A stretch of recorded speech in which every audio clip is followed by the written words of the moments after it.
Data is super valuable asset in today's business. Data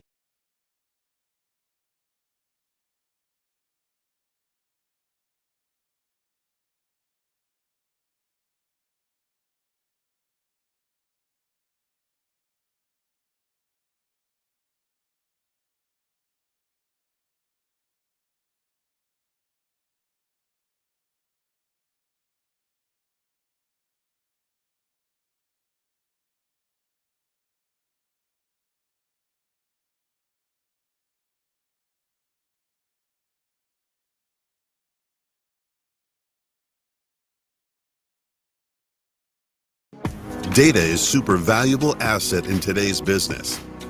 Data-driven decisions means 23 times more success in attracting customers, improving the bottom line, and future-proofing the company. We understand your data, your business goals, and connects it to time-proven and disruptive technologies, solving your pains. Welcome to the world of digital transformation. Data are the very heart of your company, and we provide you the best option for collection, storage, and analysis of your data, providing you with real-time insight and data decision-making. Seamless flow of data enables data-driven organization and is the basis for data democratization. We future-proof your company, leveraging data to extract the optimal value. Digital transformation requires all types of data you probably have. We gain insight into them with cutting-edge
Yeah, but that was you do all the job. You needed to correct.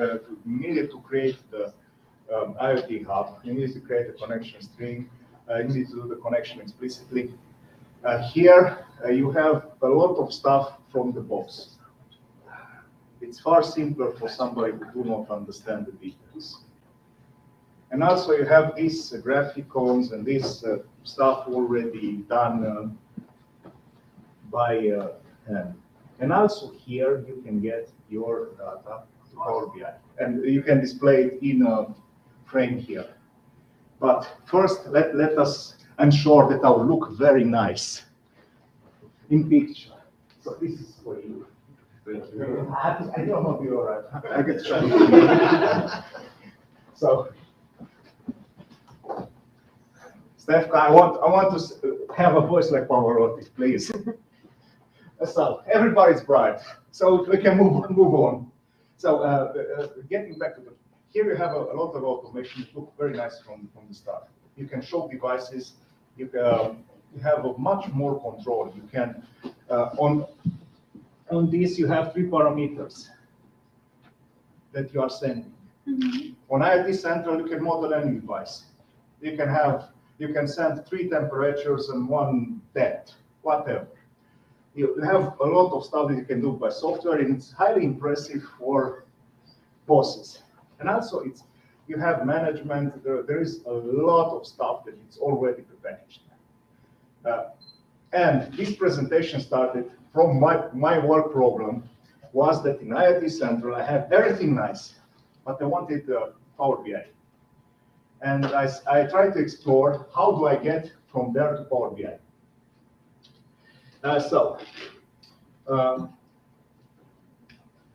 Trying to do this, I believe I look again on the internet. So I've seen Power BI solution for Azure IT Central V3. This will work. No? Yes, no? That will be the end of the presentation, half an hour later. So let's try the link. We have a huge success. And getting back, they also have here GitHub a problem. What's the problem with this? Why it's 404? Because it was retired. The answer that I got from Microsoft is that, okay, here they give you a way of doing stuff. Another way, which is complex, and in the future, most probably will again simplify this process like it was with that tool in the marketplace, which was retired. But okay, when we are in business, we cannot wait for Microsoft. So let's try somehow to do stuff. How are we going to do it? So first, we need to get data out of IoT Central. As a question, here I can access the IoT hub of the device, IoT hub of the IoT Central. What do you think? Yes or no? Yes. Okay. And the answer is no.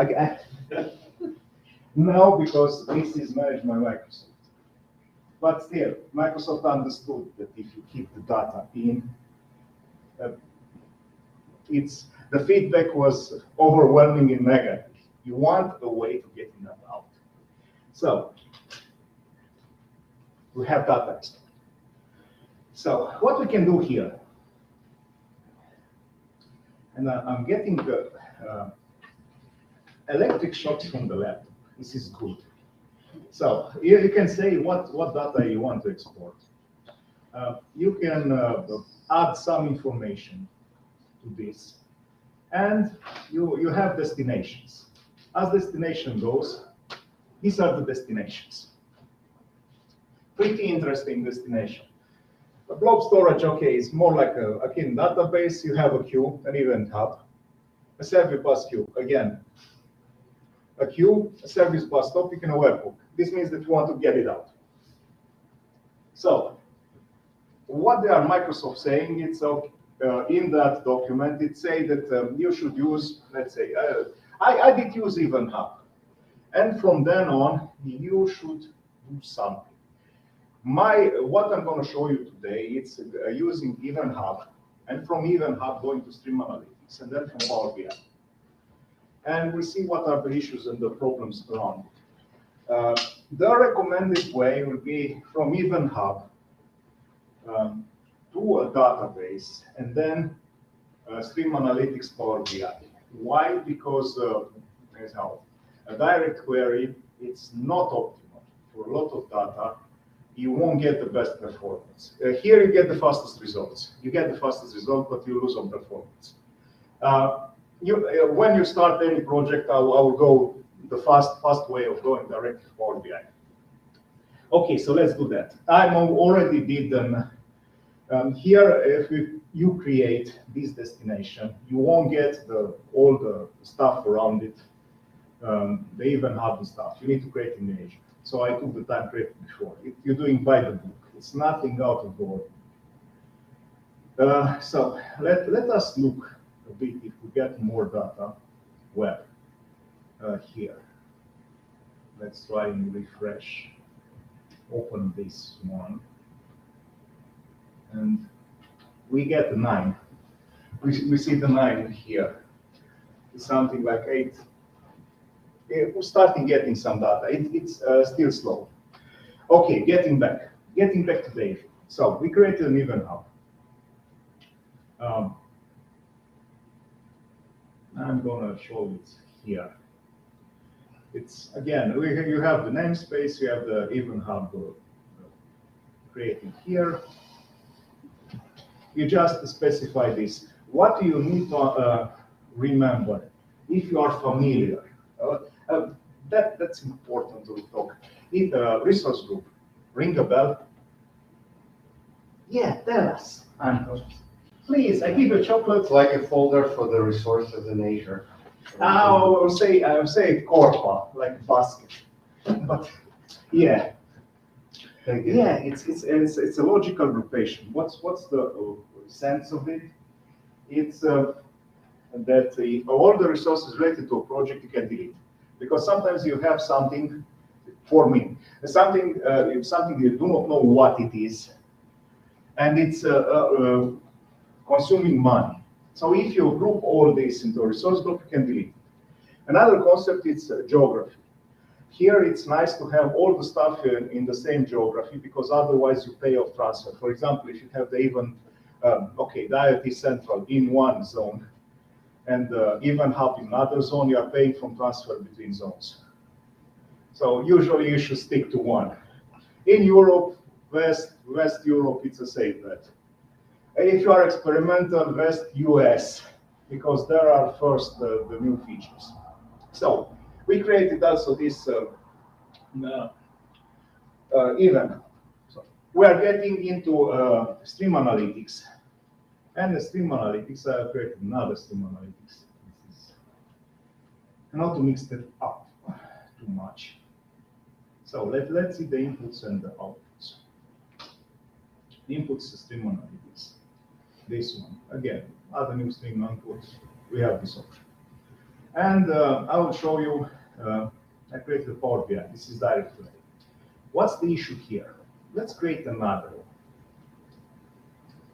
one. So here it tells me that it failed to load my Power BI workspace. What's the problem with it? The problem is that I have more than one account. This I'm running on one account, and Power BI Pro it's on another. Before, you can use also free Power BI. How you get around of still setting up Power BI when it does not see in your workspace? So you have the settings manually. In what settings you are missing? The group workspace. How do you get to it? You're getting to admin portal in Power BI. And you have the details. Okay, this is the one use. Again, details, you will see this ID. In Power BI free, you cannot create more workspaces.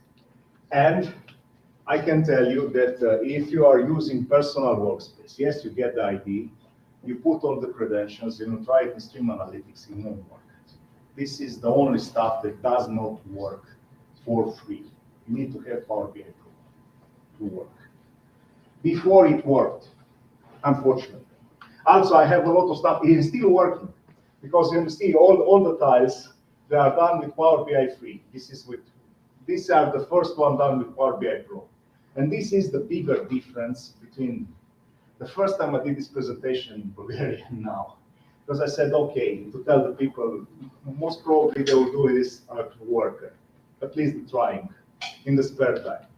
So they will have Power BI Pro. So let's show them all. So you get this ID, you put it in here, and then you put the credentials below, and everything is hunky-dory. Let's look at the query and let's start the stuff, because it's not like everything hunky-dory. This is wonderful. It's, again, very complex query.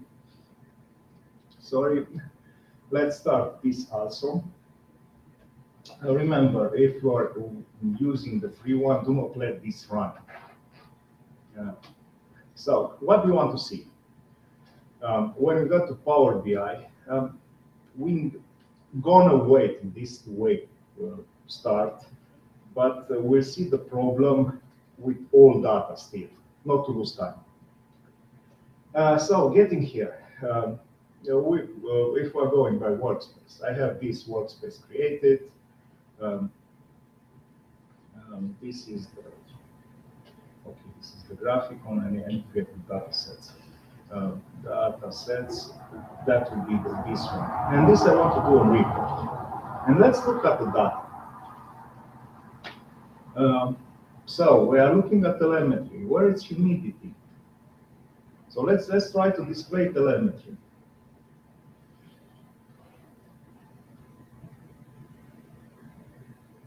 Let's put it someplace. Let's put it in values. So here we got in the count of telemetry.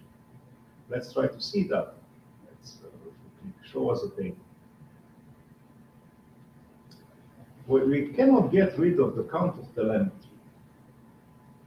What's the problem of it? How are we gonna see what's up?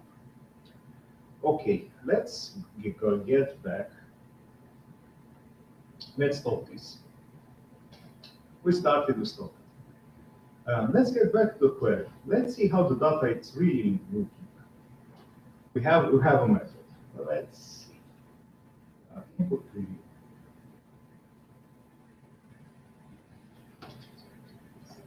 It's refreshing. So here you're gonna see now it's sampling the data from the IoT Central and gonna show us here. And what do you believe that it's a problem? Any ideas? Not aggregated. It's an object.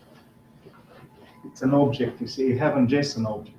So you need somehow to break that JSON object into data. And still, I don't know why this is still running. Still, test results. No, this is the stupid Rust. It's still refreshing, and we let it a bit. And any idea where and what level should we do this aggregation? We have inside the JSON data, we have another JSON data with telemetry. How are we going to do it? This is also important if we're writing to a database. What's the difference between a direct query and writing to a database? In database, you must match the output from the stream analytics. You must have a schema. You must match the schema with the output. It's not automatically done. In direct query, somebody understands this. Okay, no data. Let's try and refresh.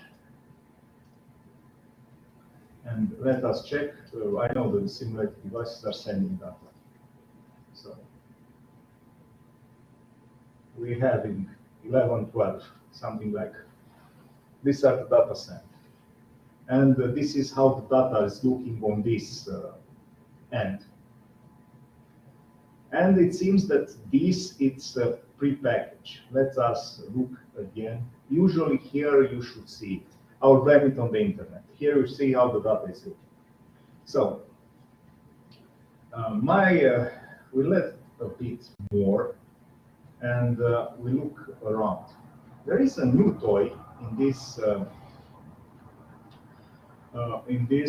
stream analytics, and which is called, it's hidden from me. Okay, if it's hidden, we can use this.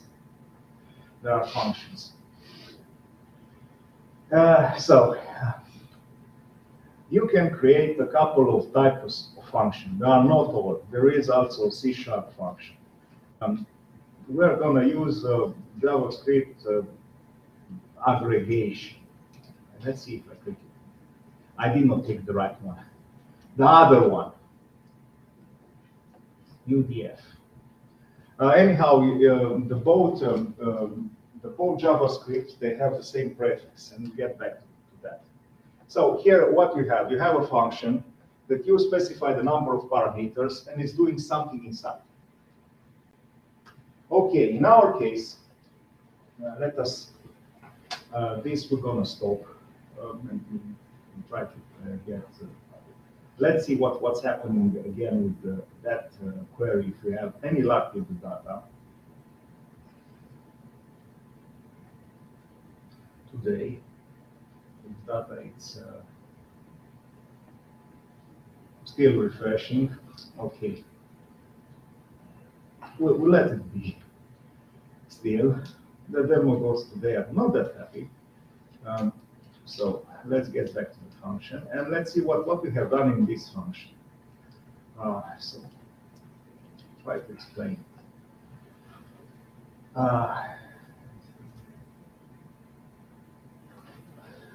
Okay, so a very complex function.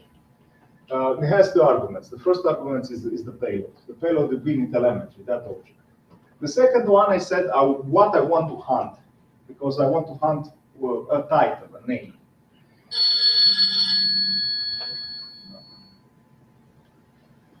Sorry. First, I dig a lot on doing this. JSON stringify. I try to get that parse because it's not a full nice JSON of the telemetry. I want to try to get it into a string, and then I strip the curly braces, and then I split it by comma, because I know how the data is looking. I have the temperature, 2 points, the value, comma, the next value. The order, it's random. So, and then I'm splitting the key value parts. If the first part is temperature, the second argument, I split I get the value out. And if nothing, I return 0. So I created this function to split everything. Yes. And what's wrong with that object? Because it looks strange that you have a JSON object and you just have a property there, which you could return, but then you turn it into the string and then start parsing that, which takes an immense amount of time, right? When I try to get it from the object, it's not a full object. When I say I want to JSON parse property, you get an error. And okay, I did not dig too much. There is 100 way of skinning the cat. That was the fastest to write, not the optimal to write. But you get the chunk of this. Thank you. So You will get me diabetes. yeah, or to pay two seats on a train. So, and now we need to modify the string nicely, the query string. Oh, sorry, not this. So getting, now we can look at, here is, let me make it a bit bigger. Here we can do a zoom. Zoom and zoom out yet. In fact, zoom in. it was the good idea. So let's do it. So now we have the up. It's the same. We're sending the data unparsed. We're sending to some other, whatever, some other endpoint, no problem. And before, I would say, all the Java, you call it by idf dot, and you specify the parameters as something. And below, I'm also trying to push to a cast, not to have a string, to have it nicely, because Power BI, when you're doing the schema, will infer it nicely. So we'll take this query and put it in Power BI. Not Power BI, sorry, in Stream Analytics. Okay, I can try. That was also an idea to parse there. But, okay. Let's see, maybe now we have input review. Still, I don't know why it's not getting the data. Okay. Luckily, we have data from before, from the last test. This is, okay, I need to save this. This is working and was working, but we still have data. So I can show you how the stuff is going. Getting to, these are the last data. If we're using, let's say, this one to see how the data set it's looking, I've sent it to this data set process. I have this is not one to say. And you see here the data are getting better. Of course, you see them as aggregated, but do not despair. When I put in the right graphicon, you get it one value, not count, not sum, not. When the Power BI knows how that are expanded. That is, it's a visualization problem in Power BI. Usually, they tend to show you all the numeric data as a sum or as sum, and all the text as count. If you are putting right, and it's the right type, they will know how to do it. And you see it that here they know how to split. Something like, this is, let's say, working, and let's try to get into this one. We can try and refresh. So getting in, now we're on 10.07. 10. No, still we get data outside. Especially when we started this stuff, we started Stream Analytics. Stream Analytics takes something like 20 seconds. And Power BI, it is a lag. Again, do not treat Azure like a real-time operating system. In some uses, and if you are using it to the maximum, you can get really fast results, but it's by no means real-time. That's computer real-time. So here, do not try to show, let's say, an engine, a car engine, how the valves are opening, the stuff like this. Yes, maybe you have later the data, but it's not the actual data. This you cannot. There are latencies. Okay, about real time. Strangely enough, okay, if you start discussion with Microsoft about real time, they'll start discussion. Look, you are a small child. You know there are network latencies. I say, okay, I know there are network latencies, but when you have the data, how fast is your system? And then, if they will start digging and they have information how fast it is. And strangely enough, there is one component which is real time when the data is in. And we talk about it today, what it is. When the data is in, when it starts in the data it's in, it's real time. And has a, let's say, two-word name, it's pretty long. And we talk about it. Let me try to help you. Oh, job you failed. Okay, but still, which are the two okay, so who is gonna want the chocolate? Okay, I get it. So it's stream analytics. Stream analytics, it's real time when the data it's in, and the system the job is started. And let's see what's the problem with it. Why it failed. Most probably the query was validated, submitting, running slow.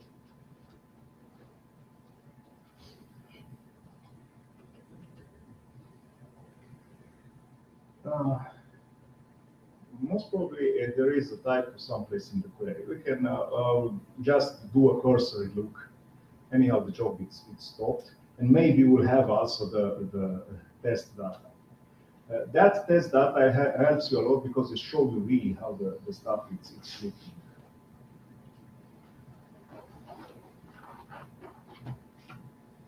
So there is a lag in Variety Central, but the stream analytics is.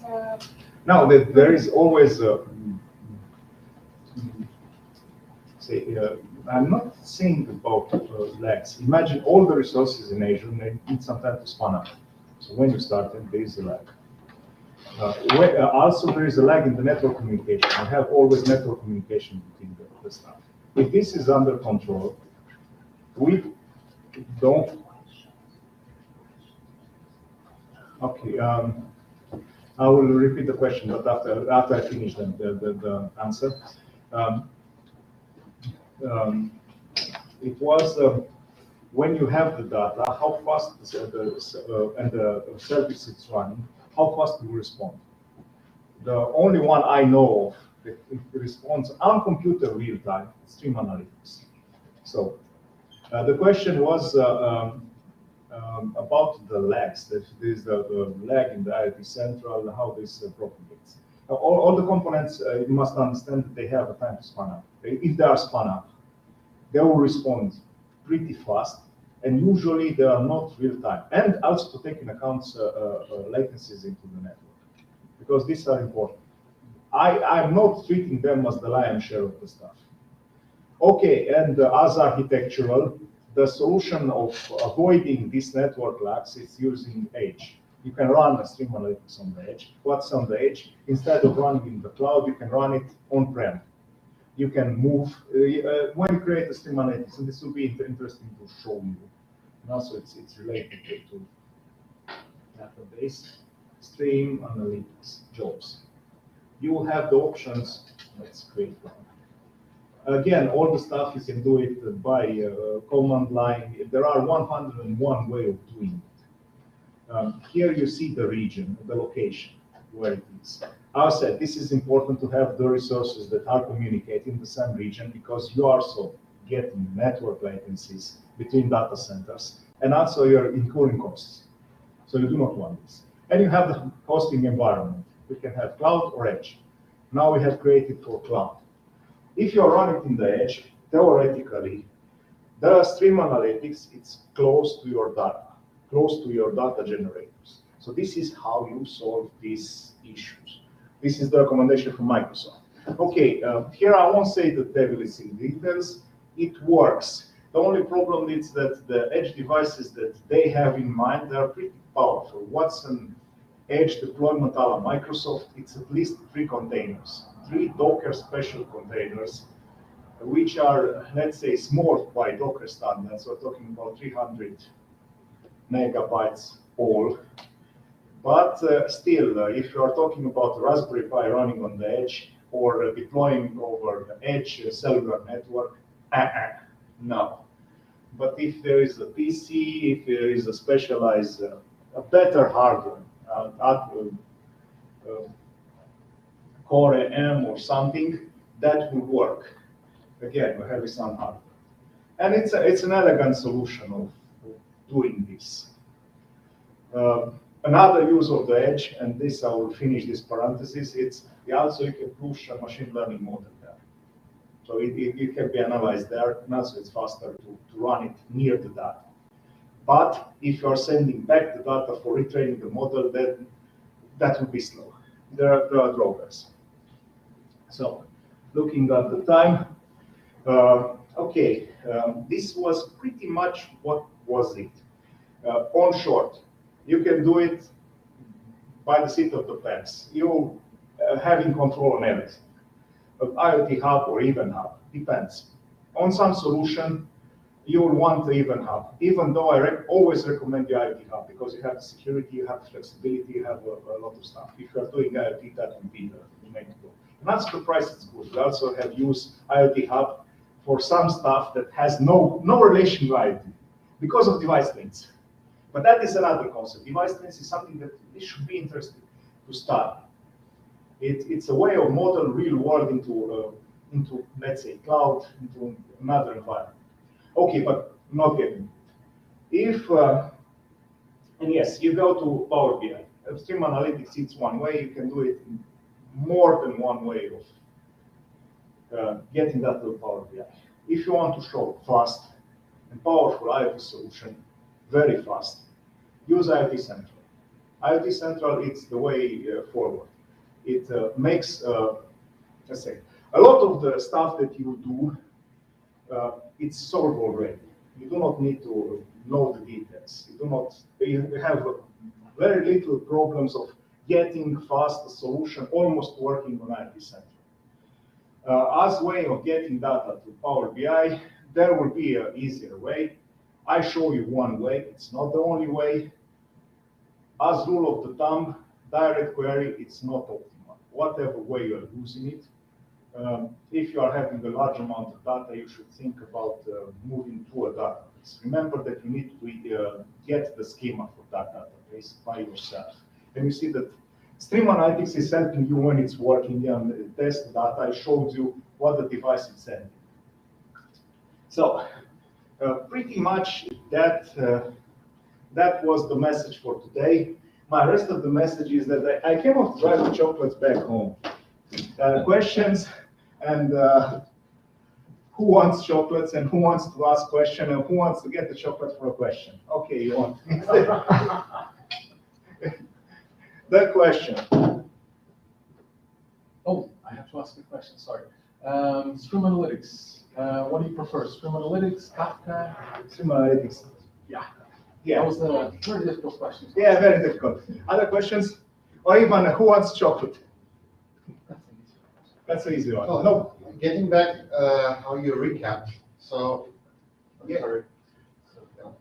You basically said that there is like a more complicated way of doing things with all the control, where you just created the IoT hub, Stream Analytics, and you were done with a simple query. But after that, you went to kind of a simple way, where you created the IoT Central template, but after that, you still had to create Event Hub and create the Stream Analytics and do all the stuff. I say Microsoft will create a simple way. Okay. Now they give us documentation doing that. The simple way that they had in the marketplace, they retire it. And also, what I do not like. So this is like a temporary workaround. This way will always work. What I did not like, you see it also installed on the GitHub, that it was no official reply from Microsoft on this. Being, okay, I did forget to mention I'm from 2011. Each year I was awarded MVP title in 2 categories, Azure and Windows development, and I'm Intel software innovator. Okay, if I knock on the door, and this is public information, I got the answer, but I need to knock pretty hard on the door. And the answer was that we retire it. We'll have something in the future. No timeline, yeah. I have a question that is not technology related. The question is why the chocolates are smaller than usual. They're the same. If it's 2 days, then was a gorilla, you're like. No, that's the same. It's the same pack. I like it. So, other questions? I still have one chocolate. Who wants this chocolate? And if not, for sure, I would need to give the chocolate. And okay, who wants the chocolate? Yeah, you are smiling. No. Thank you, please. So, thank you very much. I think So, hope you enjoyed the conference, and now we are out of for the next time you should, have some healthy snacks, Never. Look, I do not want to be the ugliest one around. So still, if you have a question, I'll be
Are we using that microphone?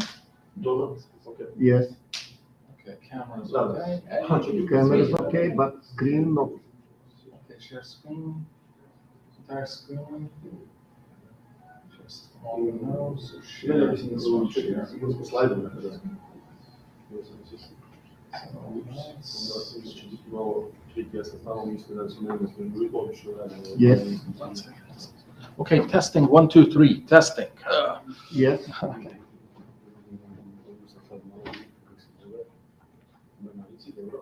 Ok, znači onda ti se šta onda nećeš spajati ili kako se onda...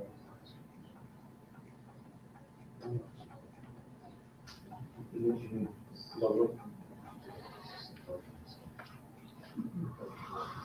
Da, onda...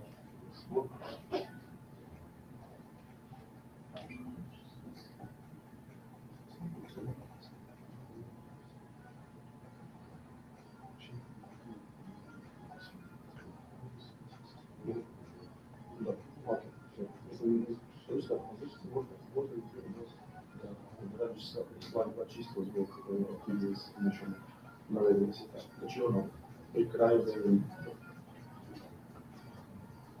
Ok, dobro, u redu, mislim sam više zbog ono, a dobro, hoćeš se gledati reći. Dobro, može. Dobro, evo, ok, to je stavno. Ajde, čujemo, dobro.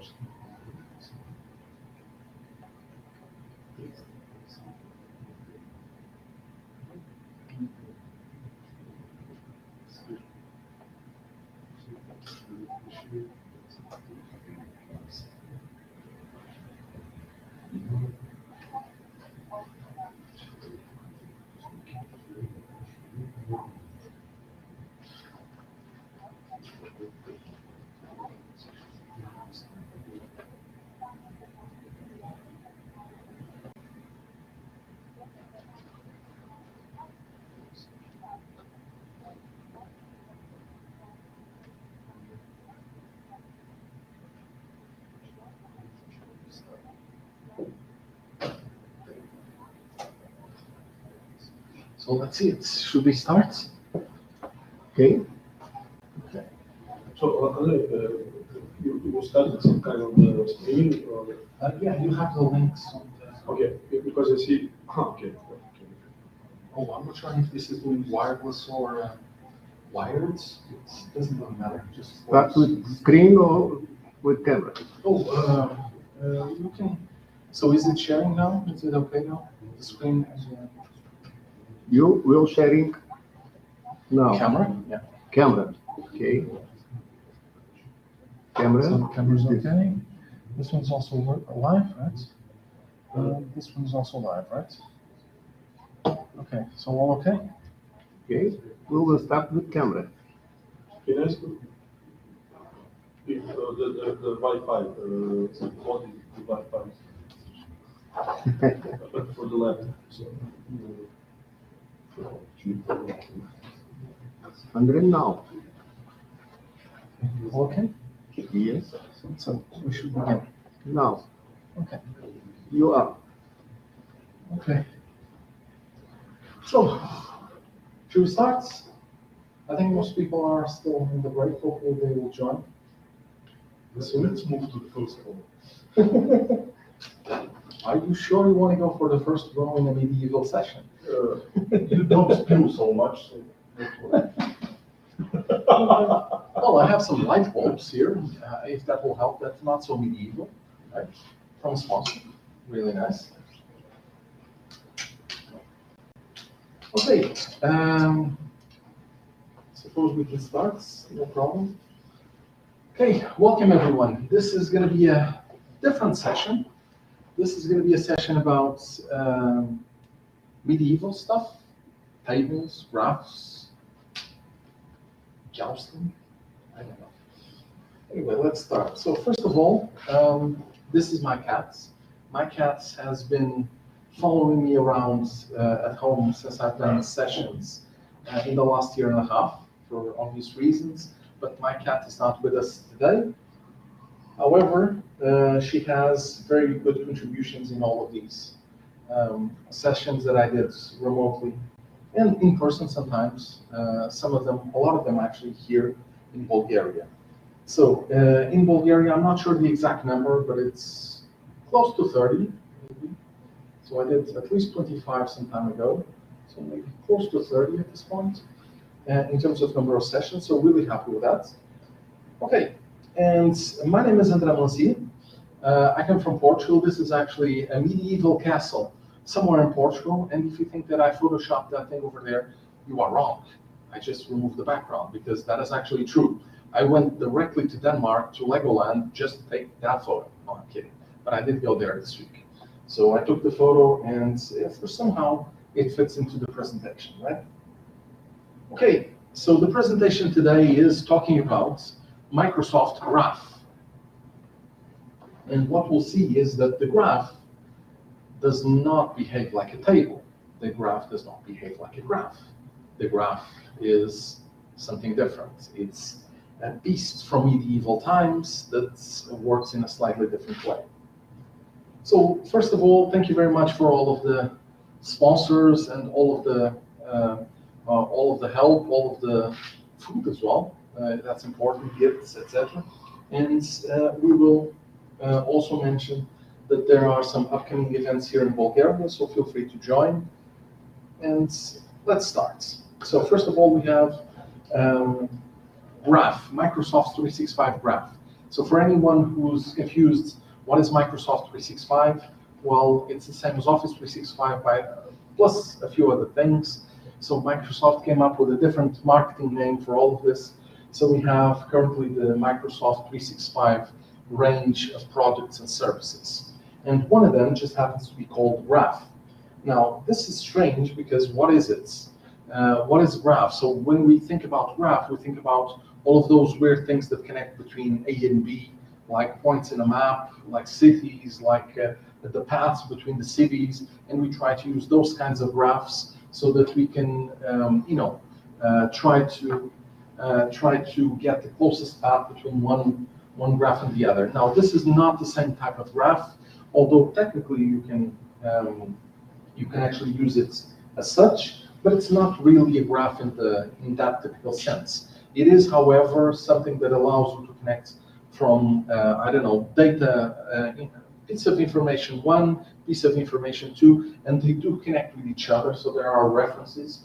Most of these references are not so much in the form of a graph like we used to remember, but basically an URL that connects between all of these services, or sometimes a GUI ID or just a generic ID, something like that, and you can connect between all of these, okay? No, it's not a table either. That's also a problem. So when we work in the SQL world, we have tables, right? And it's fairly easy to just use tables and get the information out of tables. But this is not a table either. So what is it? Well, it's definitely not rounds as well. So it's information. And it's just a REST API. So that's just all of the trick that comes into this. Now let me explain, and I will try to just show you 2 or 3 slides, and then all of the rests will be demos, okay? And just to explain that all of these REST APIs, so for instance, let's say you want to do some, check your email or something like that. You'd probably use Outlook, or you use your cell phone, or you use something else. You would never use something like a REST API to say, oh, every time I want to check the mail, I'll use REST API. However, your email does have important information. For instance, you might want to aggregate your email and just get information from how many people send messages, who are these people, what do these people do, can I talk to these people in some other way, who these people talk to in some other way, etc. So all of these people do talk to each other, right? And they have some connection to each other. Maybe it's not a person, maybe it's a location, maybe it's, it can be so many things that we have in terms of data. Now, consider. Okay, So this is a video studio, so. Okay, no worries. But anyway, besides reading from all of these services, and I'll show you the list on the next slide, but the list is even much bigger. Besides reading, you can actually write to them, okay? So if you want to say, I want to send a message, yes, there's 1,000 APIs that allow you to write messages. Okay, don't worry. Catalina, This is just to make you your session fun. Okay. because during Catalan session, his phone also rang, so it must be an emergency. Not an IoT emergency in this case. But anyway, think that in the medieval times there were no cell phones. And if there was a cell phone ringing, that would cut off your head or something like that. But anyway, you are allowed to do operations as well, to change stuff, to do some actions. I was mentioning the example of sending an email. And yes, there's a lot of APIs where you can do this. You can send this over using PowerShell. You can use C#, any other programming language anyway. But you can also go to Outlook and do it from there. You can use Logic apps in Azure. So there's, literally thousands of ways you can do this. This is yet one more way that you can do this. But an email example is very limiting. For instance, if you have a Teams team, okay? So if you have a Teams team and you want to create a new channel, if you want to add people, remove people, etc. Yes, you also have PowerShell to do this, but you can do it from here. You can create a team, you can do whatever you want. You can send messages on those teams, you can do chats, etc. So all this is very interactive. You might think, well, this is duplicate, right? Because if you can do it in PowerShell, you're already done, so this is easy. You don't have to do it somewhere else. Well, it's just yet another way to do it, but it has a very good advantage, which is it centralizes all of the data in one single place. So you have data in Outlook, you have data in Teams, you have data everywhere, and you can just centralize all of the data there in a not so round table. Anyway, one of the things you can do is to integrate with your applications, and even the graph has its own APIs or SDKs that you can use and interact with this, and it's very easy. I'll show you how you can get the code examples out of the Graph Explorer that we'll see. So I'll show you the REST APIs directly, plus they will generate all of the code that you need just to copy paste 2 or 3 lines of code into your application, and things will just work. This is not magic. It's medieval, but it's not magic, but it is okay. So the first thing I want you to know and to leave from this session is a graph is not something weird, it's not something strange, it's just plain old REST APIs that you can just use and integrate or interact with your information. Now there is a problem, however. You do have different permissions to do this. If you are the user that's the owner of the email, for instance, yes, you can access your own email, that makes sense. However, if you want to access things like your users, like your Active Directory users, yeah, that's not going to work. You need to have some permissions which might be different. Now, what I'm going to show you is, in most cases, I will have full permissions to do this, and these will be permissions like, so in this case, administrator of the tenant, Office 365 tenant that we are using. And I will try to use those permissions, but if you are a more limited user for some reason, you might still have access to some things, just not all of them. So there is no rule for this. You'll have to check. So sending an email seems obvious, but maybe creating a user or creating a team or something like that might not be as obvious as that, right? Depends on all of the other security that exists, and this will still respect all of the security that you already have. Now, most things I will do is, if there's a question like, do you want to consent, yes or no, what I've done when I was preparing the session, and be aware that I'm going to show you a tenant which is like a test tenant, a developer tenant, which I created like a week ago, 2 weeks ago, something like that. It has nothing apart from 1 or 2 tests that I did yesterday, okay?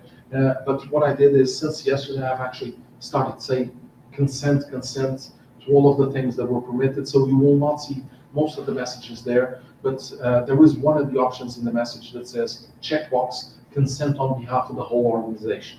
Okay, so if you are the admin, you will be able to check that, and in that case, you will save a lot of people a lot of work, but yeah, you do have that. Anyway, where can you use it? So these are just a few examples. Your emails, so we're talking obviously about Outlook from Office 365. You have your calendar there as well. You have your contacts from Outlook as well. So all of these are integrated. You can have a look at any of these. You can say, oh, I want to see the people that I interacted with in the last X number of times, etc. You can do OneNote, so you can play around with the notes in OneNote. You can do the to-dos. I'm not sure. Okay, you are? Okay.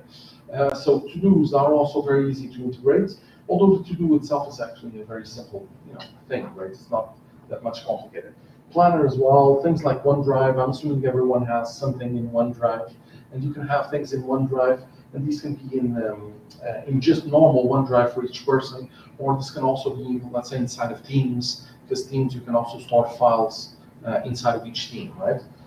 You can also have and check out people, so all the people that you have in your Office 365 or Microsoft 365 tenants, you can have a look at that as well. And obviously there's SharePoint, but there is much more in terms of management. I'm just not going to talk much about it in the session, but I will show you all of the possibilities you have there. And these are not all. These are actually just some examples that you can get started. If you go to the documentation, there's a whole lot more, but those are the most interesting ones. Let's call it like that, right? So let's see a few more. And for now, I'm finished with the slides, okay? And for now, I'm just going to sit down. Please forgive me if I do sit down, but I will try this out. And also another thing, in medieval times, everything can go wrong, and demonic demos can actually take place. So if something fails, it's not my fault. It's some evil devil, something that's created this problem. Okay, first thing you need to know, you can go to graph.microsoft.com, and at some point in time, you get sent into developer.microsoft.com/graph, okay? You also have the obvious docs.microsoft.com. Let me write it here. So docs.microsoft.com/graph. And from here on, you have a lot of information. So that's easy. Work with Graph, accessing users, groups, teams, OneDrive, Excel, even Excel. I didn't mention Excel, but if you have Excel files, you can play around with them. Calendar and mail, and obviously much more. Identity for Azure Active Directory. And always remember that your Azure Active Directory is exactly the same as your Office 365 Active Directory. Not a lot of companies, or some companies, don't join the two together, but they should be together because you get better security if you have only one single identity provider. Okay, it's much easier. Unless you have some special case in which separating things might make sense. In most cases, it's good to have the same thing. Now, for this, let's go to the Developer Center, and you have a few options. Besides the usual blah, blah, blah that you have here, there's also some getting started that has a lot of different programming languages. I'll show you this at the end. I don't want to show you this right now, but you also have Graph Explorer here. And Graph Explorer looks something like this, okay? Now, context. First of all, I have a tenant, which is my Office 365, Microsoft 365 tenant. This was created as a developer tenant, okay? So it doesn't have that much. I don't want to share my personal information here in the demo. I just want to see whatever is inside of this thing. So I will try to show you. Now I'm going to increase the size of this just a bit. I hope everyone is able to see it, okay? Okay. So if you go here, I'm logged in as an administrator, so this is fine. But I'll do just a small trick, which is open a new in private window, just temporarily, so that I can show you just one quick bit.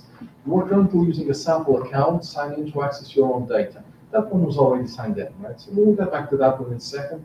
I just want to show you this. So you click sign in here, which is the first time, and you have some data. So let's say get my profile. So I click on this, it executes automatically, so the run query button runs immediately as soon as you press it.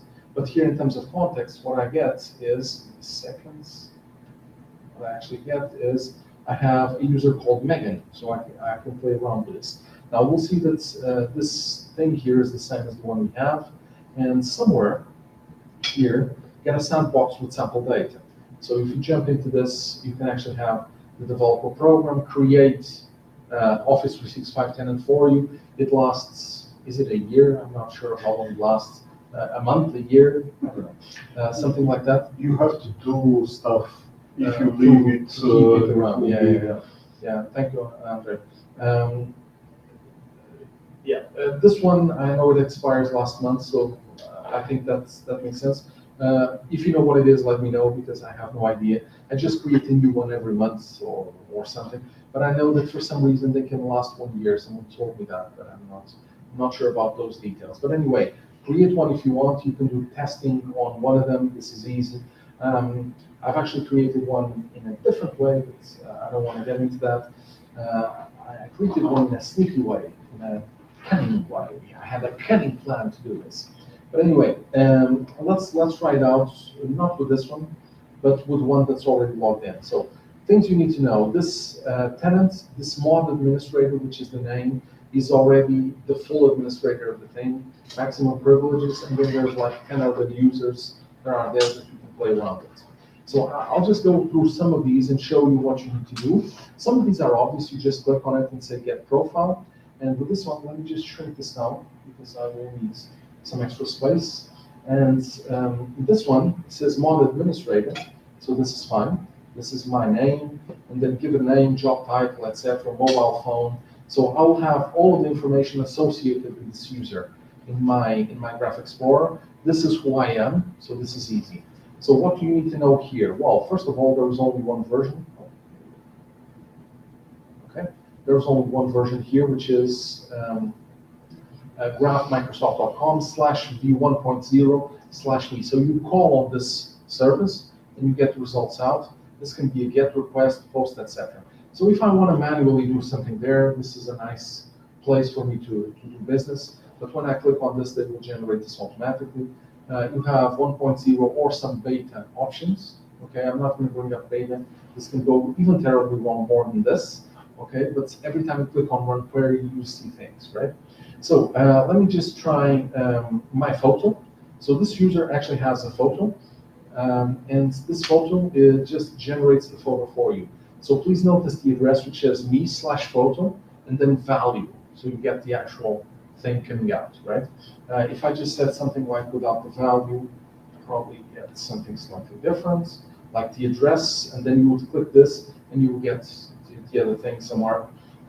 So that would be easy to do as well, okay? Now, a few things that we need to know. We have a request body. This is mostly empty so far because we don't have any parameters so far. So this is easy, you know. You just say who I am, my photo, and things like that. So we don't really need parameters. Everything that's on top is enough, but you will need some parameters here. In terms of request headers, it's not that much, okay?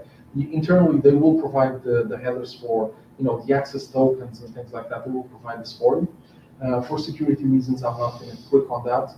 But for instance, you have the option to change permissions, okay? So for here, if you click, there's going to be a button here on top of status. And if you click on that button, you'll actually get a button that says consent, pops up something that asks you to log in. You know, you're already logged in.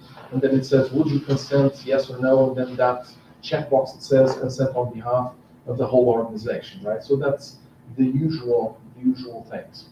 Now, down here you have something different, so response preview, so you get kind of the information that you expect. Response headers, you also have some extra information. In most cases, this is not useful for us, okay? But just for debugging purposes, you might have some information if there's an error or something like that. Maybe this will give you some more information. Code snippets. Now, this becomes interesting because you can just, after you do the stuff in C#, and I'll show you this a bit later on, after you get all of that stuff, you will go here and just copy paste 1 or 2 lines of code like this, and you will execute the exact same thing and get the exact same results. Okay, but you have to prepare your, your application. You need a few more lines of code. You need some includes and things like that. But those will be in the example, actually just here. So if you click on this thing here, get started, and if you click on C#, or in this case .NET, pretty much, right? Or any other programming language, you get something like this. And then you can just change C#, JavaScript, Java, etc. Any other that's not listed here, there is no wizard to generate this, but because all of the programming languages are fairly the same, all you have to do is to look at what it is. So for instance, if I have something like Python, okay, I'll just look at my C# or my JavaScript, see how that is done, and just convert the thing. For instance, this is C#, I can definitely do this in Visual Basic. You know, just remove the semicolons in most cases, right? It's fairly easy nowadays. It actually works really nicely because, I'm not even sure why they're not the same language at this moment, but that's okay. Historical reasons, I suppose.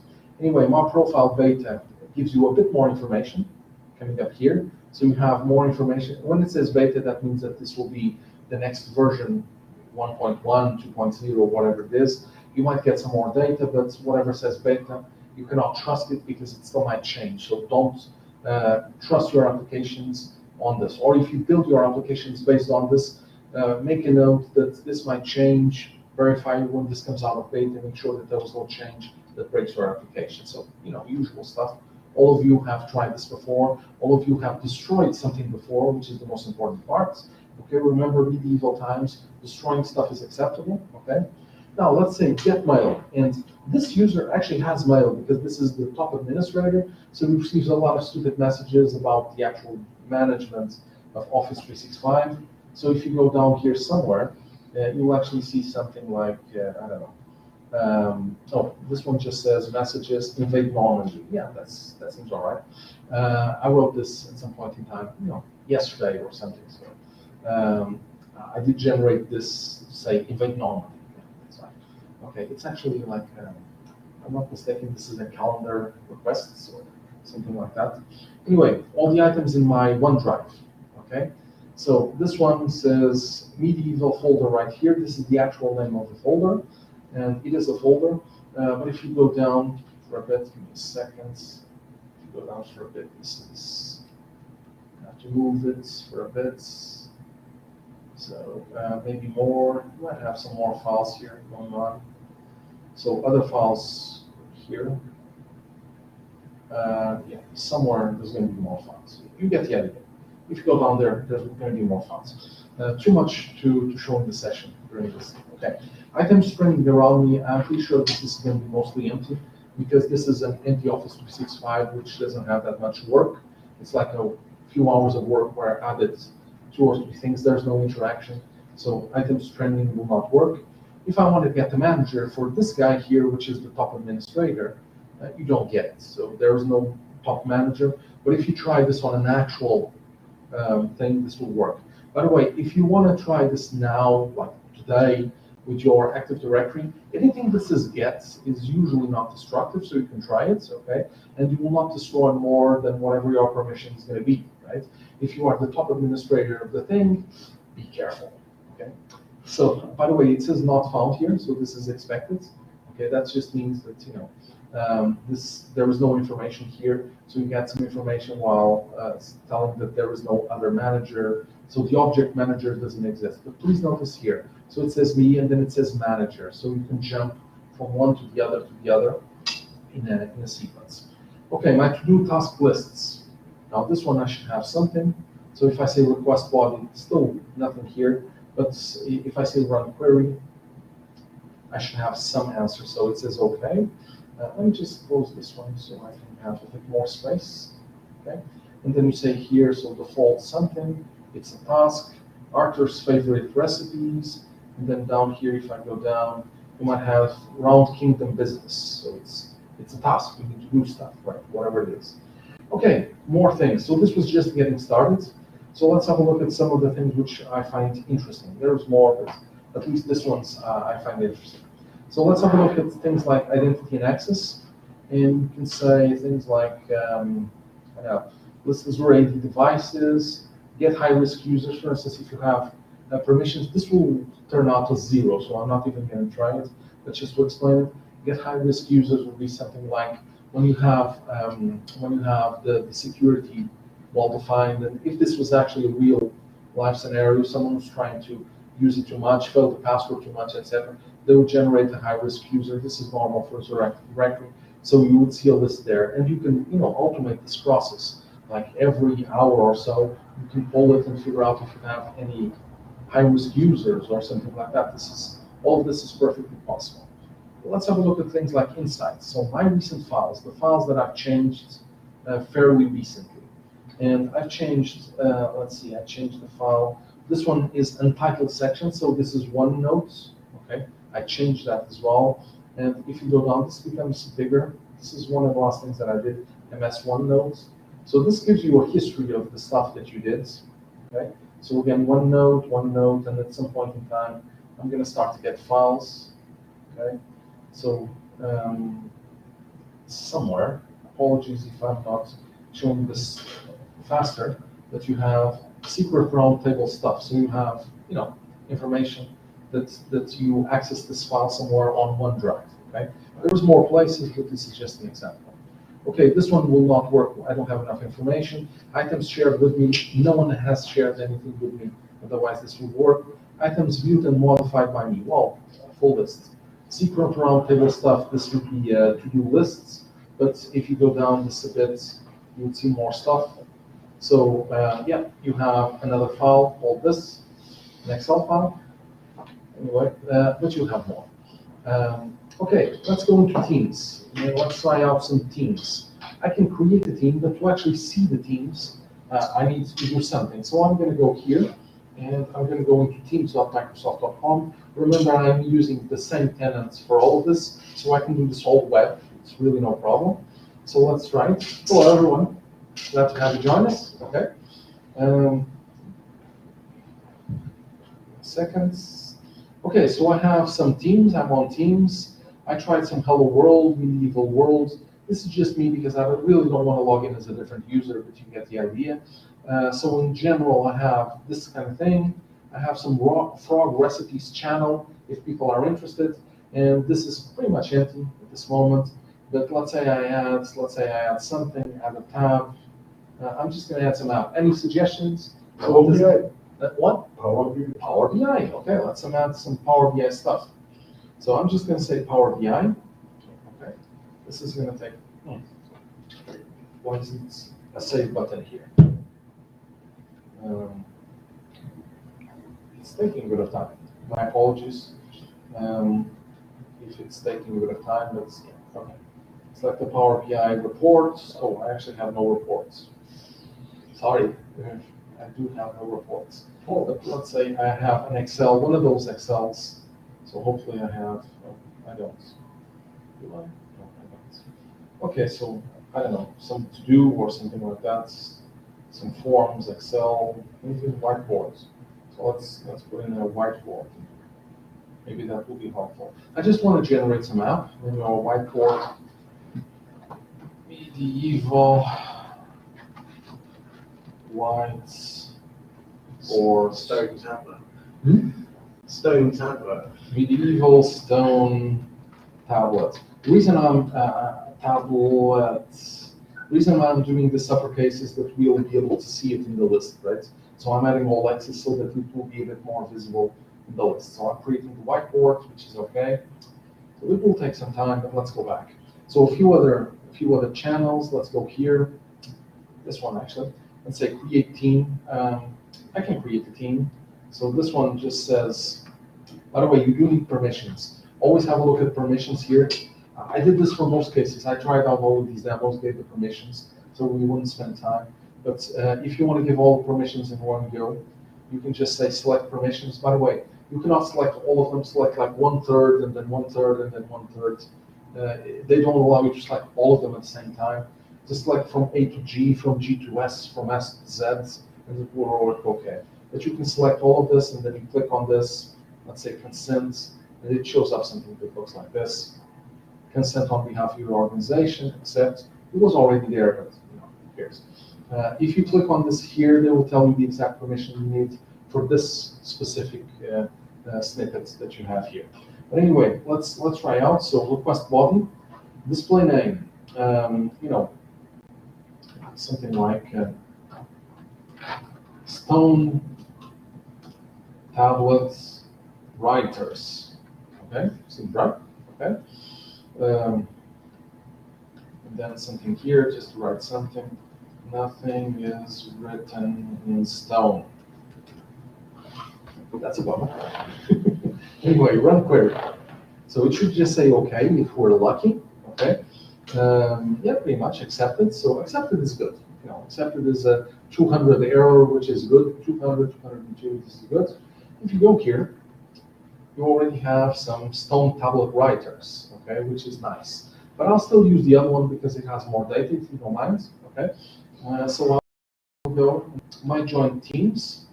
So I'll say run query. So remember, this is still about the object me. I'm talking about the things that I connect to, okay? In some cases, I can even talk about other people, but I'm talking about myself. Very narcissistic, but still. Anyway, I have the rock, paper, scissors, lizard, spock. Everyone knows this, right? Yeah. okay? So this has some ID, so I'm just going to copy the ID, by the way. Something very advanced called Notepad. In the old days we had a papyrus, but nowadays we use a Notepad, okay? So this is my team's ID. This is here, and so I'll use this one, okay? So members of a team. Now here they will tell you what's the team. I click on this, and I say members, but I have to enter that number, right? Because it's a reference, right? So members, and when I go here and try to find out what the members are, 1 second, we're just trying to find some space for all of this. Is this still okay or very small? Kind of small, isn't it? Okay, that's only here. Okay, so down here, this is even worse. So down here I have the administrator guy, I have some Joni, I have some Alan, and some Megan. Let's confirm. I don't trust this. Manage team. So members and guests, Joni, Alan, and Megan. Each of them will have its own permissions, etc. But we're happy with this. Okay. Channels of a team which I am a member of. So the actual channels. So again, you have to specify the team, so that's easy, right? And then you just click on Run Query. So this will just take a few seconds, but the team, blah, blah, blah, architecture, so this is all okay. Let's try something new.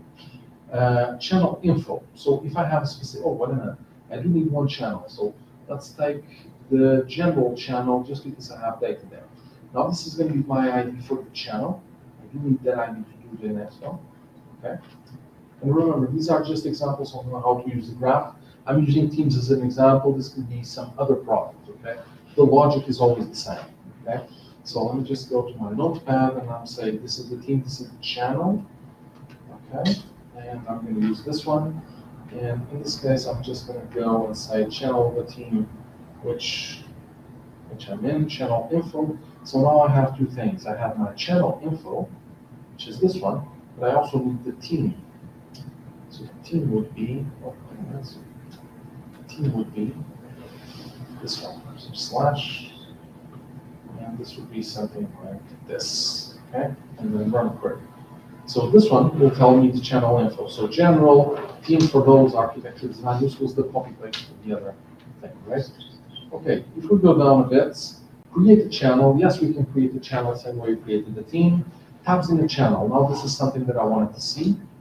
So I can just say, okay, so let's say this one will be this one. Is this okay? Seems okay. And then teams will be this one. Remember, we can create a channel, right? Okay, so we created a channel, but remember, up to here, this was the sign. You have an up to here, so we have tabs. So this is slash tab, so you get an object inside of that object. And then you say expand, teams app, whatever. So we can just say run query. Okay. So in theory, I should have nothing. Okay. That also helps. So did I get something wrong? So the channel, yeah. My faults. One extra bracket, run channel. Okay. Will this work? Okay. So I have a wiki, which is true. It's always there. I have a wiki. I have a whiteboard. So whiteboard is here.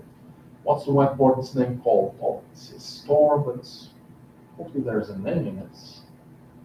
We did bother to rename it, right? So medieval stone tablets here, right? So it seems all right. Yeah. Things are written in stone, apparently. So. Okay. So anyway, items in a team drive. So if you have some files in the files part of that specific team, you will see it. Create chat, send channel message. So I will try channel message now. Okay. So I can just go here, seconds, and I will go to Teams. So again, create channel message. Just going here, Teams, team ID, and I will go into this one, and then I will go into channel ID. Any messages so that I'm not faking this, or someone else is on the other side faking this and pretending to be me. Okay, so contents. Off with their heads. Okay, something like that. Run query. That will work. Okay, so Microsoft Teams, we go to General, and we see that off with their heads is already here. And yes, we can see replies. So here we have a reply. Okay, Let's try to have a look at that a bit later on. So Microsoft Teams Beta will actually give you replies to a message. But first of all, you need to get messages in the channel. So you get all of the messages in. So I have, when they say group ID for something, this is actually the actual name of the teams. They give it some different name for some weird reason. This was confusing for me at first, but it's the same thing. It's the Teams ID. This one is the channel, so very easy. And then message ID, I have no idea, because since I have no idea what they are, I'll just click on messages. Just generically ask for messages, not /ID something, right? So I'll just do this. Okay, so run query, whatever that happens, and I have some messages coming in. Off with their heads is the last one, so that seems fine, okay? But I really wanted the other one because, come on, I need the other one that actually has a reply. Okay, so I'm going to be very lazy and actually reply to this one. That seems easier. Okay. On administrator, reply. Off with their heads, reply. So then I get just the first one. Okay, blah, blah, blah. Okay, so enter, so I have a blah, blah, blah. And here, I will need the name of that thing, right? So that conversation, I will need the name of the conversation. So it's off with their head, so I will need some ID, which is going to be this ID. And channel their conversation, that will be the ID here, okay? This can fail terribly wrong. Replies to a message, okay? So I have channel ID messages, and then message ID, and then replies, okay? So let me just paste what I knew before, which was all of this, messages, now message ID, which was this one, and then replies, okay? Run query. This can go terribly. Okay, so I have, sorry, this goes, okay, blah, blah, blah. Okay, so I have it here. So it works fairly okay, right? Okay, a bit more things because otherwise we won't have time for all of this. Microsoft To Do, same thing. So if I get a list of to-do tasks, so if I go to todo.microsofts.com, okay, this will just take a few seconds and we can go. So a to-do thing, get task lists, and we will be able to, it's not blah, blah, blah, I need to go up there and say run, okay? So I have the default list, and I have my Arthur's favorite recipes, which is the one I want. That's strange. And I'll log in, yeah, this one. Request body seems to be somewhere here, so that's interesting. Okay, no worries, but it seems all right. Okay, so anyway, I have Arthur's favorite recipes, nothing inside, Round Kingdom Business, have lunch. So we'll actually use this one. So Round Kingdom Business is this one, and I have my ID, which is this crazy thing over here, okay? And then inside, remember this is a list, right? It's a to-do list, so it's a list, and then you can actually say, to-do/list/something, and you should be able to see Arthur's favorite recipes, so that's okay. Is it items? /items, I could be wrong. Items, it's not items, it's item.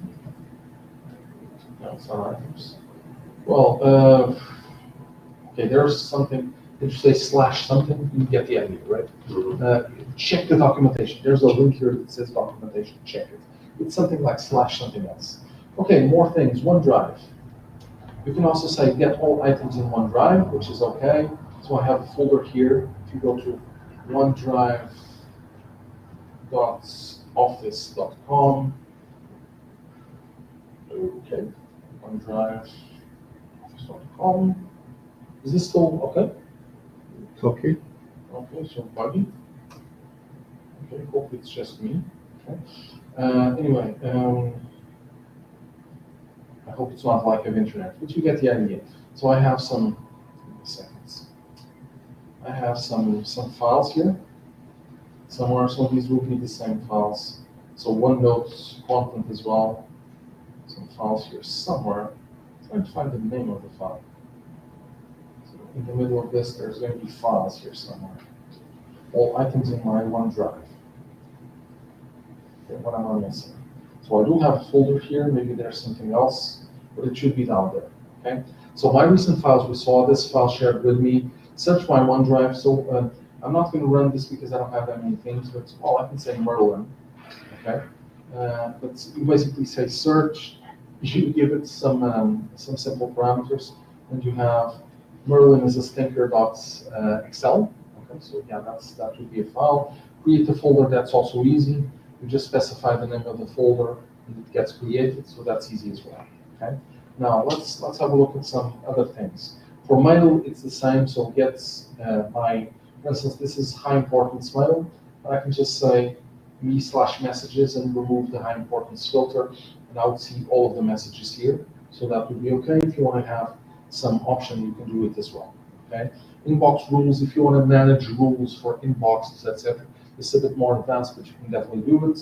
Outlook categories. We have categories in Outlook. Sometimes it's difficult to manage them.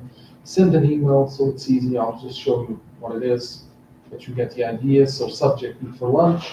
Content type, whatever then the content is. And then recipient, this can be to, this can be CC, BCC, the usual things. So that's easy.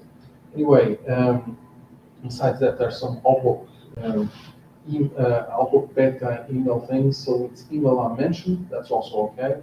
People I work with. Well, that's not going to give me my full list, but it says /me/people. But it will work maybe with 2 or 3 people that I mentioned already. It's probably not going to include all of them, but it does include a few more. I'm not sure if in this case it will include all of them, but it should only include the people I actually work with, right? So anyway, there's more. So personal contacts, this would be me. So my own contacts. If I go to outlook.office.com, working, yeah, this one is working. I click here on contacts, try to figure out people, and I should have at least 1 or 2 contacts here. So Zelda is a contact from Witches LLC Limited Liability Company, and we will see if we can get all of my contacts. Zelda should be there somewhere. So we have Zelda, that's fine. Okay. So planner, we can do searching as well. Security is also interesting. Some case for alerts, etc. Although in my case, I don't have anything to do as an example. Okay. And then users, I can also see users, count users in my tenants. So this will be Office 365 kind of thing. Anyway, you say users, then count not equal to guest, run query.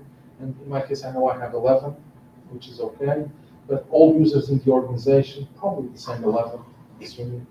But they will give me a full list for me to do this, okay? Anyway, because we're running a bit out of time, I know we started a bit later, but we're running a bit out of time, but I wanted to mention a few things. So create user, also available. Update user, also available. Delete user, also available. As well as in any other system, there's reading, but there's also writing, okay? Now, this is a nice way to do things as well. So you can do it all from here, or you can use the original SDKs that go direct. But if you want to centralize everything in one simple access, this is one nice way to do it. Okay. I also mentioned that I was going to show you something like this. What do you prefer, .NET Core, .NET Framework, or Core? Okay. It's okay. There's no COBOL support, sadly, but that's okay. So anyway, you have some samples, but there was one that says build your first .NET Core application. Okay. And this would be the one. Create your project. Oh, here we go. Yeah, sorry, here we go.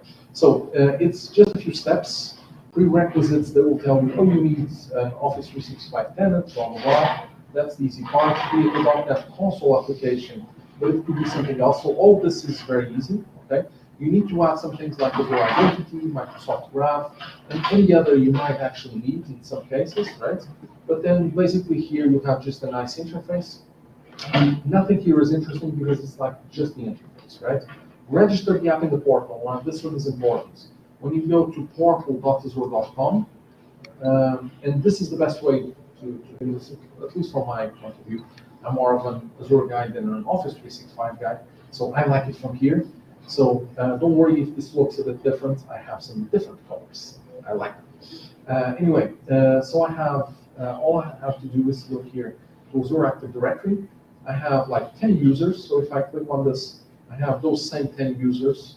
So Alan, Joni, Megan, etc. So all of these users. But if you go here for again, here Contoso, but here app registrations.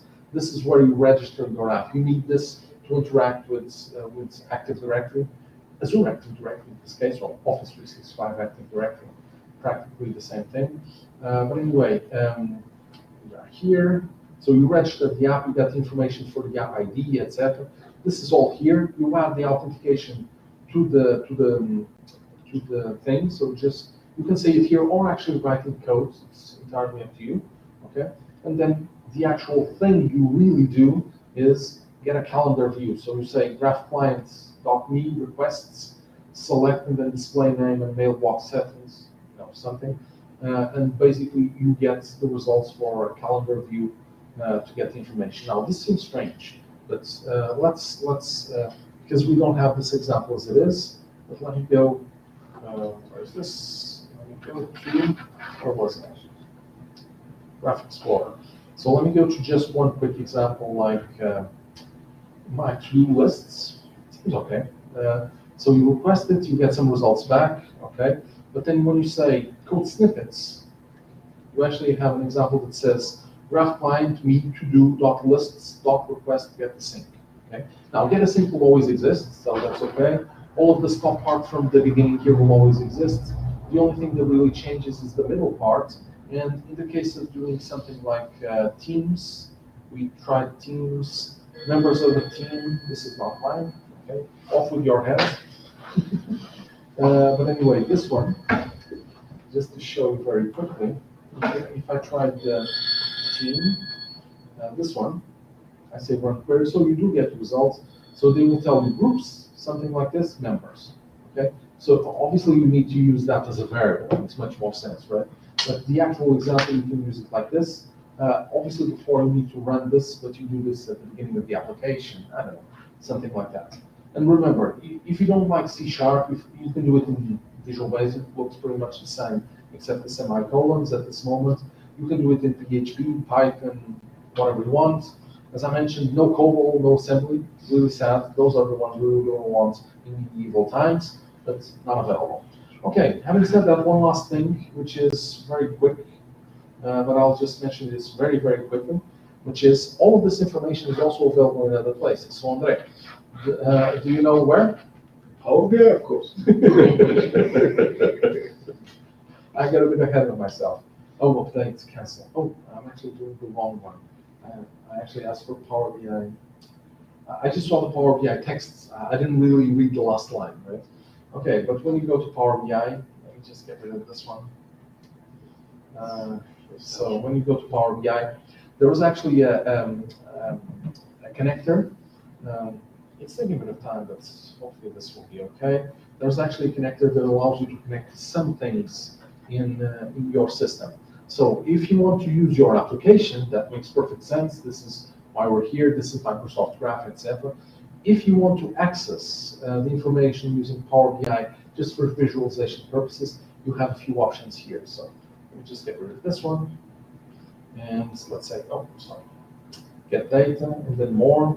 And then you have a few options. So Azure Active Directory is one, right? So you can play Active Directory is one, but you can also have Exchange. And for some of the examples we saw, Exchange is okay. Exchange Online, okay, so connects.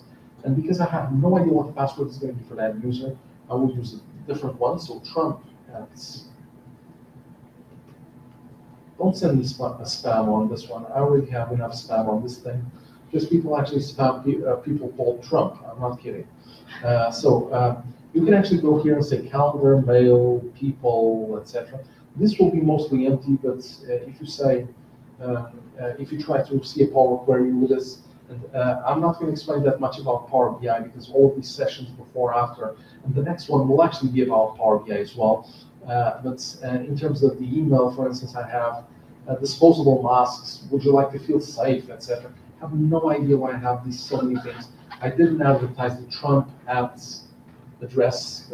This is all terrible. But for instance, let's say I want to figure out where this comes from.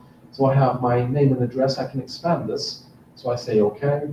So now I've expanded this. Just one quick example. I do apologize running a bit over lunch, but we didn't start a bit later. So you can see the amount of emails that I have. So once you expand the email, what you can do is, I'm not going to do that now, but I'm just going to say close and apply once that is done. And what you can do is that you can take this email address, will probably repeat. So this one and this one is actually repeated. You can do it from here, you can do it from Power BI. But for instance, if you want to do it from here, so if you say scoop by sender address, okay? So let's say I'm going to get rid of this one, sender address, counts, let's say counting counts, okay? You know, from Sesame Street. And if you try something like this, the guy looks maybe evil as well, it counts. So anyway, when you get the result, you will be able to see the people who are your biggest spammers, okay? And you have the map view, the one like tree map or whatever that's called, the one that shows like a big squares of things. I usually use that a lot to see my biggest spammers. Spoiler alert, the half of my emails, which is like 60 gigabytes of emails, half of my emails come from 20 different email addresses only, okay? So you can tell I have a lot of spammers. I'm not going to mention names, but you know, some of them are well famous. Anyway, this will take just a few seconds to load. In the meantime, I'll just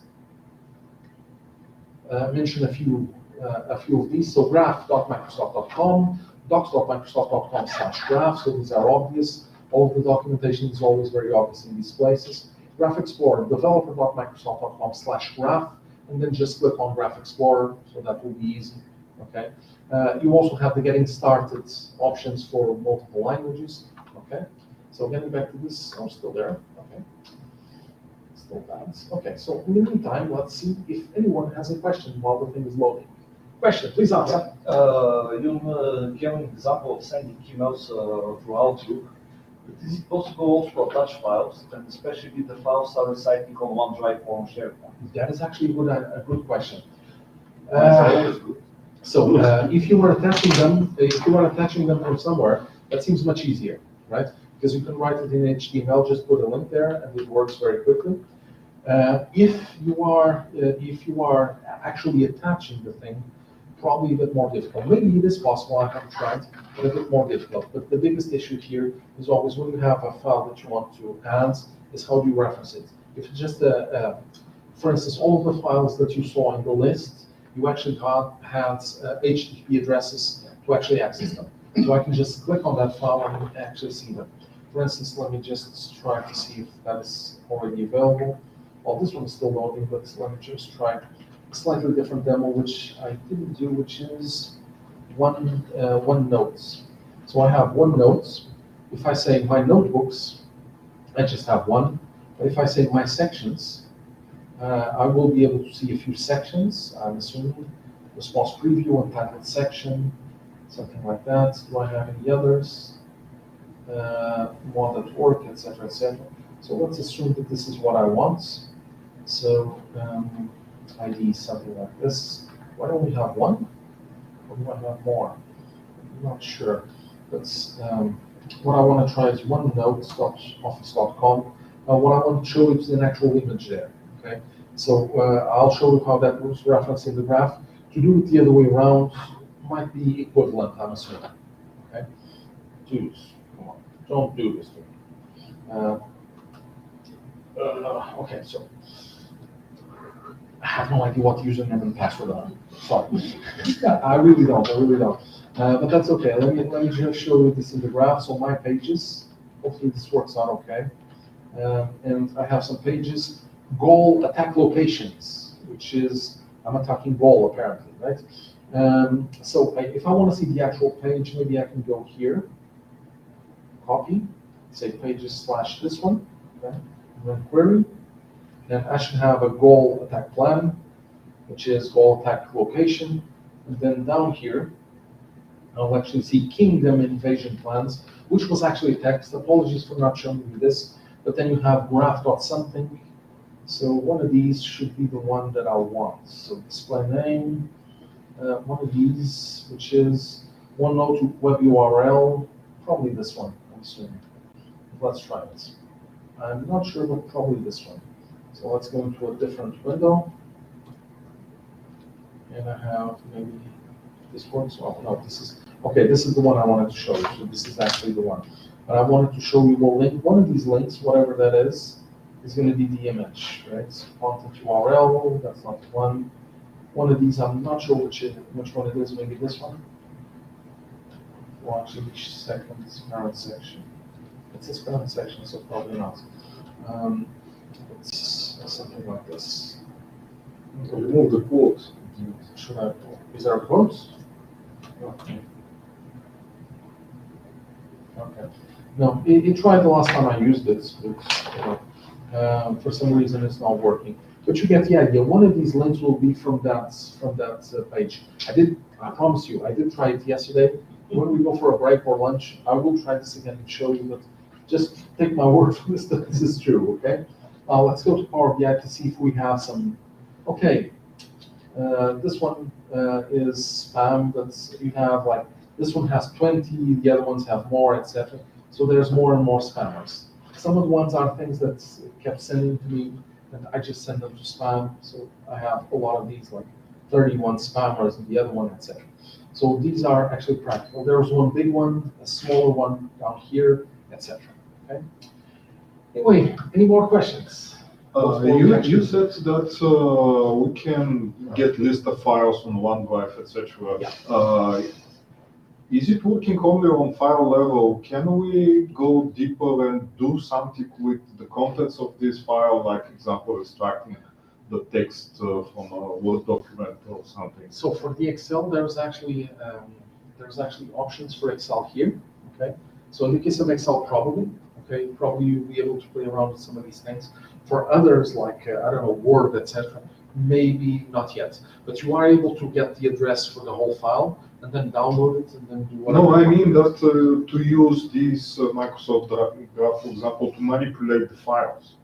Or the only thing that I can do is, for example, to download the file, use Open XML SDK to do something like that and replace the contents. Okay, so in this case, you can do both, but only the Excel. Okay, with other types, maybe in the future.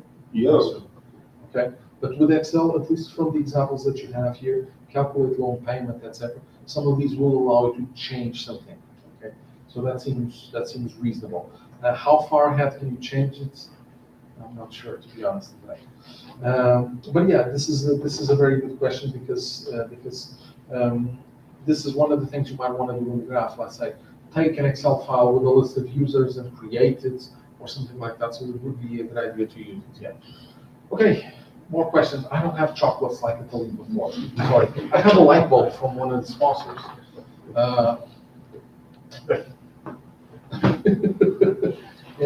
Well, the sponsors don't give out chocolates, but they do give out light bulbs, so you can have one each. Anyway, almost at the end of the session, 2 more slides. So, first of all, thank you very much, everyone, for being here. Okay, this is really nice. And yet again, that image is not faked. Okay, so yesterday or the day before, actually on Thursday, I literally went to Legoland just to take photos to come here. Okay, this is false. This is not true. I was actually there, but just happened to be there. But I took photos, and I'm here in the session now. So let's pretend that this was deliberate. Okay. And in Denmark, they have some really nice places that still look like medieval, like the countryside, and those are really nice. Go there and visit. You'll spend all your money there. But this is a nice place. Anyway, before we go for lunch, and once again, thank you very much, everyone. Just to mention that after lunch, we're going to have a Power BI session with multiple spells and mystification and things like that. So feel free to join us and Galina next after lunch. But for now, let's get some food. Okay? Thank you very much.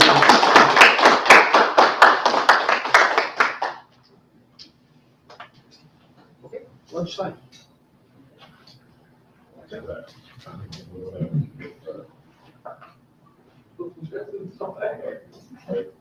I'll just leave here until you swap it.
Пусти. Подкарах го. Подкарах го. По някаква причина се пускаше другия.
Data is super valuable asset in today's business.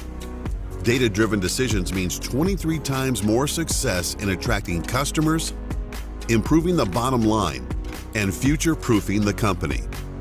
We understand your data, your business goals, and connects it to time-proven and disruptive technologies, solving your pains. Welcome to the world of digital transformation.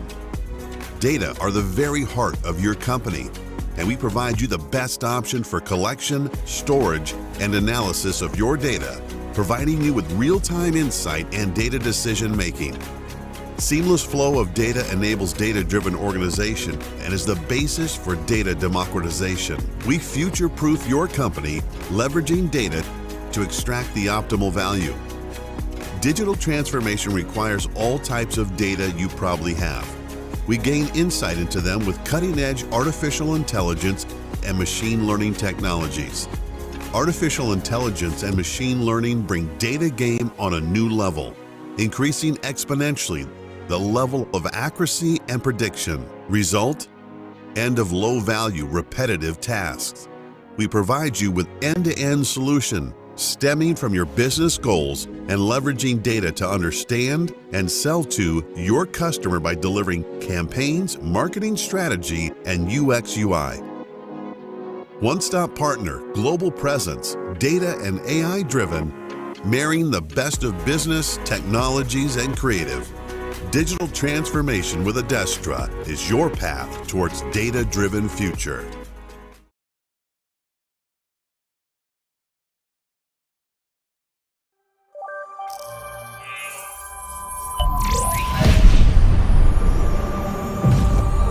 These days, if you don't have an app, you are falling behind. If you are not using your data, your competition is making better decisions. If you are not automating, your work processes are getting outdated. These days, no matter what industry you are in, you need tech R&D to stay relevant. And that wouldn't be a problem if setting it up was easy. Imagine that you could just press a button and have an R&D department spring to life. Imagine that the team already knows each other and works well together. Imagine that ways of work are industry leading, yet the culture is unmistakably your own. Imagine that you have access to an extensive network in an abundant, cost-efficient talent market. Can you imagine how easy scaling would be? Imagine there is a partner that could set it all up for you, operate it until it's up to speed, and then, when you decide, transfer it over to you. A partner that only succeeds when you succeed, that makes costs 100% predictable, gives you access to industry expertise, and makes every aspect of recruitment and HR effortless. Imagine the power of that. At Anthill, we imagined a service that would do all that, and then made it a reality. We think it transforms IT innovation from existential threat to low-hanging fruit, empowering your business to be well-equipped for the age of AI, virtual reality, and the Internet of Things. Learn more at anthill.one.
Независимо от работата от разстояние, в MentorMate продължихме да бъдем свързани.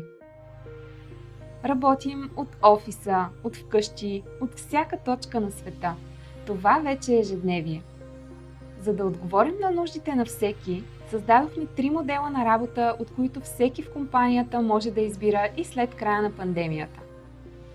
Първия вариант е комбинация от работа от вкъщи и работа в офиса. Комфортът на собствения ви дом ще бъде съчетан с социалните контакти в офиса. Може да предпочетете да работите изцяло от вкъщи, като ще имате опционално място в офиса след предварителна заявка. Искате изцяло гъвкава и дистанционна работа? Може да работите от всяка точка на света, гарантирайки си по-високи доходи. За да осъществим тези модели на работа, ще инвестираме $1 милион в висококачествено техническо оборудване, което да даде възможност на всеки да работи комфортно, независимо къде се намира. Придобивките за хората в компанията също стават гъвкави, като всеки ще може да избира най-удобните за себе си. Като компания, която цени служителите си, даваме възможност сами да избирате. Тези модели на работа важат за всички отворени позиции и не са ограничени за времето в пандемия. Посетете нашата кариерна страница mentormate.com/bg/careers и вижте отворените ни позиции.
Data is super valuable asset in today's business.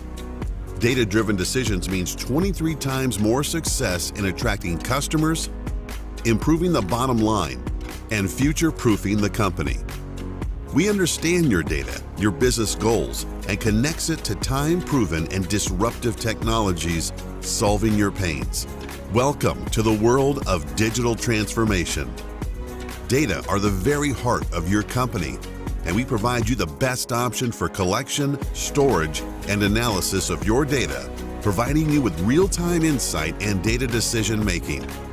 Seamless flow of data enables data-driven organization and is the basis for data democratization. We future-proof your company, leveraging data to extract the optimal value.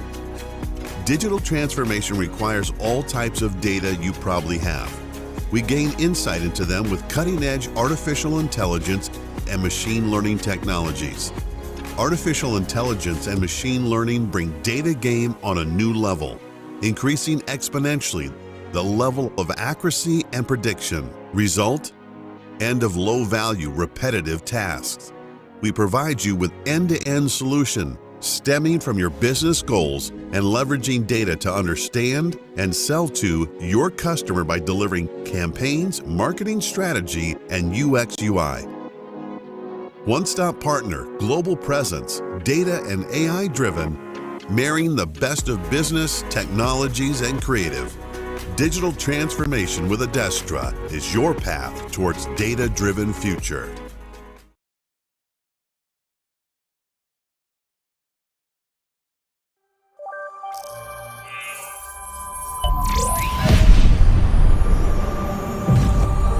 These days, if you don't have an app, you are falling behind. If you are not using your data, your competition is making better decisions. If you are not automating, your work processes are getting outdated. These days, no matter what industry you are in, you need tech R&D to stay relevant. And that wouldn't be a problem if setting it up was easy. Imagine that you could just press a button and have an R&D department spring to life. Imagine that the team already knows each other and works well together. Imagine that ways of work are industry leading, yet the culture is unmistakably your own. Imagine that you have access to an extensive network in an abundant, cost-efficient talent market. Can you imagine how easy scaling would be? Imagine there is a partner that could set it all up for you, operate it until it's up to speed, and then, when you decide, transfer it over to you. A partner that only succeeds when you succeed, that makes costs 100% predictable, gives you access to industry expertise, and makes every aspect of recruitment and HR effortless. Imagine the power of that. At Anthill, we imagined a service that would do all that, and then made it a reality. We think it transforms IT innovation from existential threat to low-hanging fruit, empowering your business to be well-equipped for the age of AI, virtual reality, and the Internet of Things. Learn more at anthill.one.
Независимо от работата от разстояние, в MentorMate продължихме да бъдем свързани.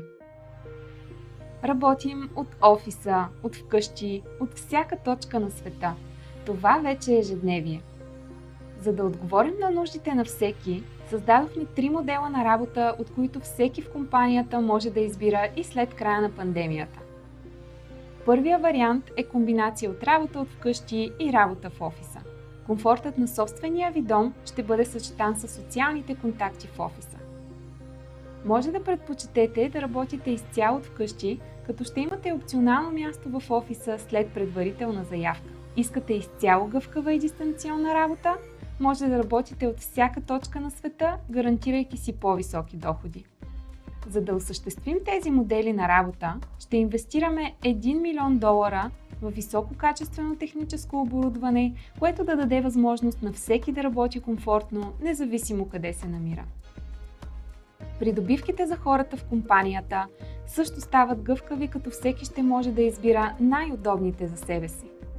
Като компания, която цени служителите си, даваме възможност сами да избирате. Тези модели на работа важат за всички отворени позиции и не са ограничени за времето в пандемия. Посетете нашата кариерна страница mentormate.com/bg/careers и вижте отворените ни позиции.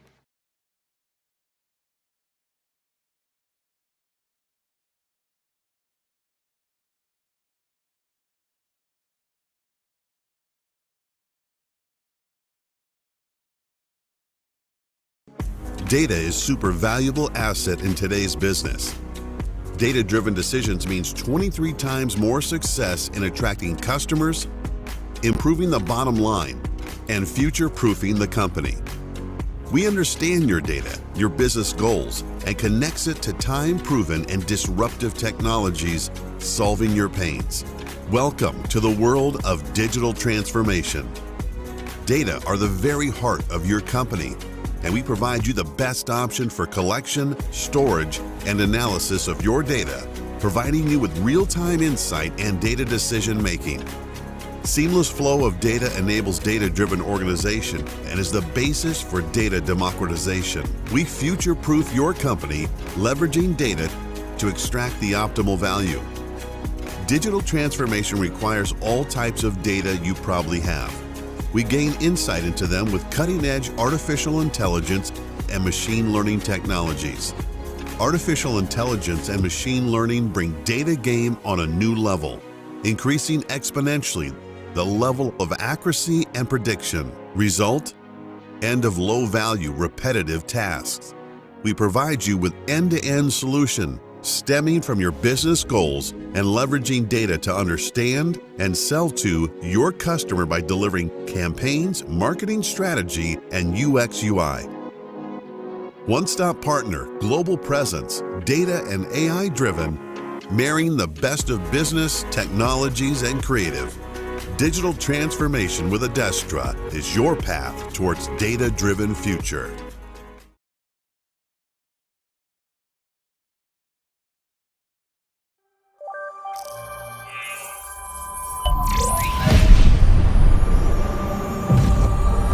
These days, if you don't have an app, you are falling behind. If you are not using your data, your competition is making better decisions. If you are not automating, your work processes are getting outdated. These days, no matter what industry you are in, you need tech R&D to stay relevant. And that wouldn't be a problem if setting it up was easy. Imagine that you could just press a button and have an R&D department spring to life. Imagine that the team already knows each other and works well together. Imagine that ways of work are industry leading, yet the culture is unmistakably your own. Imagine that you have access to an extensive network in an abundant, cost-efficient talent market. Can you imagine how easy scaling would be? Imagine there is a partner that could set it all up for you, operate it until it's up to speed, and then, when you decide, transfer it over to you. A partner that only succeeds when you succeed, that makes costs 100% predictable. gives you access to industry expertise, and makes every aspect of recruitment and HR effortless. Imagine the power of that. At Anthill, we imagined a service that would do all that, and then made it a reality. We think it transforms IT innovation from existential threat to low-hanging fruit, empowering your business to be well-equipped for the age of AI, virtual reality, and the Internet of Things. Learn more at anthill.one.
Независимо от работата от разстояние, в MentorMate продължихме да бъдем свързани.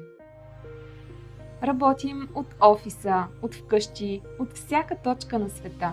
Това вече е ежедневие. За да отговорим на нуждите на всеки, създадохме 3 модела на работа, от които всеки в компанията може да избира и след края на пандемията. Първия вариант е комбинация от работа от вкъщи и работа в офиса. Комфортът на собствения ви дом ще бъде съчетан с социалните контакти в офиса. Може да предпочетете да работите изцяло от вкъщи, като ще имате опционално място в офиса след предварителна заявка. Искате изцяло гъвкава и дистанционна работа? Може да работите от всяка точка на света, гарантирайки си по-високи доходи. За да осъществим тези модели на работа, ще инвестираме $1 милион в висококачествено техническо оборудване, което да даде възможност на всеки да работи комфортно, независимо къде се намира. Придобивките за хората в компанията също стават гъвкави, като всеки ще може да избира най-удобните за себе си. Като компания, която цени служителите си, даваме възможност сами да избирате. Тези модели на работа важат за всички отворени позиции и не са ограничени за времето в пандемия. Посетете нашата кариерна страница mentormate.com/bg/careers и вижте отворените ни позиции.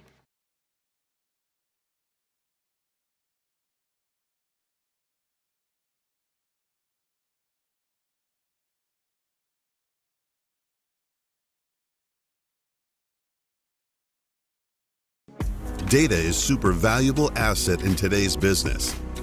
Data-driven decisions means 23 times more success in attracting customers, improving the bottom line, and future-proofing the company. We understand your data, your business goals, and connects it to time-proven and disruptive technologies, solving your pains. Welcome to the world of digital transformation. Data are the very heart of your company, and we provide you the best option for collection, storage, and analysis of your data, providing you with real-time insight and data decision-making.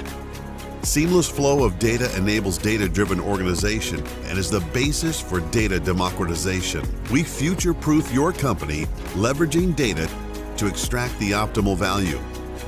Digital transformation requires all types of data you probably have. We gain insight into them with cutting-edge artificial intelligence and machine learning technologies. Artificial intelligence and machine learning bring data game on a new level, increasing exponentially the level of accuracy and prediction. Result? End of low-value, repetitive tasks. We provide you with end-to-end solution, stemming from your business goals and leveraging data to understand and sell to your customer by delivering campaigns, marketing strategy, and UX UI. One-stop partner, global presence, data and AI-driven, marrying the best of business, technologies, and creative. Digital transformation with Adestra is your path towards data-driven future.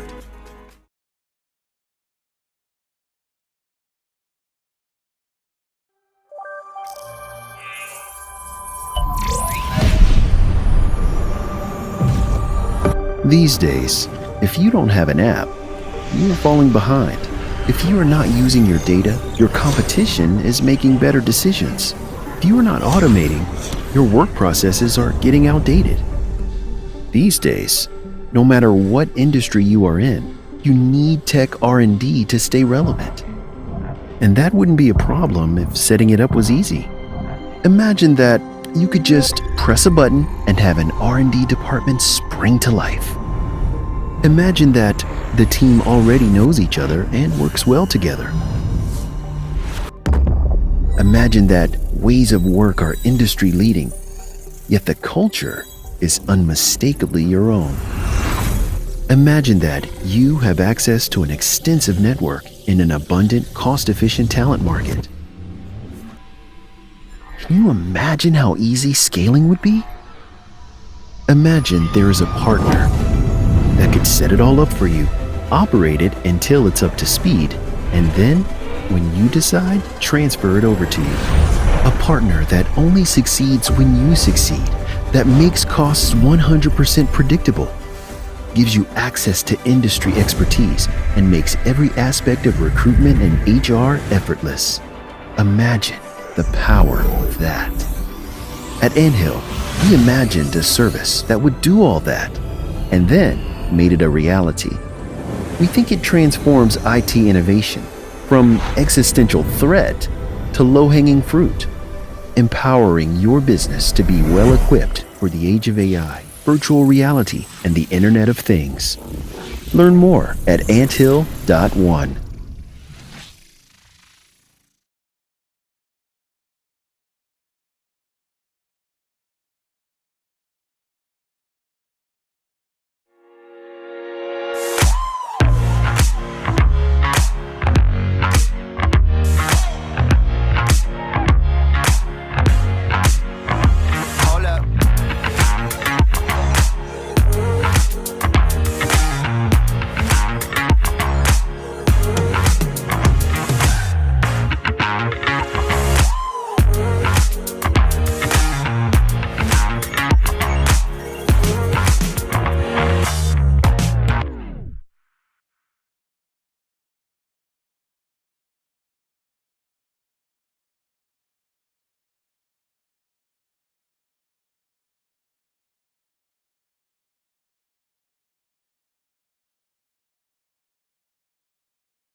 Yes. So, hi everyone. My name is Kalina Ivanova, and I'm really excited to be part of this event today. This one is a little bit more special to me because it's my first event as a speaker. And a few words about me. I'm passionate about Power BI and about achieving business impact with data. Currently, I'm working as data analytics consultant at Batis. And today I'll share with you my experience around working with Power BI data flows and to look into how we can use them to accelerate the data culture within a company. Um, Going to the agenda, I'll start with high-level overview. Then we'll go through some use cases depending on the company size. I'll cover some of the main functionalities for Pro and Premium, and I also prepared some exciting demos for you. Throughout the presentation, if you are curious about something, feel free to interrupt me and ask me questions. Now, starting with the overview. So in the overview, I'll cover what are Power BI data flows, who are the right individuals who should create data flow within a company, how data flows are different than Power BI datasets, and we'll look into refresh types, licensing available, popular features, and most importantly, we'll create one from scratch. Now, data flows have been on the market for almost 3 years, evolving since then, and essentially, we may say that this was something available even earlier, so it's simply Power Query, and this functionality was available in Power BI Desktop. Everyone who's going Power BI Desktop through this transform tab, apply some transformations, Now, the challenge with this is that there's no way to have governance over these transformations. Um, you can't be sure that all company policies are applied while developing these transformations. There's no way to endorse or certify them, and therefore they can't be reused by other teammates. And what Power BI data flows gives us is exactly this. So we can have some ETL transformations, and we can combine them in one workspace, put them in centralized location on the cloud, and they are ready for other business users to take advantage of them. Now, I took this as description order Power BI data flows from another cut, and I find that it's really informative, and it really helps you understand what data flows are. So key part of this is that it's running in the cloud and it's running independently from any other Power BI reports. Now, in a nutshell, this is self-service data prep, and yeah, it's not bounded to any report, to any data set. The individuals who should ideally create data flows are business users with great and deep domain knowledge in a specific area, but also users who are in the same time familiar with our Power BI development, users who are familiar with best practices while developing with Power BI. And yeah, Power BI data flows is cloud-only feature. So if you're using Power BI report service or some of the features on-prem, you won't be able to take advantage of data flows. When it comes to storage, it's this service is backed by the Azure Data Lake Gen 2, and in terms of size, it depends on your Pro or Premium license. So with Pro, you have 10 GB, with Premium 100 terabytes. And of course, if you have your own Azure Data Lake, if you have larger volumes of data, you can connect, your data lake to be used instead of the one that Microsoft provides. Now I will jump to the Power BI service, and we'll develop one data flow. I created one workspace especially for this event, and I've chosen to create data flow for something that you can do with your Pro account. So we create a calendar table with M-code that can be reused across company. So this is quite a common use case. Imagine that you have a physical calendar that's specific for your company. Another use case is if you have some currency table that's also specific for the company. And these are things that you can implement with mScript. So once we are in the service, in the workspace, we can go on New, we select data flow, and we define new data flow entity.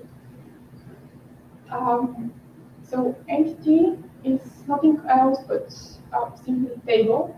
That's how a table is called in the data flows world. And so here you already see a familiar UI from connectivity point of view to desktop. I'll start with blank query. And I don't need to set gateway in this case. So if you're using some database that's on-prem, you need to set gateway as well. Now, I'll first create some parameters for start and here.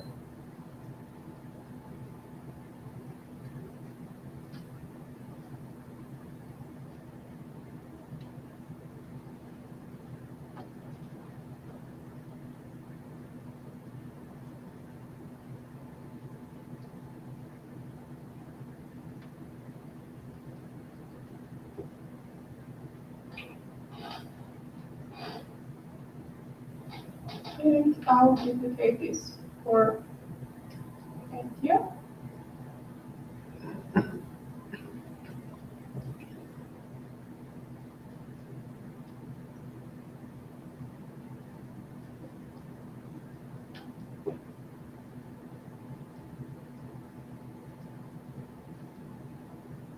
Now I'll edit by using the advanced editor, the encode.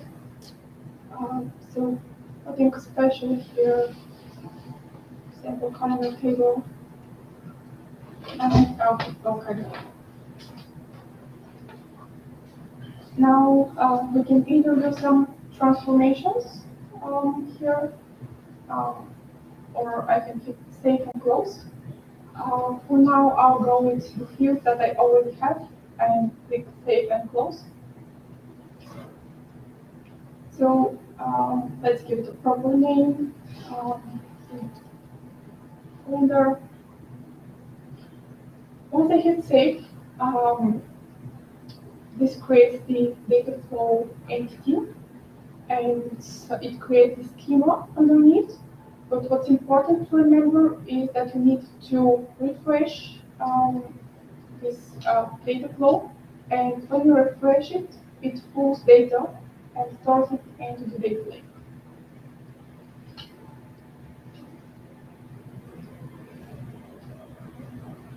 So I'll open Power BI Desktop, new file just to showcase that briefly.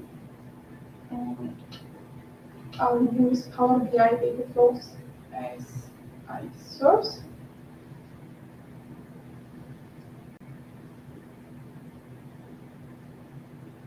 Let's give it a minute to connect.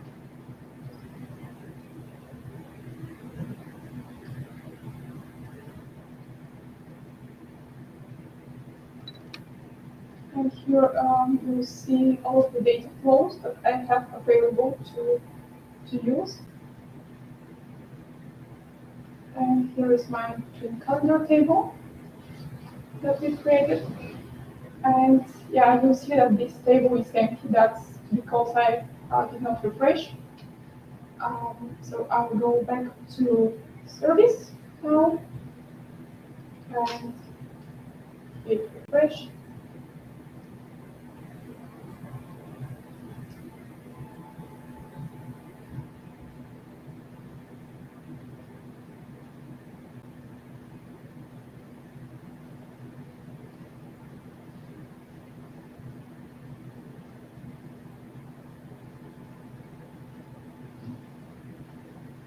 When it comes to refreshes, we have refresh now, and we also have scheduled refresh.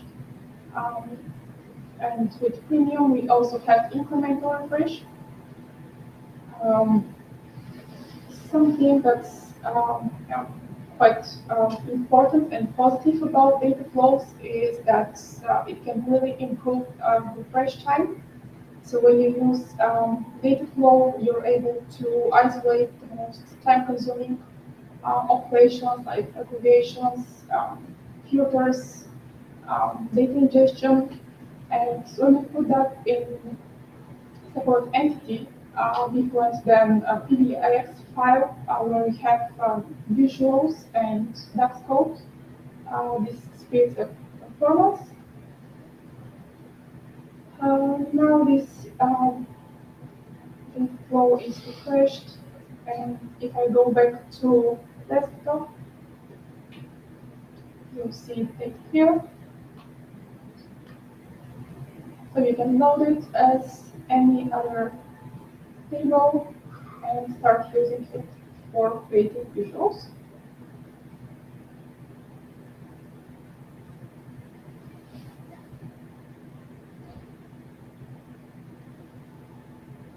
Another cool functionality that's premium is that we can use already existing data flows and only link them to other workspaces.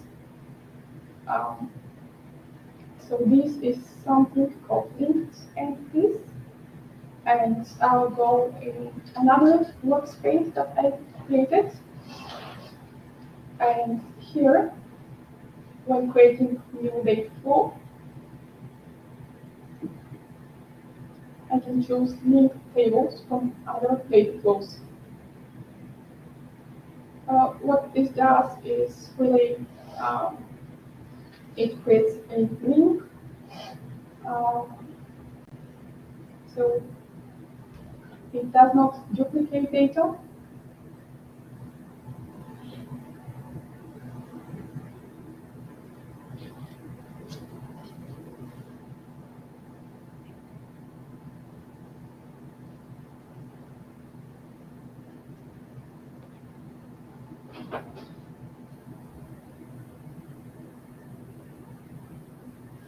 So here you will notice this blue icon next to my table that notifies that this is linked entity. And what's quite important is also this message here. So linked entities can be edited in this workspace. They're to be taken from another workspace and used straight. If you want to add some additional fields, let's say that we want, we don't have started in this calendar table, and we need to add that, we can right-click on this linked entity and create reference. And you'll notice that this creates another table, and this table is with this lightning sign. So this is something called computed entity. And here we can add another column.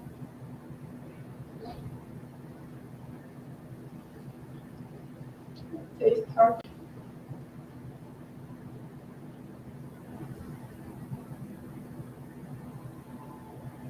Here.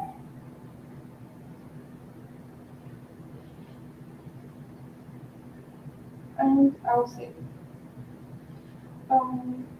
Another benefit of using Power Query online with data flows is that here you can see each applied step, if it does folding or not. That's something that's not visible in desktop. So in desktop, you need to right-click on each operation and see if you can see this source query. So that's something that's quite convenient.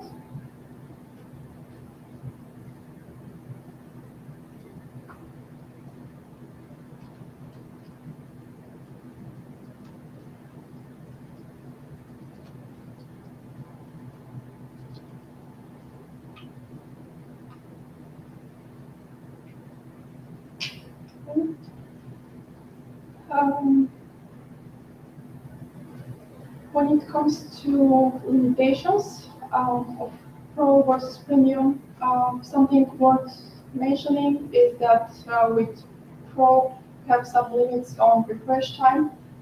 So your refresh time for data flow needs to be maximum 3 hours, and the maximum refresh time per entity in data flow should be maximum of 2 hours.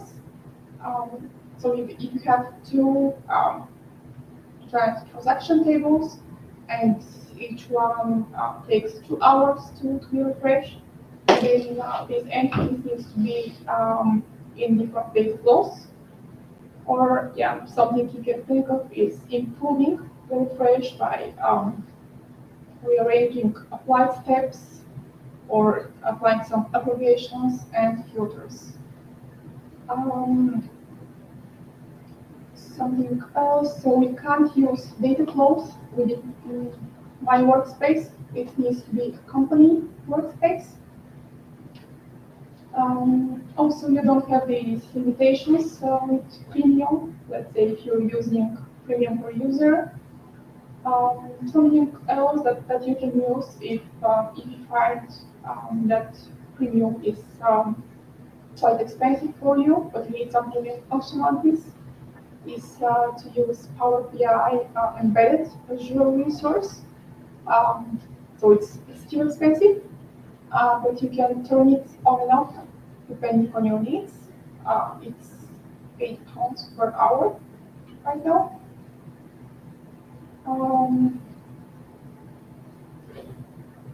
Now I go back to my slides. The next thing I would like to cover is why adopting data flows. And to answer that, I would like to go one step back and share with you different ways how I've seen Power BI being used across different company sizes. And I'll start with small companies. So what I've often seen here is we have multiple data sources. So we have some cloud files, we have one or two databases, some online services. We download Power BI desktop, connect these sources, create calculated columns, create some transformations with M scripts, then create bugs, visuals in the very same file, and use this one single PBIX file as reporting solution. And that's absolutely fine if you're not focused on governance and it satisfies your needs in terms of model size. But I'm keen to show you how you can use data flows in this scenario to enhance this architecture. So this is again architecture for small companies, but with this data flow layer.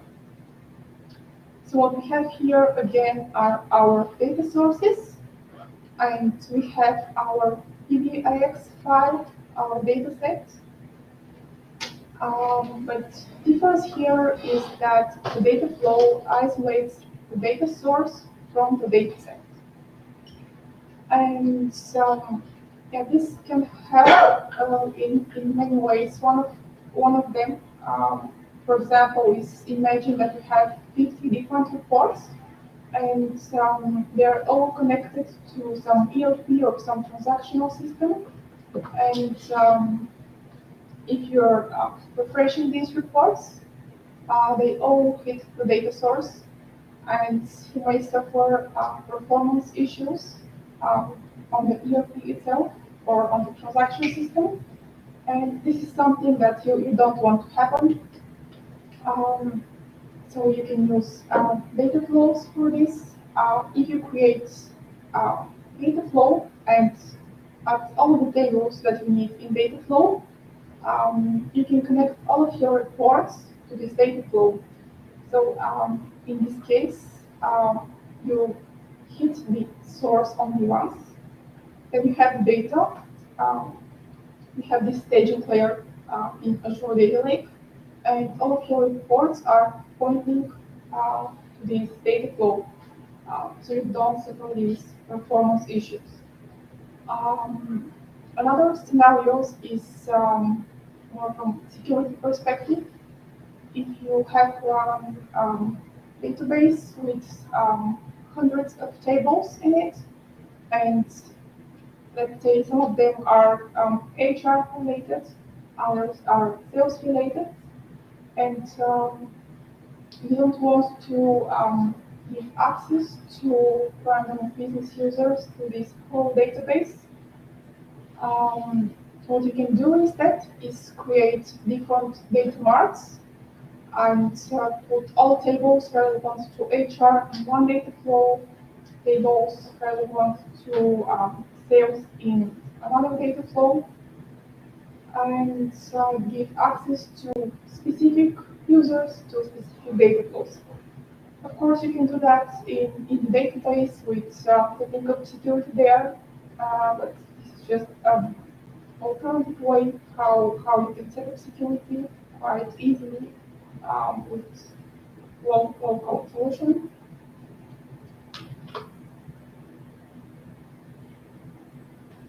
Another useful scenario is if you have giant transaction tables and you don't need reporting at this granularity. Let's say that you have transactions and queue records added to your database every 5 minutes, but you're interested in reporting on day level only for data from the past 3 years. Now, if you connect to the data source in this table, you have a giant model, and you suffer again these performance refresh issues every time you select even a slicer on a report. But if you have this in a data flow, if you filter the data only for the last 3 years, if you aggregate this data, you will overcome this issue. Another convenient thing that you can do is if you have on-prem database. So if you have reports connected to on-prem databases, when you refresh them, you need to connect each and every report to gateway. And so you don't want all of the users that create reports to manage gateways, to random access, etc. So something you can do is create one gateway centrally for this data flow, and in this case, business users that create reports, they don't need to deal with gateways at all. Now, another use case is if you're mid or enterprise level company, then maybe your architecture looks something similar to this with Microsoft Stack. So again, you have your data sources, and you use some Azure resources to ingest data. You use Data Factory to orchestrate the movement of data between training, between data warehouse. Another scenario is to use signups, only one Azure resource for that.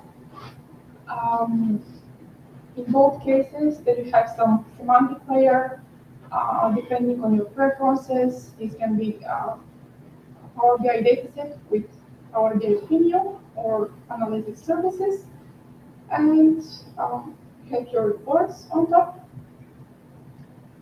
And this is the perfect solution for enterprise level BI solution, to have this modern data warehouse and have this semantic layer that satisfies all of the reporting needs you have across your company. But what happens normally over time is that you need more and more data. You want to have some additional fields added to this semantic layer. You may also have new applications in your company, and you also want to analyze the data coming from there. So yeah, what happens is that demand for reports rises, and it really takes a lot of time to add new data source, even a few fields to semantic layer and to data warehouse solution, because there are a lot of considerations while building this semantic layer. So what you can do instead as addition is to use your warehousing solution, reports from there, but also to use data flows as addition for new sources, so we can have as new entities, new applications, new fields, and quickly create reports from there, because we know that time is essence, and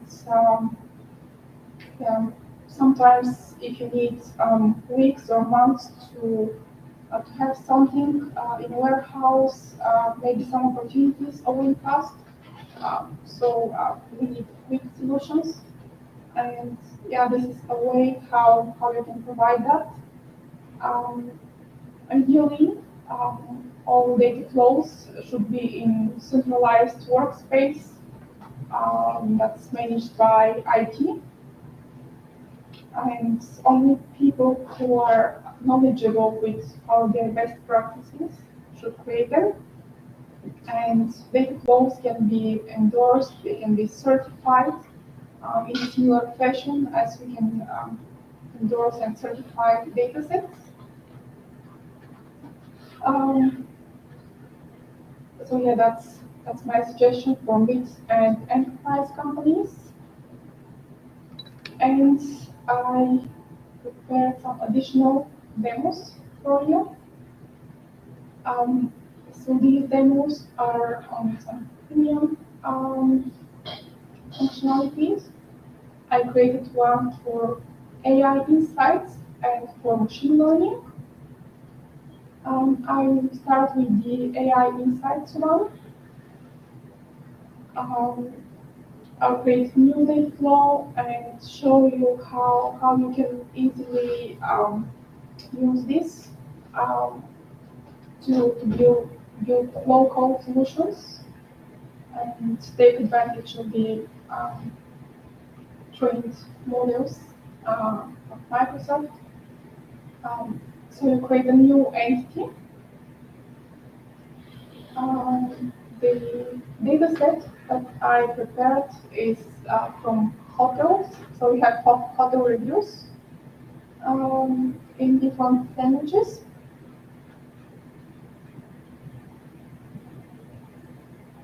I don't need gateway in this case because I'll connect to my OneDrive and take the file from there.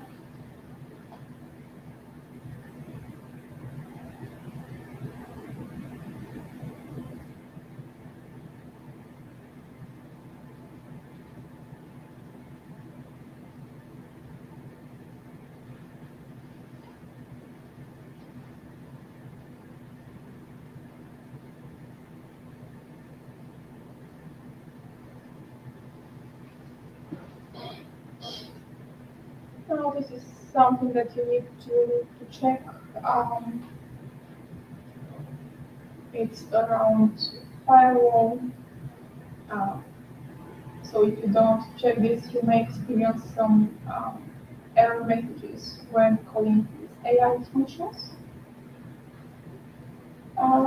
So if we take a look at data sets, we have IDs of reviews, we have reviews date, reviewers' names and their comments. And here we have this AI insights functionality. I'll select this. And what we have in terms of AI is language detection. So we can see what's the language of the comment. We also have things like semantic analysis and keywords extractions and extract images. I'll start with detecting the language. So I'm selecting this function and I want to apply it to the comments field in my dataset. Let's hit apply and give it a few seconds. It will output two fields, one with the language and one with the language ISO code. So you can see that we have comments in English, German, French, Italian, etc. And in a similar fashion, we can go again and apply different functions. This time we can apply key phrases. Again, on the comments field. And I'll use the field that we just created for language. And so on and so forth.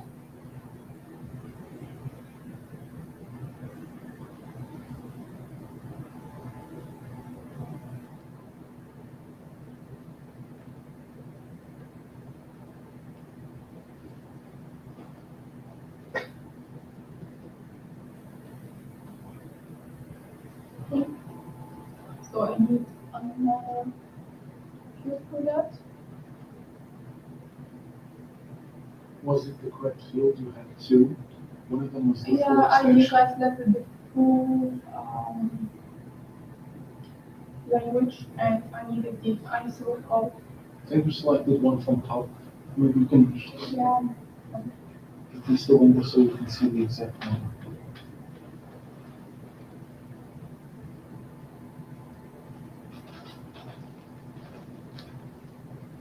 Yeah.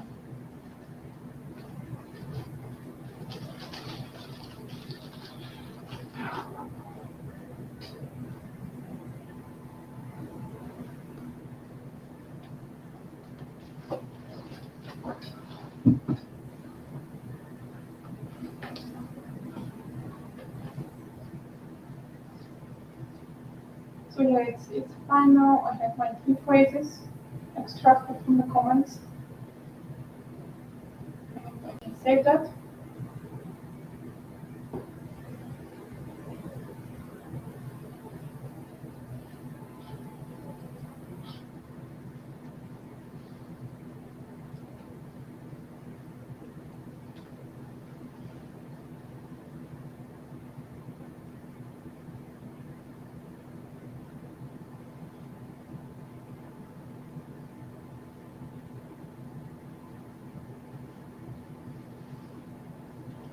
Something else that we can do is apply AutoML.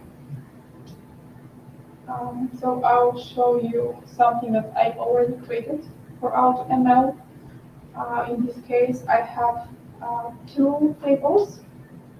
I have my clients database with clients where I know if they're churners or not.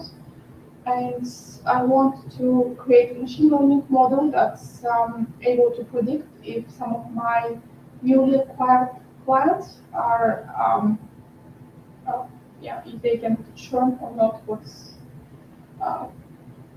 really the most expected thing for them. And here what we have in this clients, internet service clients. Here I have this churn column that's notifying if my client is churner or not. And the other data set I have is with new clients. So here I don't have this information. What I can do is go and create machine learning model.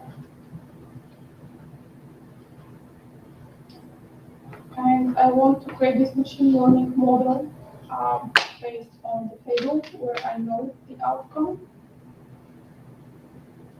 I'll select my churn column and hit next.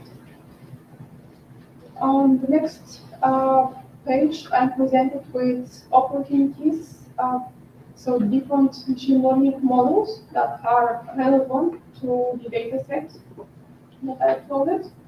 And in this case, Microsoft recognizes that the most relevant one is binary prediction, and it's the only one I've been presented. So I'm interested to see tuners, and I can give them more user-friendly names,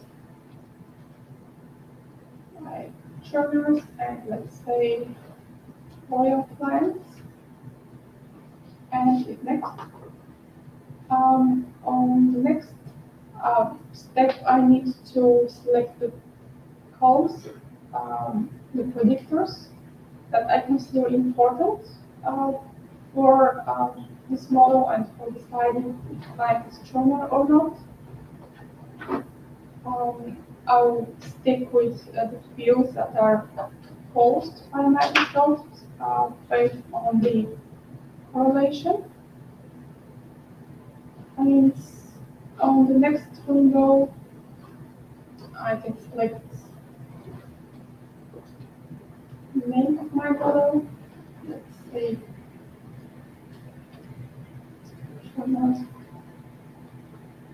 prediction. And I can select training time. Now this takes around 10 to 15 minutes in order to be effective and provide meaningful results. So I'll cancel that for now. And I'll show you what it outputs once the model is trained. So while the model is being trained, there are two entities created in the data flow based on the internet service clients. So we have our training data and our testing data set.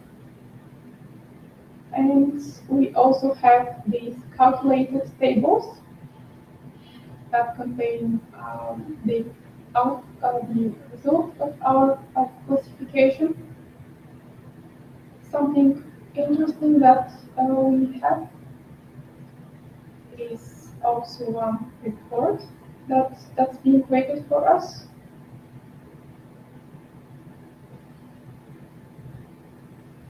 So this report allows us to analyze in detail how the model is performing. Here we have the opportunity to adjust our threshold depending on our business case. We can also see what our top predictors are. And if we select some of the predictor, we can see more detailed information around it. So in this case, it turns out that what matters most for our classification model is the remaining time of the contract. You have some further tabs on this report, so you can see some statistics around it. You also have some training details. You can see what are the models. So in this case, it's small data set, quite heavily used and well known, and that's why it's with 100%, and that's why only one iteration is needed. So if we are happy with this model, we can go to our workspace and we can apply this model to our new client dataset. We can do that from the machine learning tab. Apply ML model, and we select the table where we want this model to be applied. Now these are all the demos I prepared, and I also prepared some sample reports that you can build on top of this analysis. So that's for the churn analysis. For example, here I have split between loyal customers, potential churners, and I have some graphs, some visuals for the most um, valuable predictors, which were remaining contract length, and the second one is subscription age. And I also have one report for AI insights. So this is something that I built on top of the keywords, and this is based on the sentiment score. So this concludes my presentation. Now I hope that you learned something new that you can use, and I'm really happy to answer your questions if you have some. For the AI insights and for machine learning, etc., can you tell us what licensing is required for that? Yeah. So these need premium. So yes, we know premium is quite expensive, but you can use premium per user or Azure embedded resource for Power BI. We need A4 for these functionalities to work. Yeah. Any other questions?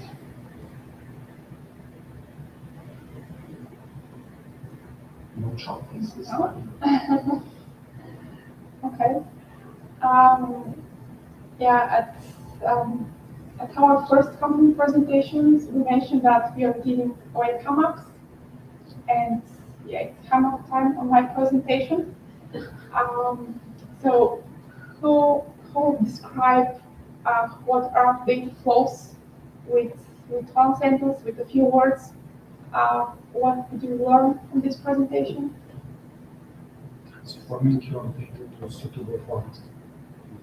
Okay. Thank you. Any other answers? That's accurate. Okay, and the second question, do Power BI data flows replace Power BI data sets? No. Okay. And do you still need data warehouse solution if you use Power BI data flows? It depends on what you know. You can use it by thought house. Sorry. You can use thought house. It's not necessary to use data warehouse. Yeah, so I meant this question from enterprise perspective, like, I didn't want to answer before. Yeah. For data warehouse, the traditional data warehouse that you get in Azure, that's obviously very expensive. Yeah. You know, €1, 130 per hour. So yeah, that's very expensive to use. Nowadays there are alternatives. You can use things like Synapse, which you can get your logical data warehouses, in which you base it yourself in data lakes, etc., and you create things like external tables. It still simulates your environment, but you get it much cheaper. But the concept in the end to actually receive it from Power BI is still the same.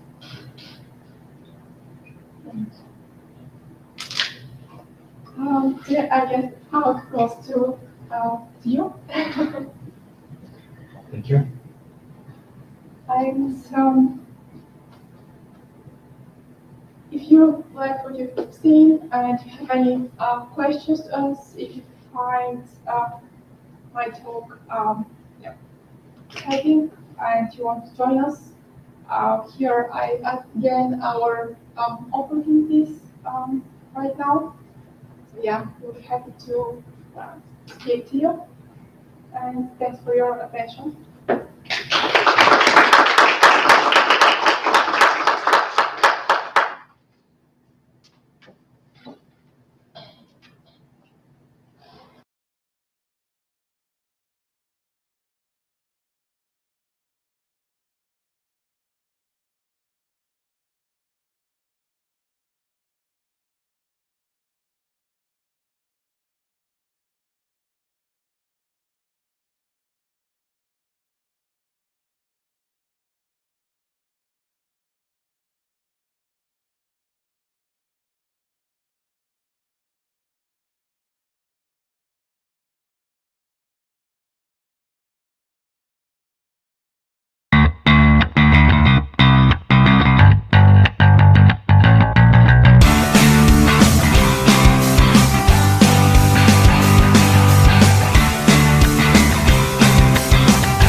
Независимо от работата от разстояние, в MentorMate продължихме да бъдем свързани.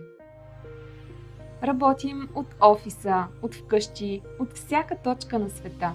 Това вече е ежедневие. За да отговорим на нуждите на всеки, създадохме 3 модела на работа, от които всеки в компанията може да избира и след края на пандемията. Първия вариант е комбинация от работа от вкъщи и работа в офиса. Комфортът на собствения ви дом ще бъде съчетан с социалните контакти в офиса. Може да предпочетете да работите изцяло от вкъщи, като ще имате опционално място в офиса след предварителна заявка. Искате изцяло гъвкава и дистанционна работа? Може да работите от всяка точка на света, гарантирайки си по-високи доходи. За да осъществим тези модели на работа, ще инвестираме $1 милион в висококачествено техническо оборудване, което да даде възможност на всеки да работи комфортно, независимо къде се намира.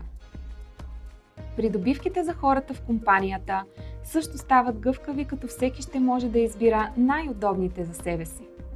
Като компания, която цени служителите си, даваме възможност сами да избирате. Тези модели на работа важат за всички отворени позиции и не са ограничени за времето в пандемия. Посетете нашата кариерна страница mentormate.com/bg/careers и вижте отворените ни позиции.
Okay, hello. It's nice to be in person here in Sofia. I know that a lot of people are covering us and looking at the streaming online, so hello to them as well. Today I will talk about how to create a mixed reality in Microsoft Power Apps application without any using a high amount of the code, using so-called low code or citizen developer solution. I'm Tomislav Bronzin, and my colleague Dmitrija Latric, who cannot be here today, but we are all Microsoft MVPs for Office 365. We did a lot of projects, especially in the field of the mixed reality, but also Power Apps, Office teams, creating applications that are connecting this real world with the digital twins. Thank you to the sponsors for enabling us to do this and to share our knowledge and experience with a lot of people that are looking at this presentation. So for start, what is Power Apps? Power Apps is a suite of applications, services and connections that enables data to be shown and visualized in a way that is very, very low code, so it doesn't require a lot of coding. It is actually suited for the business people that knows the domain, business domain, but what actually it enables them to use their knowledge of how to create PowerPoint presentation on one hand, and on the other hand to use the Excel formulas and create some activities, triggers, and manipulate the data within the applications.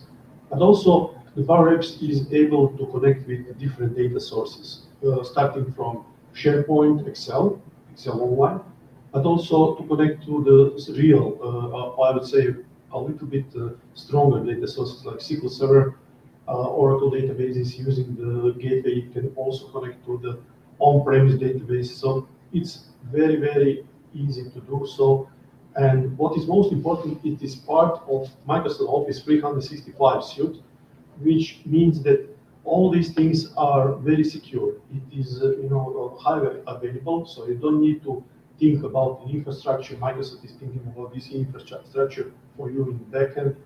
You have the security right from the box. So if your business is connected with Microsoft Active Directory, or at least Active Directory, Azure Active Directory online, so if you are using Office 365, then you have the security accounts, you have the ability to do the permissions within these applications.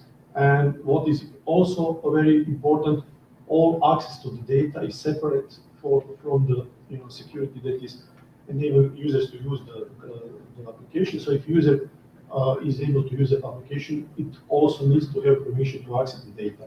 So it's very secure, it's very manageable environment, and allows to create applications, forms, and workflows without writing code. Also, what is very important is that it runs on any device. So you can run in browser or on the Windows system, or you can run in browser on Mac, you can run on mobile phones, tablets. So it's both a web and mobile enabled from the start. So you don't need to think about this. So what I'm talking today is how actually you can use mixed reality features that are available just from recent time.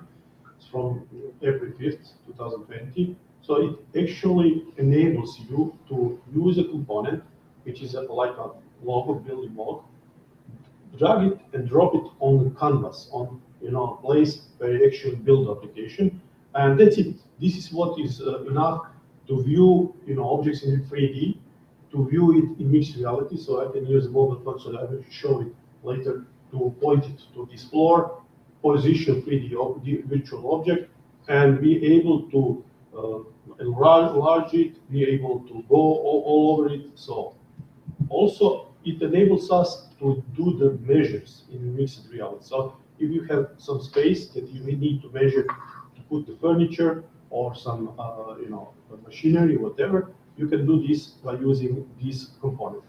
So just to be sure that everybody knows all the conditions, for using these mixed reality features and components, you need to have these virtual objects in 3D in so-called GLB format, which is, and 2D images must be in JPEG and PNG format. So this is actually a good news. Why? Because the 3D builder, which is actually application that is coming, it was coming with Windows 10 now with Windows 11 as well. You can actually do this 3D visualization in a tool that is already installed on most Windows devices. Also, the good news is we will see later that there is a lot of assets that are available in this format, and I will actually use one asset library for this application as well.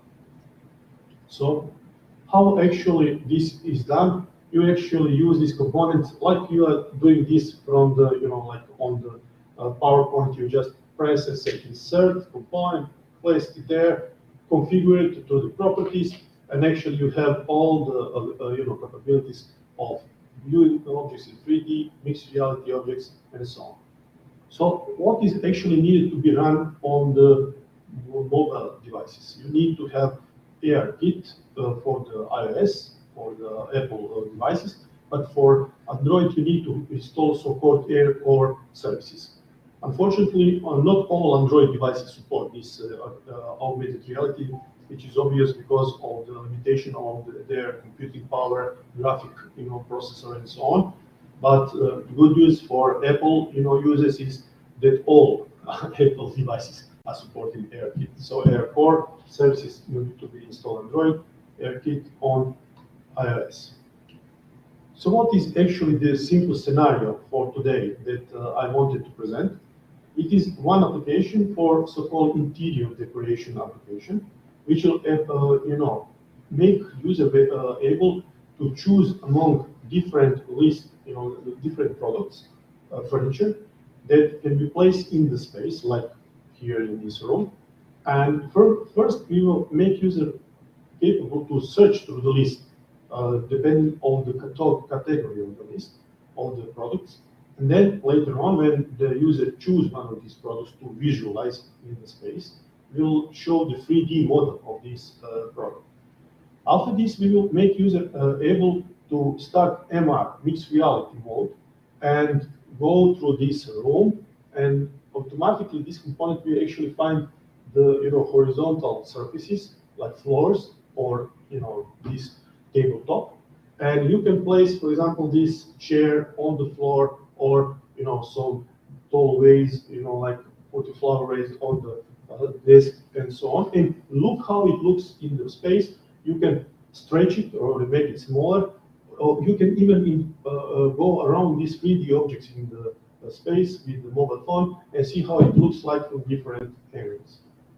So how it looks like, this is the first step actually to build the application. You need to find the models. You can build yourself, or you can go to this link, apa.ms/models, and I will just show you. This is the things just to see. Okay, so I just need to go out to the presentation mode of the application. Okay. To switch to the screen sharing. Okay, just to a little bit wait to show the. Okay, you can now see it. So this is the experimental control assets. Actually, there is a lot of this, as you see, 3D models, pictures, and so on. The easiest way to get these 3D models is just to go here in GitHub and say download zip. So I'm not doing it because it's a large file, but I will actually show it how it looks like. This is the zip file with the assets, and inside these assets there's a lot of these 3D controls, objects along with their picture in 2D. So if I double click on one of these 3D objects, actually it opens 3D builder, 3D viewer. So I can go through, and you can see this vase. I can go and I can make it larger. I can make it smaller. I can go around, so I can view it in the 3D environment. I can also apply different, you see, filters, lightings, scenarios, and so on. So simple or more complex, of course, animation and effects. There is another way also to do this. There is asset store at unity.com, and also there is a marketplace. So if you need some object to be built and you are not very artistic, you can actually ask somebody for you to do it and use this. So is it the already made models that are available here for free using Microsoft 3D Builder? So you can actually start with one model and create another, or build it from the scratch a new one, or go to the Unity Asset Store. There is also a lot of free models, but of course everything that is free is not mandatory, good. So you can also ask for these models to be built. Okay, so the next thing is, you just need to wait a little bit to switch to the presentation mode. Okay, so this is the first step, find models. So we can say that we have found those models online. The second step is to create a folder structure.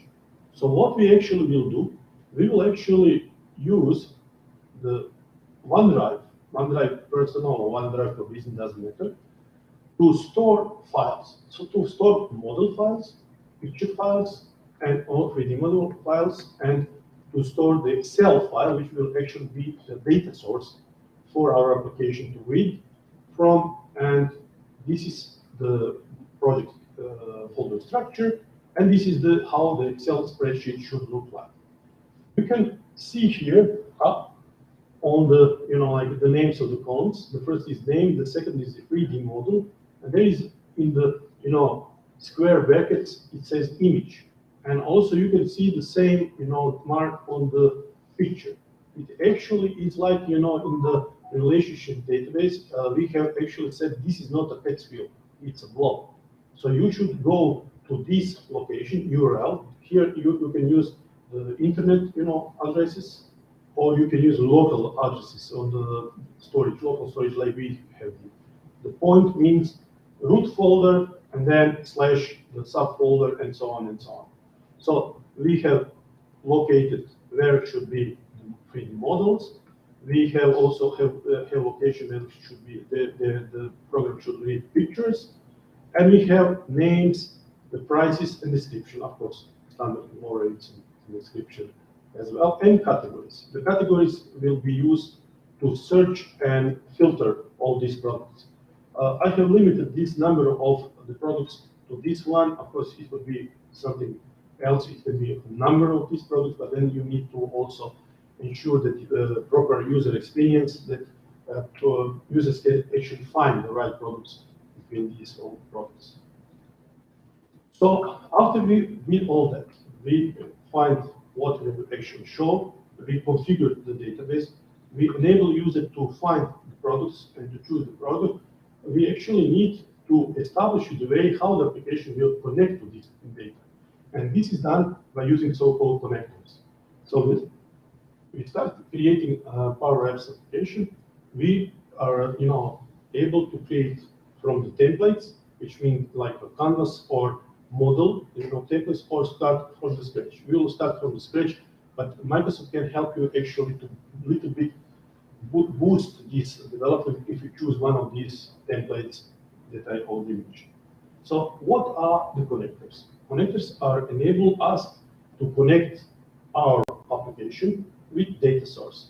So it can be, like I said, Excel file that I already said, Excel file that is located online, that are located in OneDrive, a Dropbox, whatever. It can be also Microsoft Teams, it can be a SharePoint list, but also it can be, for example, Office 365 user list that you can connect to. As I already said, because we are using these Power Apps as a part, as one of the service of Office 365, we are using all the security that is already in place there. So if the user doesn't have access either to application or the data, which is separating, then the user cannot use the application. Even the user has access to the application, but not access to the data. This is not good. It will not happen. It will not enable user to use the application. What are all other connectors that are available? So you can connect to the SQL Server, either in cloud or on-premise by using so-called data gateways. So you can establish the gateway in your system, which will connect to the Microsoft server, and this will actually route all the requests for connection to this server. Even if it's on-premise, it will look like you're hosting this in the cloud. So the similar is for the Oracle database. You can also connect to different other data sources like Salesforce, like Twitter. So you can actually analyze if somebody is tweeting about some product, and make some kind of monitoring, whatever. And there is, of course, the list of these connectors on aka.ms/connectors. But the most important thing is to be, to understand that not all the connectors are included in the license that comes with Office 365. Some of these connectors are so-called premium connectors. So you need to buy additional license. But in this lecture today, I will not go to these licensing prices. This is something for somebody who is in the business of selling licenses. But just to know that you just need to check what kind of connectors are included in the license you have.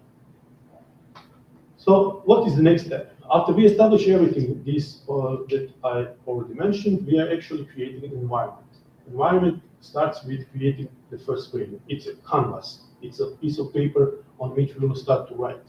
And what we are doing, we are actually creating screens. This object is called screen. It is container. In this container, we are putting controls. Controls can be also containers of other controls. For example, gallery container, gallery control, we'll see later.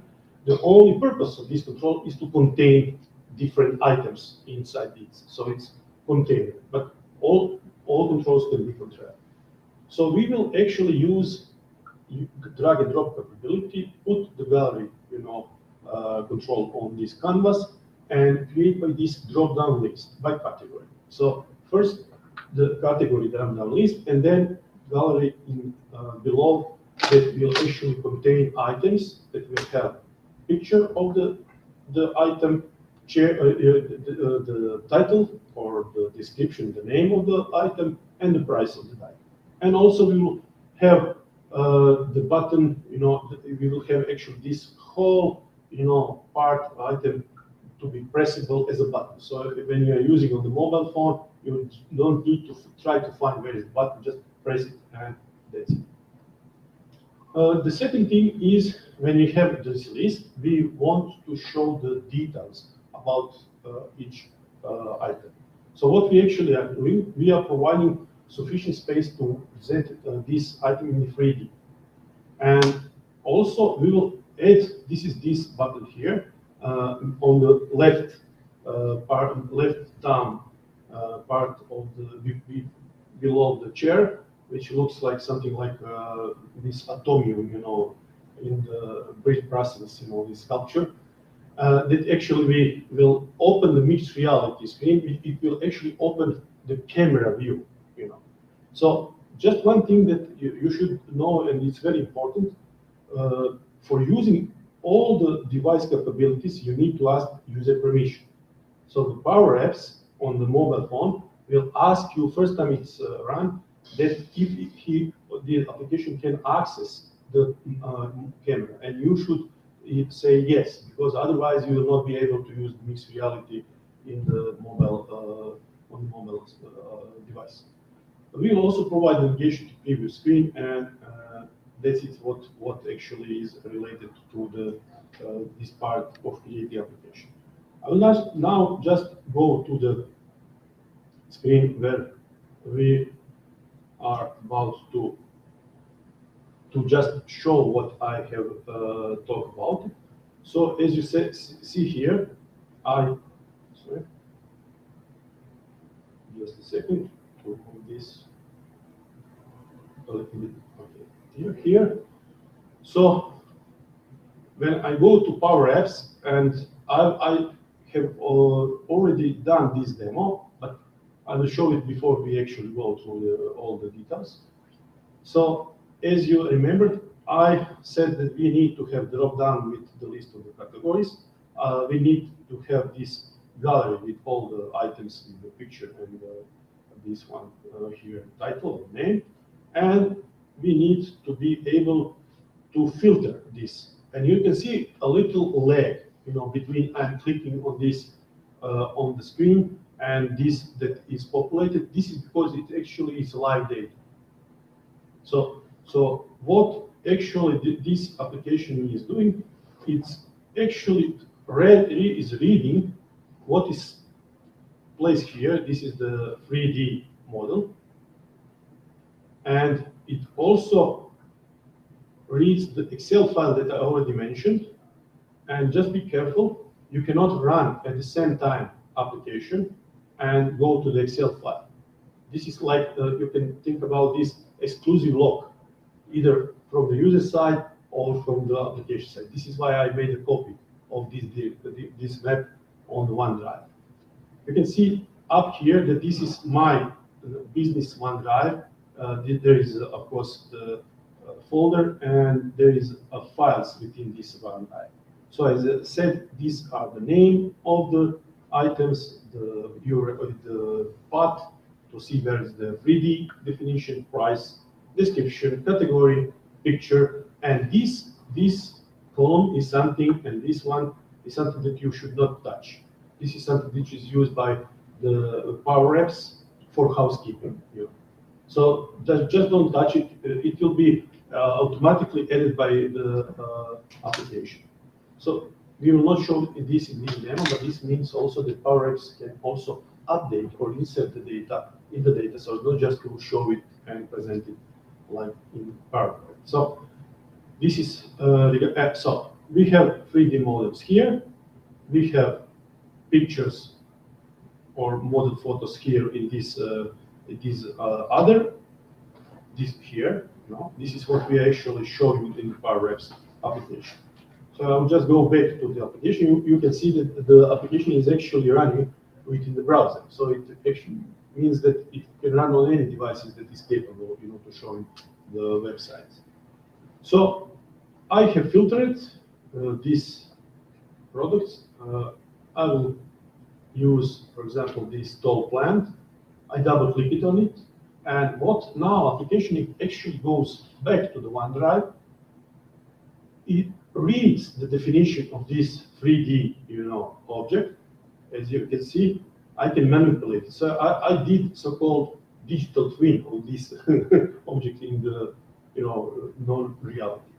The problem is that I cannot run this, because my laptop doesn't have camera. So the thing is, it's a special, workstation for the VR AR, and instead of having the camera here, it actually you plug in some much more capable camera or device here. But what I will do here, I will actually use the application, which probably you met before. It's a TeamViewer. Doesn't have anything in this case with the VR, but it will actually allow me to connect to my mobile device. I will start the screen broadcasting, and I will go to the Power Apps application. So you probably now see up there that you cannot.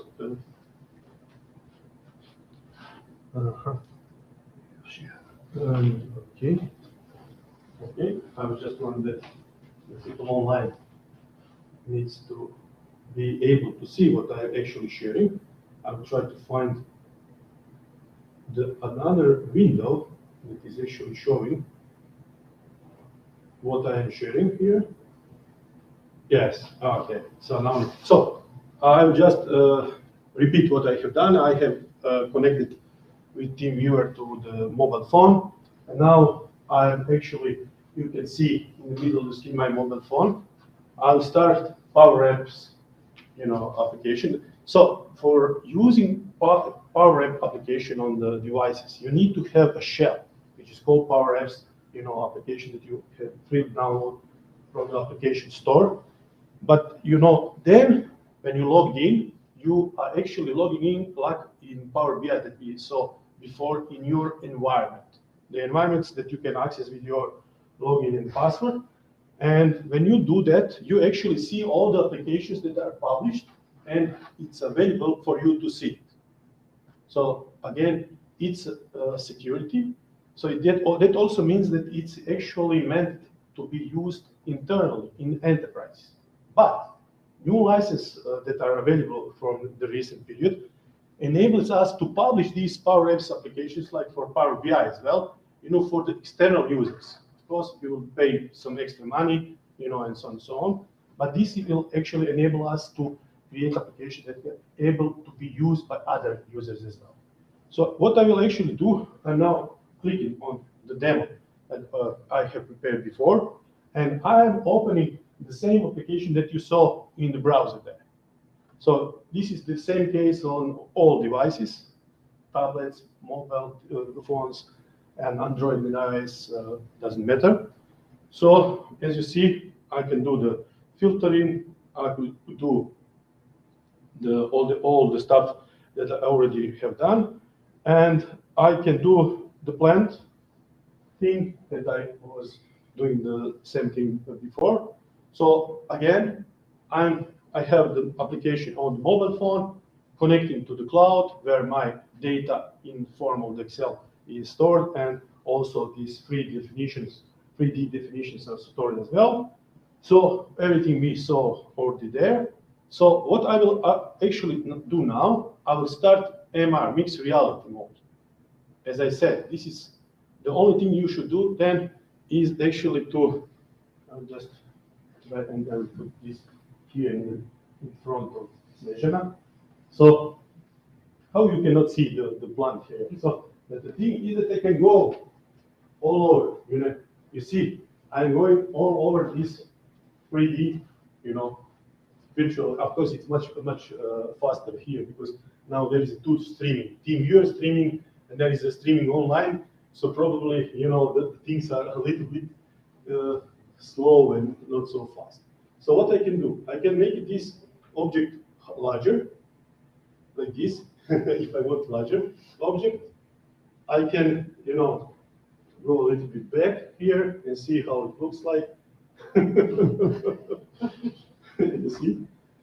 So I can do the rotation if I don't want to, have, I have wife that likes to all the leaves to be in the direction that she wants. So what I want to do, for example, for the people that are bringing these big plants, because it's big one, so I cannot do it, I make a picture, now, and they have geographic, geo coordinates from which side we are looking for, and they know now how should, actually position this plant. The leaves must be in the direction that she wants. Doesn't need to be just to put there. So this is something that actually you can do with this, and of course that I can do the other stuff and so on and so on. What else can be done with this application? We can do the workflow, like when we actually show this and create the picture of this in the space, and we can send this picture with some notes that we are adding to the application. So I'll just try to do the same here, and you see, I don't know if you are able to see, there is one circle on it's very hard to see, but it's circles. There is a circle and there is a grid on the floor. So this is actually mesh. So we are using the cognitive services that actually are geo-mapping this space. So this is why first time I need to do it like this. So application or the services that are behind this application are actually mapping this space. And it makes me able to tap here. And by tapping here, they are connecting this real life space with the virtual space using these geo coordinates here, and enables me to manipulate with this object. So I can move it like here and put it like here. So you have a little bit of this plant here. I can make this plant a little bit higher or whatever, and make a picture of this. So, and I fulfilled the promise to make the application in half an hour or less. Half an hour it took to explain the environment that I have set up. You know, the whole application is just dragging and dropping the controls on the this surface. I'll just go back to share my screen. I'll put screen shared. And go to the application to open one. I will edit the application. This is also the good thing that your development environment is online. So you can access from the tablets, laptops, other laptops, some, you know, laptops from the different locations. But it's important that you can also connect this to the DevOps. So there is a capability to connect to the GitHub. You can establish whole development process if you want.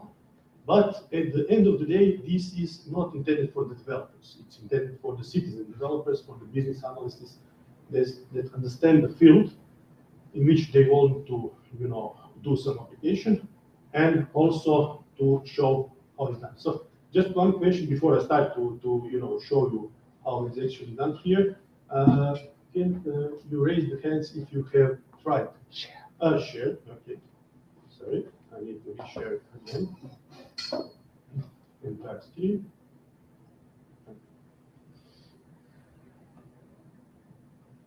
Okay. Is it okay? Okay. Thank you.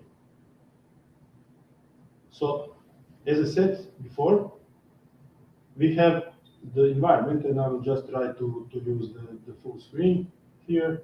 We have an environment which is very similar to PowerPoint, mix of PowerPoint Excel. So how many of you have ever tried to do something in Power Apps? Well, this is the first time that you saw it. Okay, you're not counting.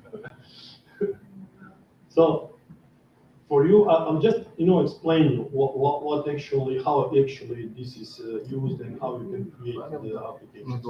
So first of all, you are logging into the Power Apps like in all of the services, online services of Microsoft, just like Power BI, very similar to Power BI. Because why? Because you have the same environment here.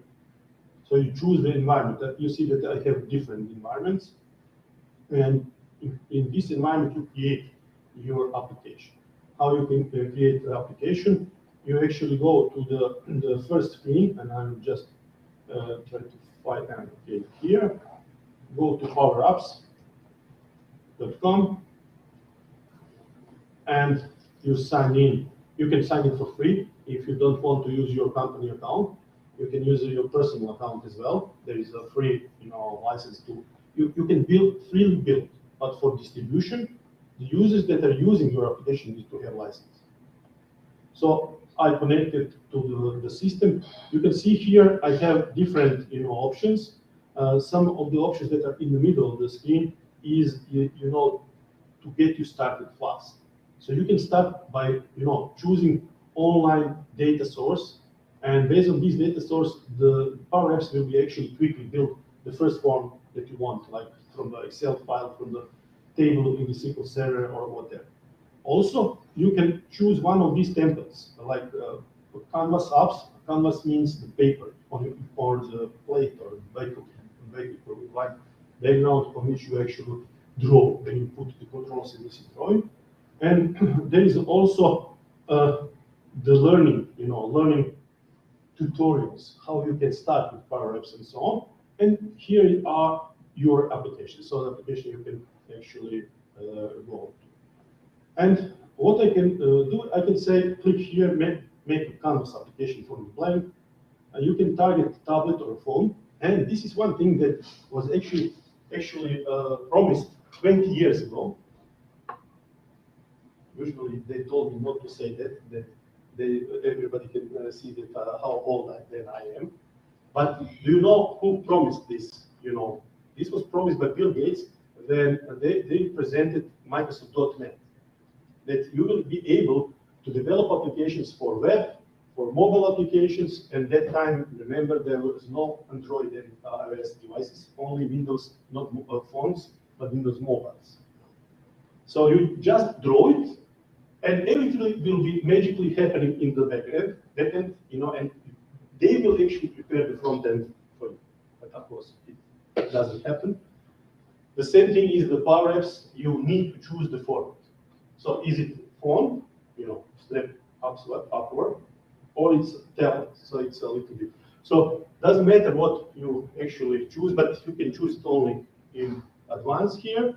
So I will choose the font and say data Saturday. And I say create. And everything is done for you. So the whole environment is prepared for you in the background. And there is, of course, again, offer for you to speed up the process. But I will actually skip. I will not use the pre-built solutions, templates, whatever. Just I want to show how actually the things are done. So can you see anything? Just tell me, because if not, I can do a little bit something with the zooming, like this. Is it better? Okay. So first thing you saw that you can redesign your environment. And the second thing is that you can zoom in or out your canvas. This is the area where actually you are doing the development. You put the controls here. Here on the left, you can see these controls. This is a tree view. So we have a hierarchical view of containers and controls. As I said, the container is canvas, and in canvas there is a screen. Screen has also controls. You can put some controls directly, like text boxes, buttons, whatever, but also you can use the containers like a gallery. And first thing that we will actually do here, we'll do this gallery. To name it, just one advice for you is to keep it from the start clean. So if you use generically generated, it will be screen 1, screen 2, screen 4, but later on you will not be managing. You cannot manage these screens, all screens. But just give the name from the start, so it will be a little bit, better for you. So other control here, a group of controls are insert controls. You can search it. For example, if I want to find gallery, I can find gallery and insert it here. But we will do something else first. We will actually try to connect to our data source. If you remember the data source that we created. So you can see here, there was a talk about Dataverse in the sessions before. But those tables here are from the Dataverse, that is like generic data sources available to Power BI, Power Apps, Power Flow. But we will actually use these connectors that I have been talking about. We will choose OneDrive for Business among all other connectors, and this is where a little bit panic is now, because we have two connectors, the same one. And we'll just try to do this like this, trying to choose one. And what now happens, if you remember, when we were here, we were in the OneDrive for Business. And I have here a lot of, you see, a lot of folders. And those folders are presented here. So I will try to find the folder that I want to connect. And this is one. Power, I just, searching for Power Apps model, enter it in this folder, and this is the table, and this is just, you need to check that yes, I'm out of Excel file. So you should leave the Excel file. You should not be in Excel file at the same time when you design the application, because otherwise you will not be able to do what I'm doing now. So in this Excel file, we have actually created real. I will go to another folder, so I will not open the same Excel as there. So what we actually did, we created another thing. We went to the Excel to this data. option and create a table from this, list of the data. And we name this table to be, called, and this is in the table design, models here. So this is how the Power Apps actually knows that the data is there. So it's not completely magic, it's almost magical, but we have told, we can change this to something else to call this table. So this is table for the Power Apps. It actually is one sheet with which we marked this as a table, and this is how we actually enable Power Apps to find it. Okay, so when I click on the models here and go to connect, it actually, you see here, provide this data source here as a data source that is actually available to our application. So we connected to the data source, and now we are ready to do the other development stuff. So we'll go back here to our screen, and we will actually add vertical gallery. So I can drag and drop it, I can click it, and it will actually position this for me here. You see, I have this gallery here. If you remember the application that I demonstrated before, we will make it this list here available, a little bit like this. And what we'll actually do, we will click on it, and you see it automatically shows me property which is saying select the data source. When I click on this model, the magic happens. So it actually connects not to all things, but name and description, because it's generically, to the data source that I have been creating. So what I actually am doing here, I click it here, and it says 3D model. And here, description, I can change this like to put it price. And you see IntelliSense is working. So when I'm typing, pressing dots and whatever, it actually shows me the properties and everything which is done here. I will delete it here, this here. I will go through this to this model, and I will actually select the picture, because I cannot show the 3D model in the image, control. So the thing is that, what? I can test this application in a second. I can test it also in this, you see, this is why I deliberately did that. It shows me if I press Alt, I don't need to go to preview mode.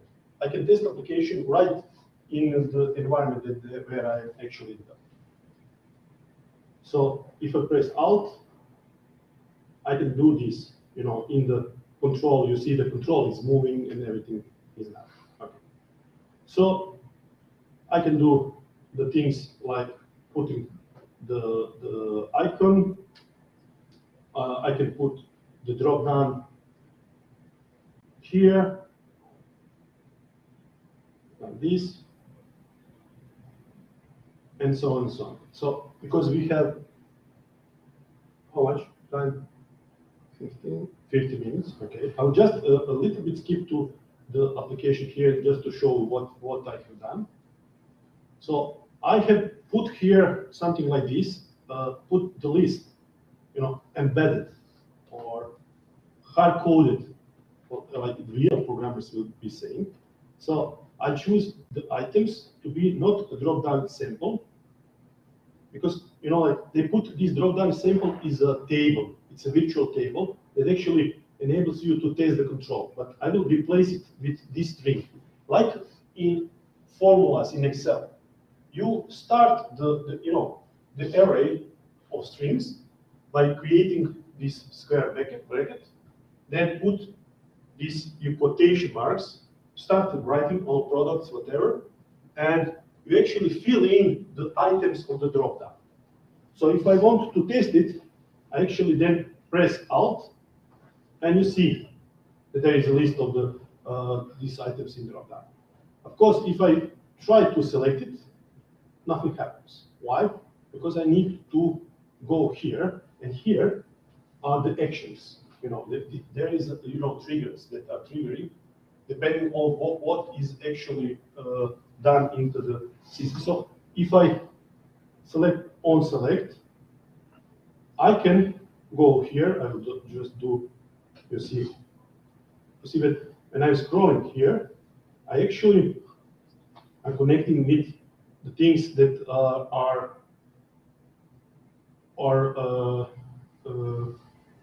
different in the sense of what are updated, what is not, and so on.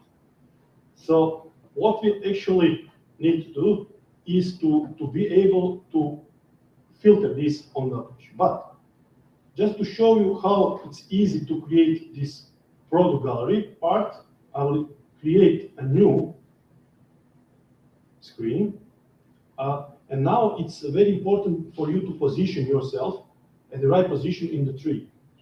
Because, as we said, all the controls can be either controls or containers. So you see gallery is a screen. And we have in this the same level drop down, which is drop down here, and we can rename it as say product list. And we can also go here and say, okay, we will either duplicate or create a new screen. And the thing is that the screens are very important. This order is very important too. Or we can just duplicate this screen, and it will add everything that I have here down there. I will just delete here, and I will also do the renaming of this product details. And you saw how when I was deleting the items on the left, actually it always deleted on the canvas on the screen. So how can I actually add a virtual object? I am doing the MR view and MR, view shape in MR, this, and the other stuff we are calling view in 3D. So what I'm doing, I'm actually placing it here,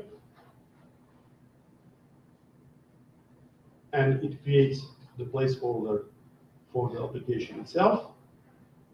And what I have done here, I actually connected this to the same data source that we have there. This is the data source data model, and connected to this GLB file, which is representing the 3D object. So this is something that is actually done right from the application itself. And this one is another control. So this is something that I can do like this. And I can also find the MR part, view and MR, and create it like this. I will just remove the text because I do not need it, and put it like this. So what we have done actually, we connected this new screen with this gallery screen here, because when you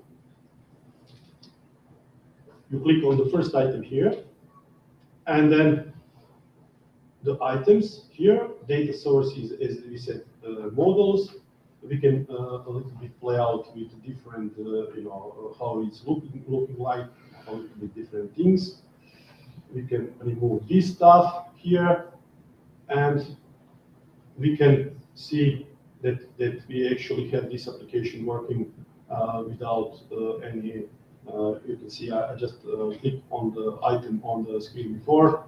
It actually shows within the environment. If I choose the mug here, and I'll do this like this, it actually shows the mug as well. So that's all. There is no work, additional work. And I am even a little bit before the time, but I have additional slides here. Just can you confirm that it's visible for the? It's okay. Okay. So what have we learned? Not me. Okay. What have we learned? So the thing is that you saw that MR and VR part is the easiest part. You just drag and drop it and bind it to the data source.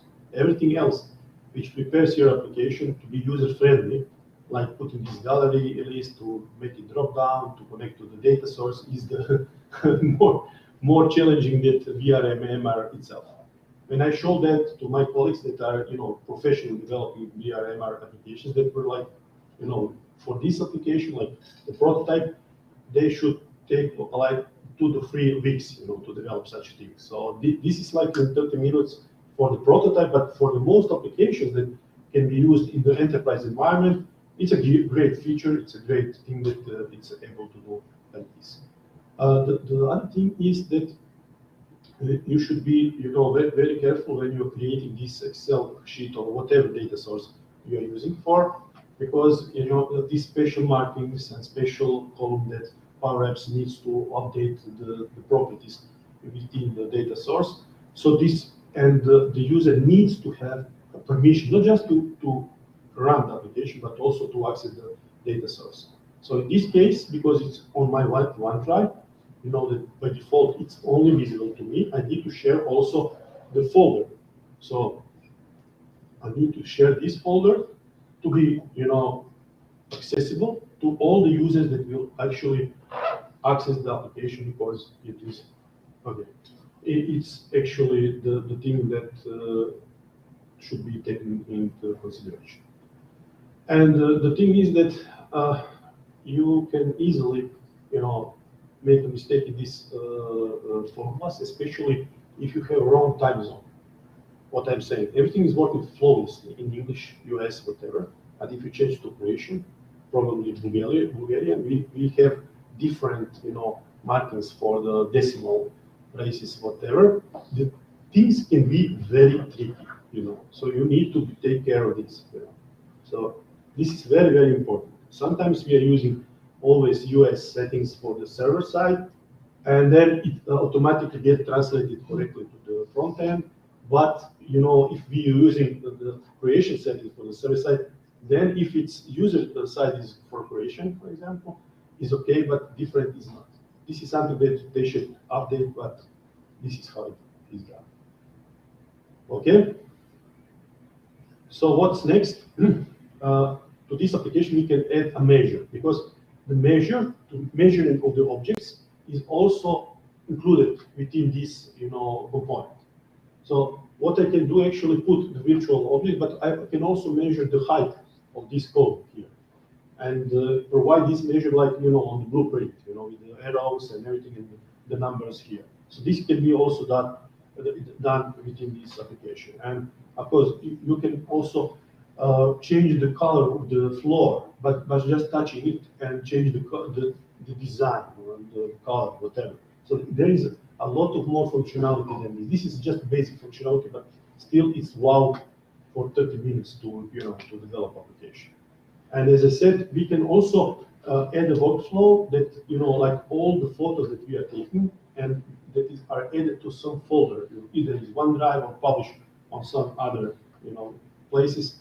When we want to publish this, like what we actually did in that space, we can put furniture, everything in a real space, make it a photo, and give it to some internal designer, said, or the people that are doing the furnishing, and do that like we wanted. And what is more important, we can share not just the one photo, we can send 3D, image of this, so they can view it from different angles. Because if something behind this column, it cannot be, seen from this angle.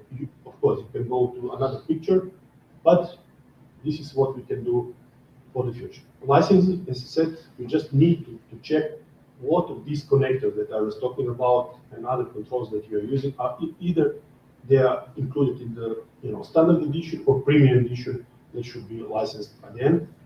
As I said, you can start developing for free, but using this in production requires licensing.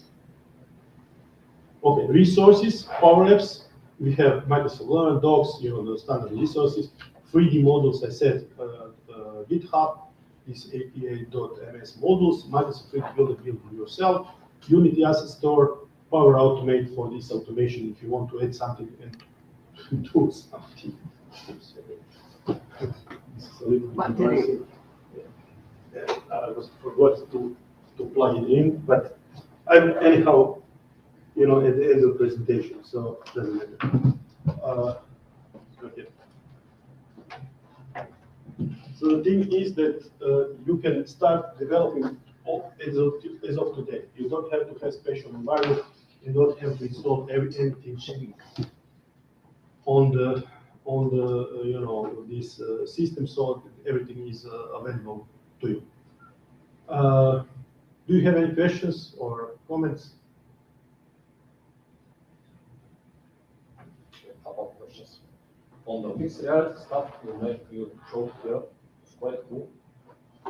And you measure the room, like, Yes. with the cognitive services plan. My use cases. Repeat question. Just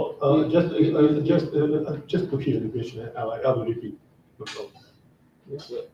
If I have a use case to select an object or a bunch of objects, send somewhere, let's say in Africa, and send a bunch of guys to visit, measure, whatever this object. Is it physically possible? So not locating within the room where you are, but basically on some remote location. So the question is it possible to send somebody out there in the field? Correct. And to see it remotely? This is something on which we are currently, our company is working on. So this is, of course, for them there, they're able to do it, but to see you by yourself with their eyes or lens, this is something that either can be done using some remote tool, as I saw, but there is too much lag in this, like you saw that it's a little bit doing like this. And also, the problem is that we also want to manage something, we want to augment something, show them how to do it, not just by drawing something. We want to put it into the space. We want to, put, this virtual object, scanned here 3D, and said you should use this, part, and put it in the machine and do it like that. So this is what we are currently working on. It's not the matter of Power Apps and MR control, it's a little bit further. But what is very good thing is that actually you can extend Power Apps by using Visual Studio. So you can create new controls that can be plugged in and pushed on the canvas. So if there is no control, if there is no functionality, you can do this, but then you need hardcore developers to do it. Yeah, related question, is it working offline then? So the question is it working offline? Currently not.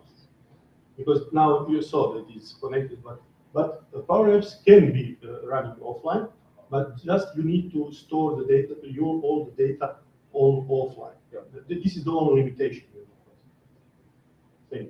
But the MR capabilities are working offline.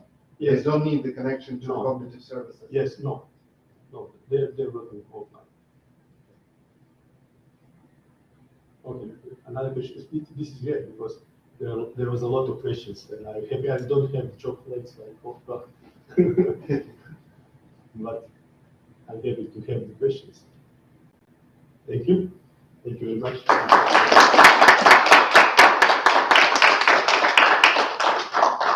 Data is super valuable asset in today's business. Data-driven decisions means 23 times more success in attracting customers, improving the bottom line, and future-proofing the company. We understand your data, your business goals, and connects it to time-proven and disruptive technologies, solving your pains. Welcome to the world of digital transformation. Data are the very heart of your company, and we provide you the best option for collection, storage, and analysis of your data, providing you with real-time insight and data decision-making. Seamless flow of data enables data-driven organization and is the basis for data democratization. We future-proof your company, leveraging data to extract the optimal value. Digital transformation requires all types of data you probably have. We gain insight into them with cutting-edge artificial intelligence and machine learning technologies.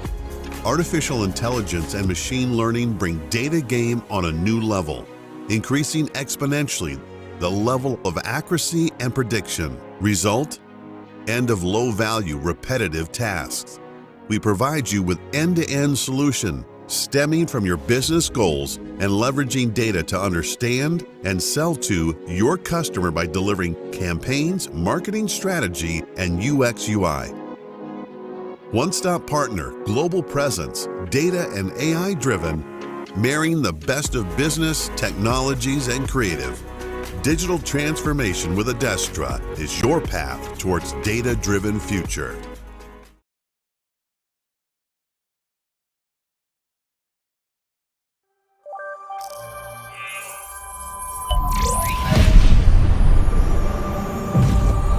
These days, if you don't have an app, you are falling behind. If you are not using your data, your competition is making better decisions. If you are not automating, your work processes are getting outdated. These days, no matter what industry you are in, you need tech R&D to stay relevant.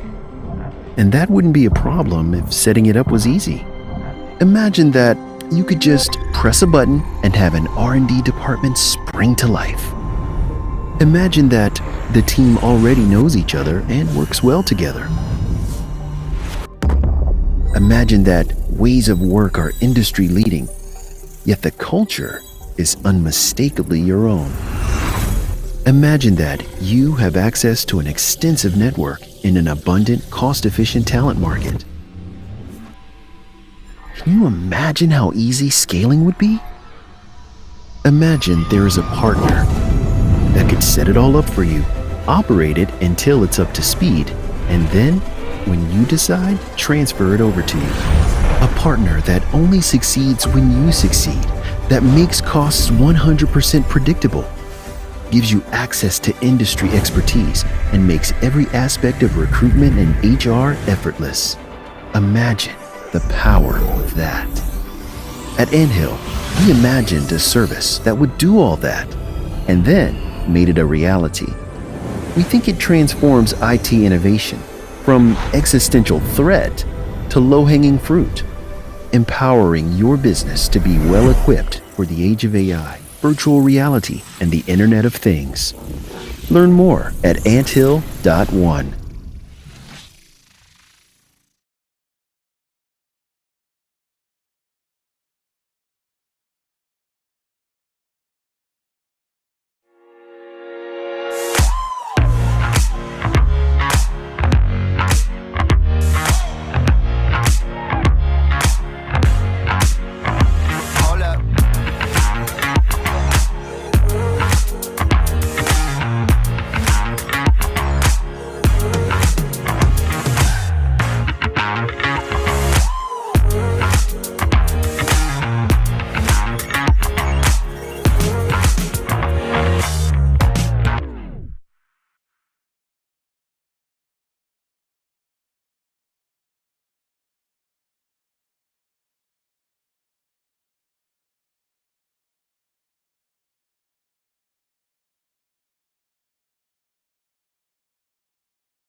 Независимо от работата от разстояние, в MentorMate продължихме да бъдем свързани.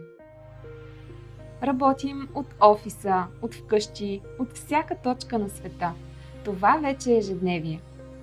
За да отговорим на нуждите на всеки, създадохме 3 модела на работа, от които всеки в компанията може да избира и след края на пандемията. Първия вариант е комбинация от работа от вкъщи и работа в офиса. Комфортът на собствения ви дом ще бъде съчетан с социалните контакти в офиса. Може да предпочетете да работите изцяло от вкъщи, като ще имате опционално място в офиса след предварителна заявка. Искате изцяло гъвкава и дистанционна работа? Може да работите от всяка точка на света, гарантирайки си по-високи доходи. За да осъществим тези модели на работа, ще инвестираме $1 милион в висококачествено техническо оборудване, което да даде възможност на всеки да работи комфортно, независимо къде се намира. Придобивките за хората в компанията също стават гъвкави, като всеки ще може да избира най-удобните за себе си. Като компания, която цени служителите си, даваме възможност сами да избирате. Тези модели на работа важат за всички отворени позиции и не са ограничени за времето в пандемия.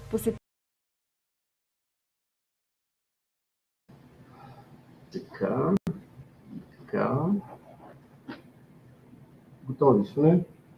Ми 40 да тръгнеш. Добре. Само ми кажеш кога.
Добре дошли на Saturday Sofia. Днес ще си говорим как да изградим динамични пайплайни в Azure Data Factory. Темата е, така да се каже, за хора, които са занимавали малко с Azure Data Factory и е по-скоро насочена към хората, които имат по-малко опит изцяло с Azure Data Factory. Малко информация за мен, да ви се представя. Казвам се Иван Милевски, работя като Lead Data Engineer в Advanced Systems. Занимавам се с повече от 10 години с Microsoft бази данни. Последните години фокусът ми изцяло насочен към Azure. И съответно днес трябва да благодарим страшно много на нашите спонсори, без които това събитие нямаше да може да се осъществи. Така че нека да започваме като цяло. Казахме, че днес ще си говорим за изграждане на динамични пайплайни в Azure Data Factory. Първоначално ще започнем с малко теория, в която ще си говорим какво представлява Azure Data Factory, какви са концепциите или така се каже изграждането по блокчета, които ви позволяват да правите различни пайплайни. Също така ще говорим за експрешени в JSON, съответно как тези експрешени могат да направят така нещата, че да се направят динамични. Няколко дема и съответно продължаваме с самата тематика. В днешно време, знаете, данните биват няколко типа, няколко вида. Понякога път те са структурирани, понякога път са полуструктурирани, понякога път изобщо не са структурирани. което създава много голям проблем на бизнеса, защото не могат да вземат правилния контекст от тези данни.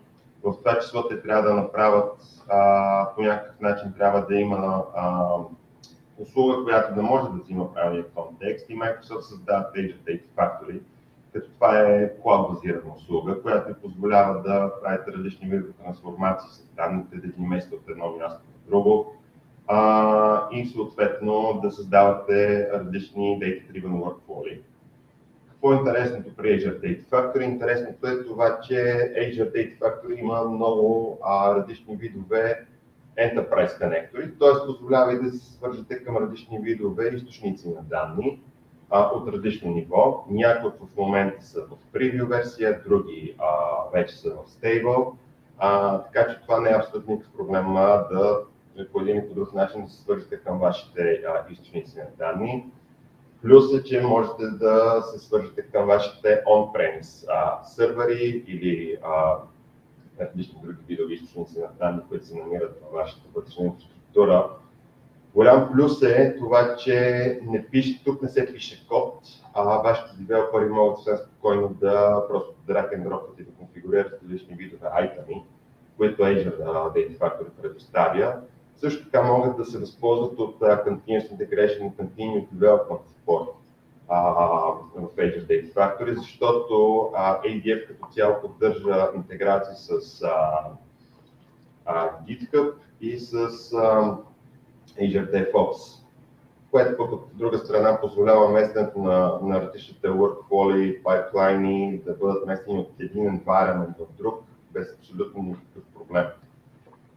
Ще си поговорим малко сега за основните концепции в Azure Data Factory или така наречените изграждащите се блокчета, които успяват по един друг начин да помогнат за създаването на Data-Driven Workflow. Първото нещо, което ще засегнем, са и наречените пайплайни и activities. Значи, нека първо да кажем какво е activity, защото иначе без него не може да продължим напред.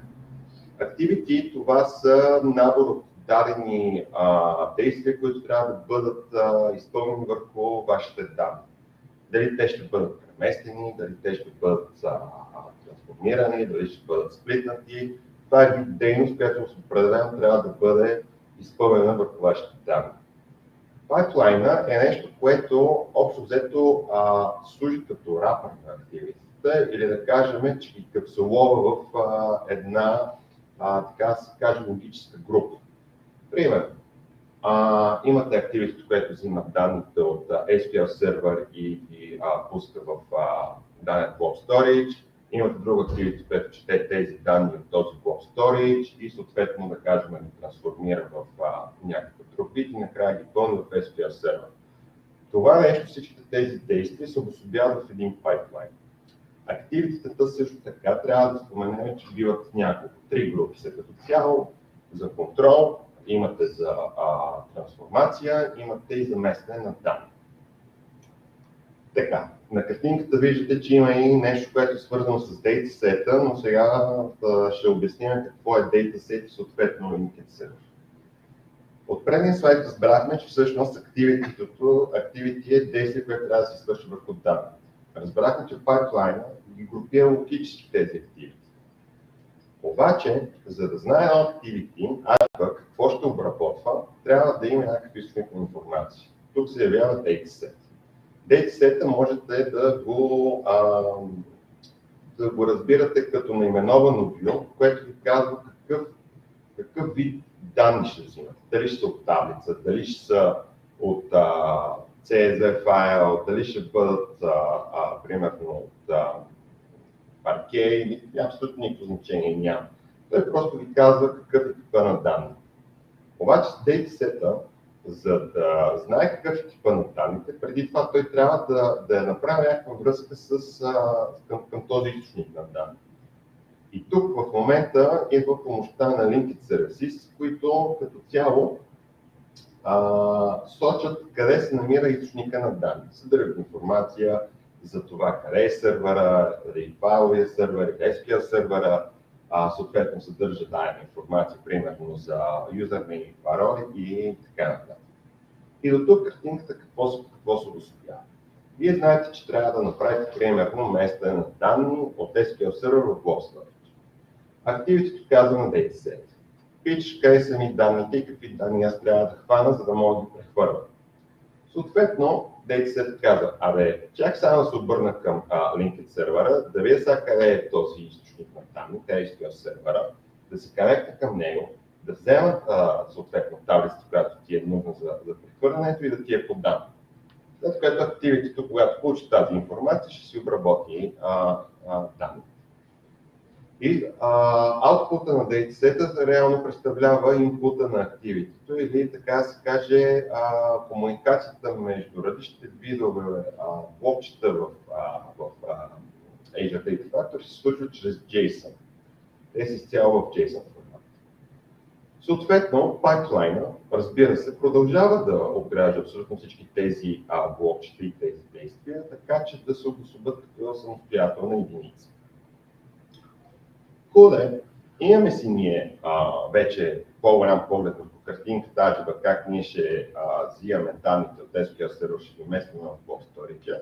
Знаем, че ни трябват активите, знаем, че ни трябват linked сервиси, знаем, че ни трябват дейтасетове, обаче липсва още едно ключово звено. Това ключово звено е свързано с това, че няма къде тази информация да бъде, така се каже, преместена.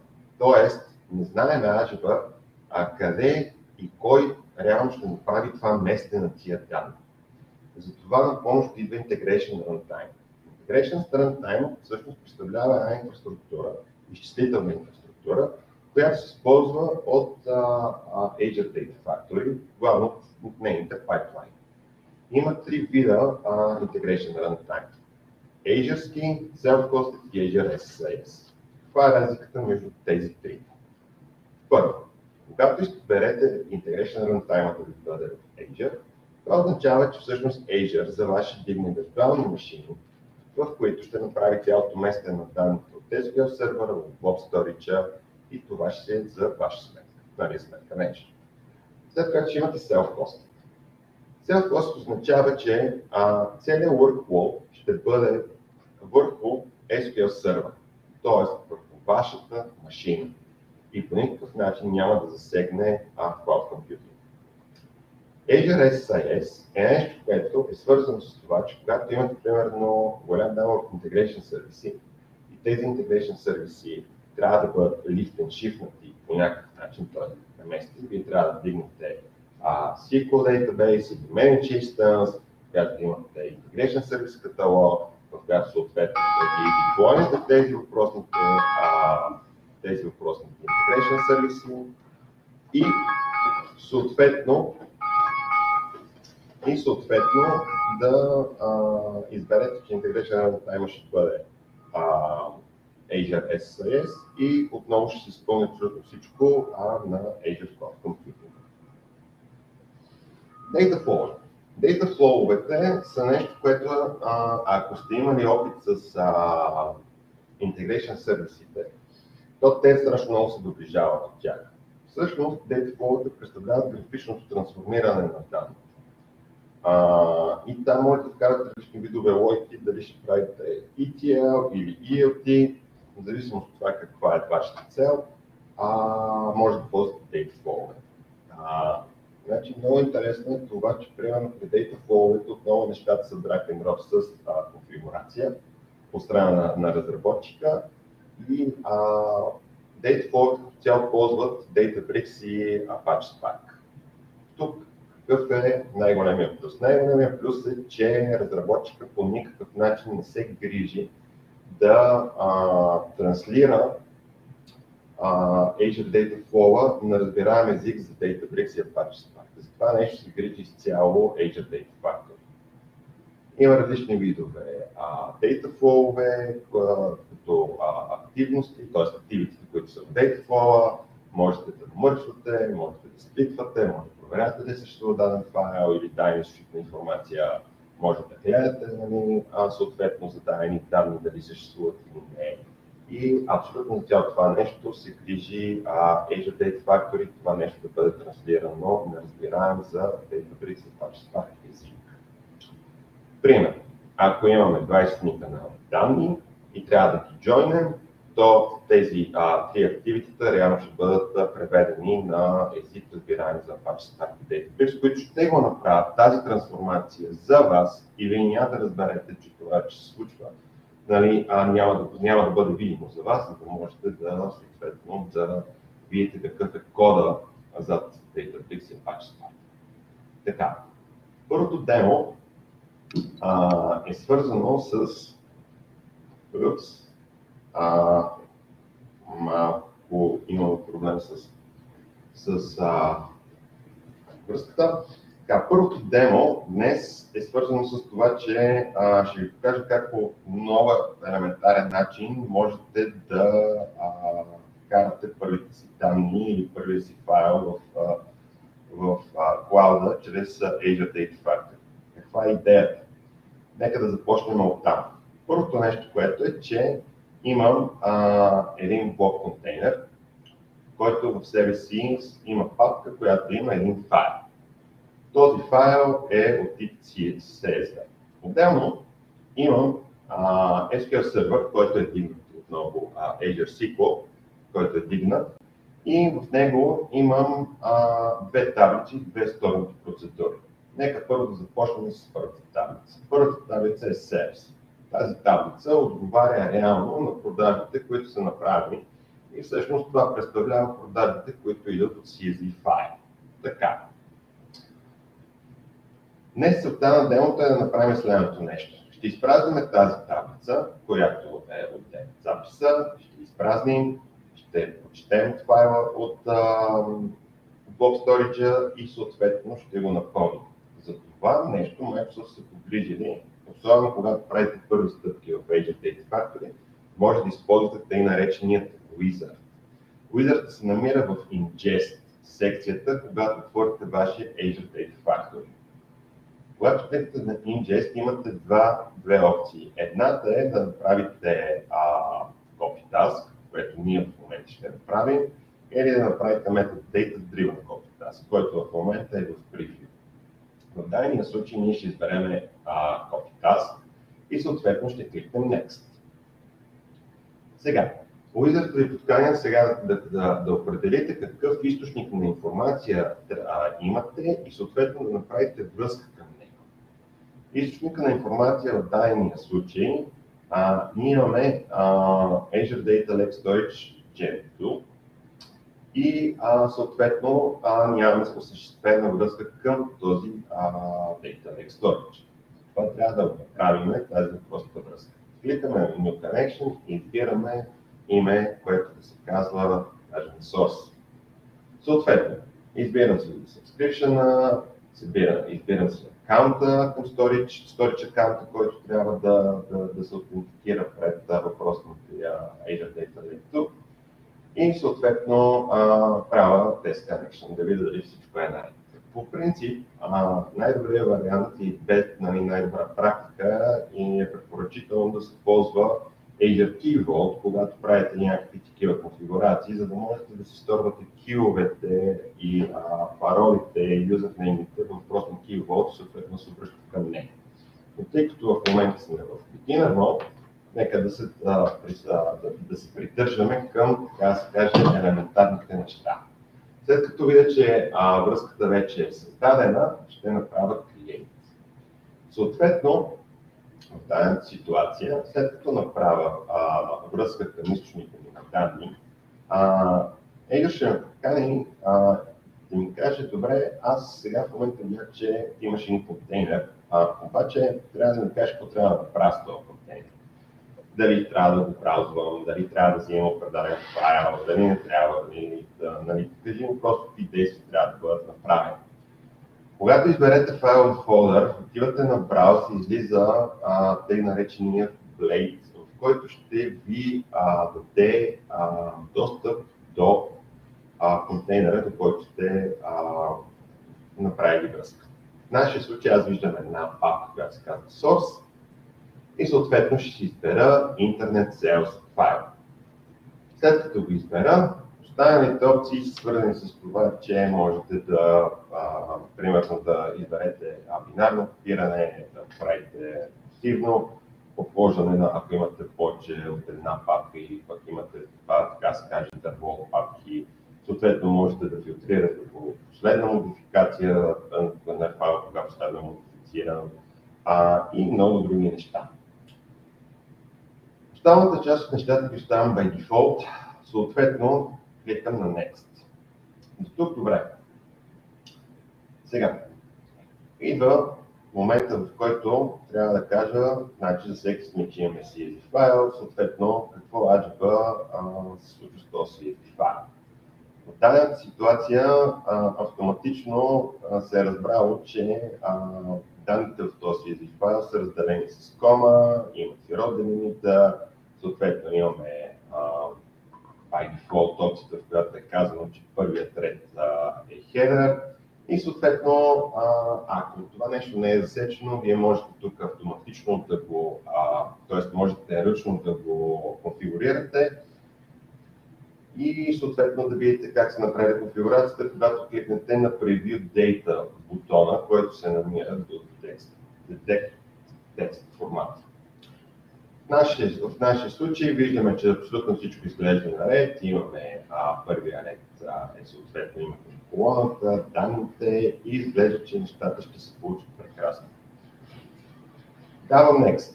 Сега е до момента, в който аз трябва да избера крайната точка, в която тези въпросни файлове, този въпросен файл ще бъде наряд.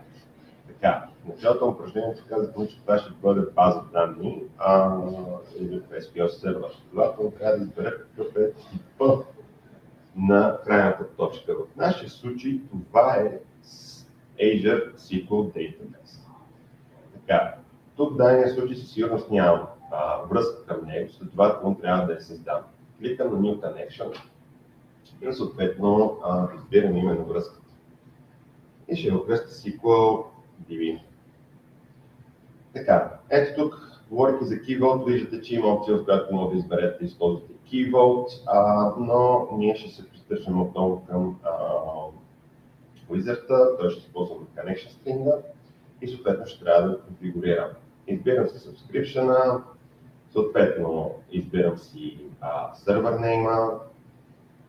Когато направи връзка към него, ще види, че имам две бази. Една се казва Master Product е Saturday Sofia. Ние сме в Saturday Sofia. Типа на аутентикация е SQL и сега идва момента, в който трябва да направим юзернейм и паролата, за да се аутентикираме. Тоест да вкараме юзернейм и паролата, за да се аутентикираме пред SQL сервера. Така, вкарвам юзернейм и паролата. Да видим дали паролата ще е цели. Давам Test Connection. Connection Successful и създавам Create. Когато се създаде въпросната връзка, Azure Data Factor ще ни подкани, ще ни каже следното нещо. Значи, за всичките имаш in-source, който имаш файл, който се намира в Azure Data Lake Storage от втора генерация. И аз това нещо трябва да направя нещо. С него трябва да го преместя. Къде ще го преместя? Ето таргета не ти е конфигуриран, знам, че имаш SQL сервер и сега имаш два варианта. Единия да създам автоматично дадена таблица за тебе, другия вариант е да използвам нещо, което вече е готово.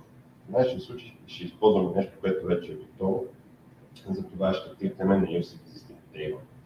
Когато дам Use Existing Table, реално малко ще се промени самия блейд и съответно ще имам drop-down list с въпросните таблици, които се намират в тази въпросна база данни.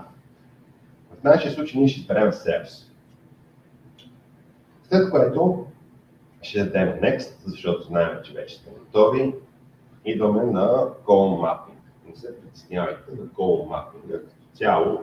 Тук показва разни лагинги, в които му казват, че е възможно да имаме загуба на данни, тъй като ще се наложи да се конвертират стрингове към дати. Имате няколко варианта, в които може да решите този проблем. Един е да си направите ръчен мапинг, като просто закриете абсолютно всичко и направите един мапинг. Третия вариант е да се опитате да го рестартирате на дадете резерв, но това няма да помогне. Имате друг вариант, в който просто да кажете, знам, че това ще мине без абсолютно никакъв проблем, защото като цяло повечето дати се представят в стрингови масиви, това нека просто да се опита SQL да го парсне към върху и да го набута в простата колона, която е тип date. Ако има някакъв проблем, то тогава вече ще трябва да се разследва да видим какво се случва. Има нещо, което е много интересно преди това. Преди да напълните данните или преди да кажете, че ще прехвърлите данните в проста таблица, имате тъй нареченият Sync Properties или Pre-Copy Script. Това е нещо, което ако напишете дадена заявка или да видите дадена процедура или просто някакъв SQL код, това ще се изпълни на SQL преди въобще да бъдат наляти данните. Какви варианти имате? Ами множество варианти. Примерно, ако имате процедура, която транкейте в таблицата, може да напишете exec, примерно TBO, USB, turn table. Аз, за съжаление, такава няма. Другия вариант е да напишете truncate table и съответно да дадете името на таблица. Какво се случи? Ще транкейте таблицата, ще прочете файла, ще наведе данните и съответно всичко ще бъде напълно. Когато сте готови с въпросната конфигурация на мапинга, съответно идва момент, в който трябва да кажете как ще се казва таска. Да кажем, че това ще се казва CSV to SQL. И съответно да му дадете име на таска и може да сложите някакъв task description и да дадете текст. Така. Последната стъпка е едно summary, в което ви казва прегледайте си абсолютно всички така да се каже конфигурации, можете да се върнете чрез бутона Edit, ако за нещо не сте сигурни, че ще се случи правилно, или просто може да кажете Next и съответно нещата да бъдат деплойнати на вашия Azure Data Factory. Така, какво се случва? След като се зададат дейтасетовете, пайплайните, активитета, те ще бъдат тръгнати и ако имате 3 зелени тикчета, означава, че абсолютно всичко е наред. Какво може да направите? Можете да направите финиш, може да отидете и да промените пайплайна, а можете просто да отидете на мониторинг и да видите колко време е отнело изпълнението на въпросния пайплайн. В нашия случай аз ще избера да отида просто да го едитна, за да ви покажа какво се случва. Имам едно copy activity, което казва взимам ти нещата, взимам ти файла от Glova и от Azure Data Lake Gen2 и ти мятам в SQL Server. Ако отидете и видите конфигурацията, ще видите, че абсолютно всичко това нещо Azure го е направил. Източника на данни, всичко това, което дефинирахме по време на визата, вече е конфигурирано, направено и съответно изпълнено. Така, сега. Това е края на първото демо. Ще се върнем сега в момента на презентацията. Отново има проблеми, технически проблеми с HDMI кабел. И ще си говорим за expression, тъй като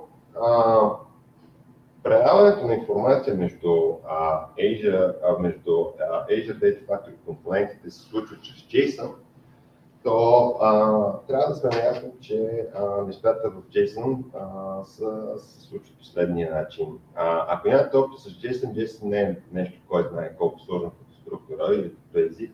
По-скоро трябва да знаете, че той е на базата на key value, т.е. имате примерно име на дадено свойство, на дадено property, съответно имате неговата стойност.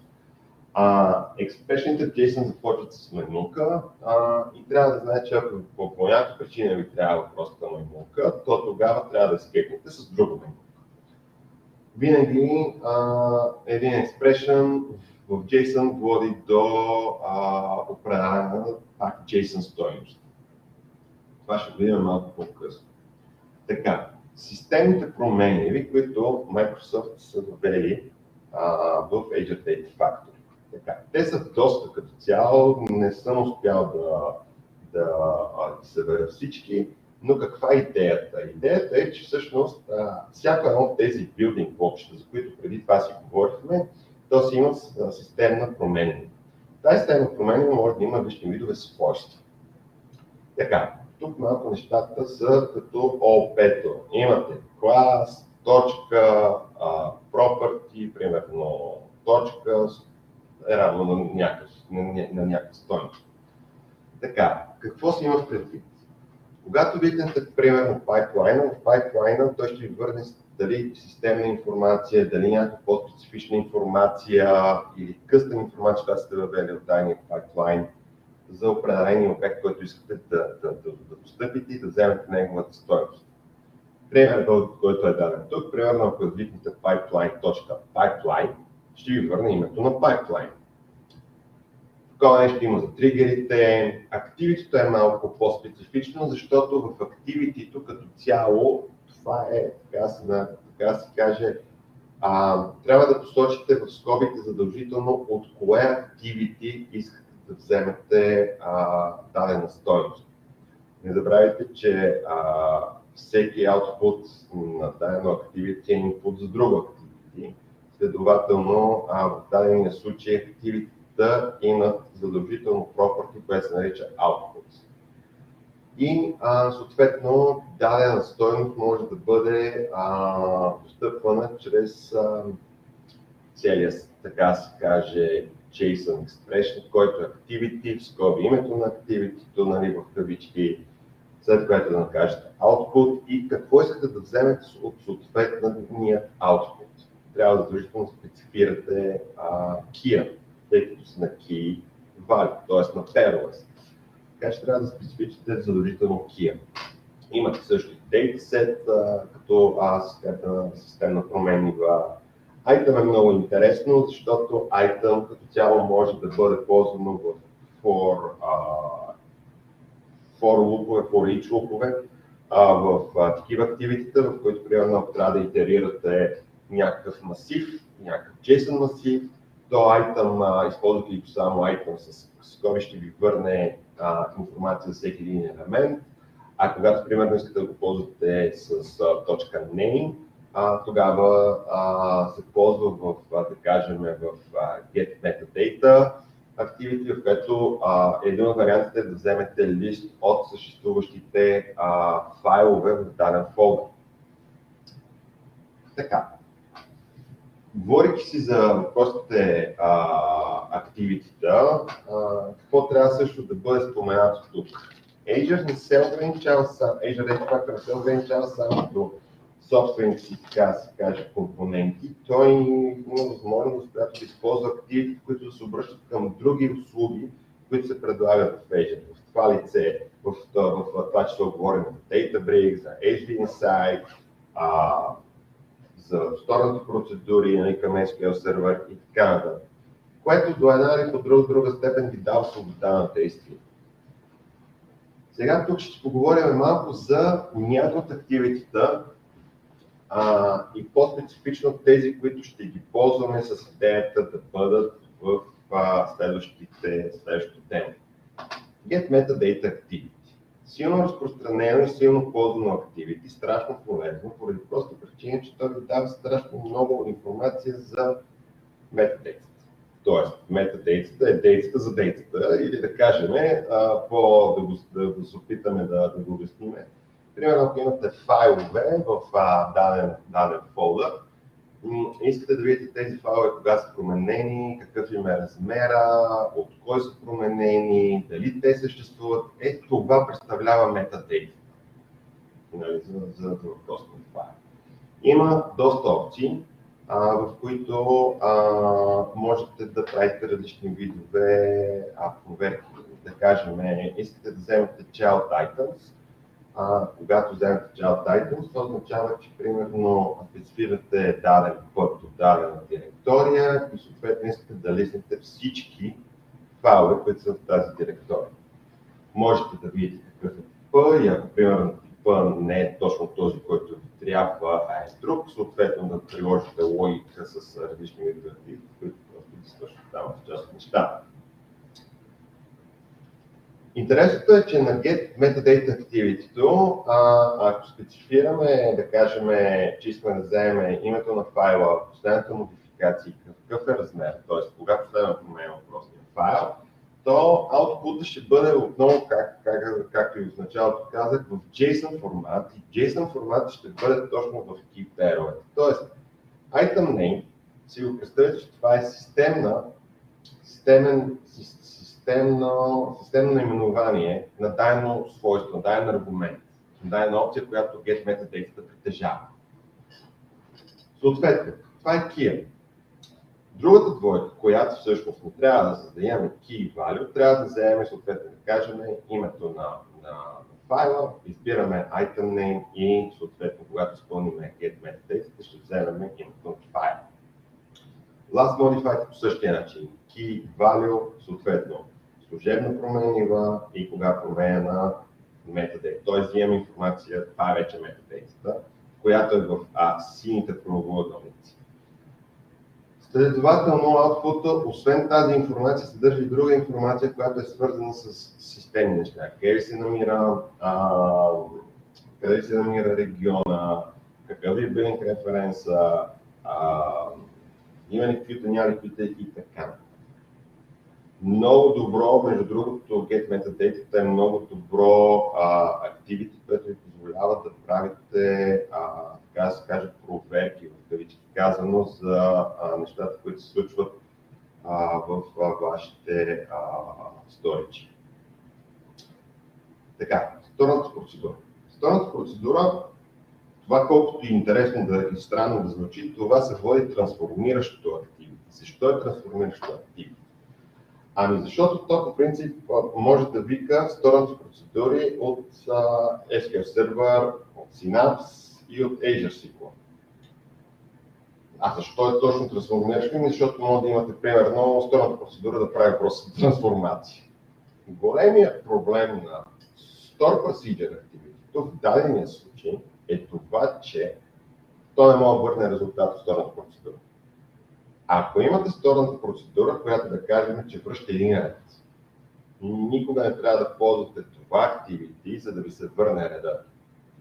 Това activity се вика само единствено, когато сторонната процедура не връща никакъв резултат. За да получите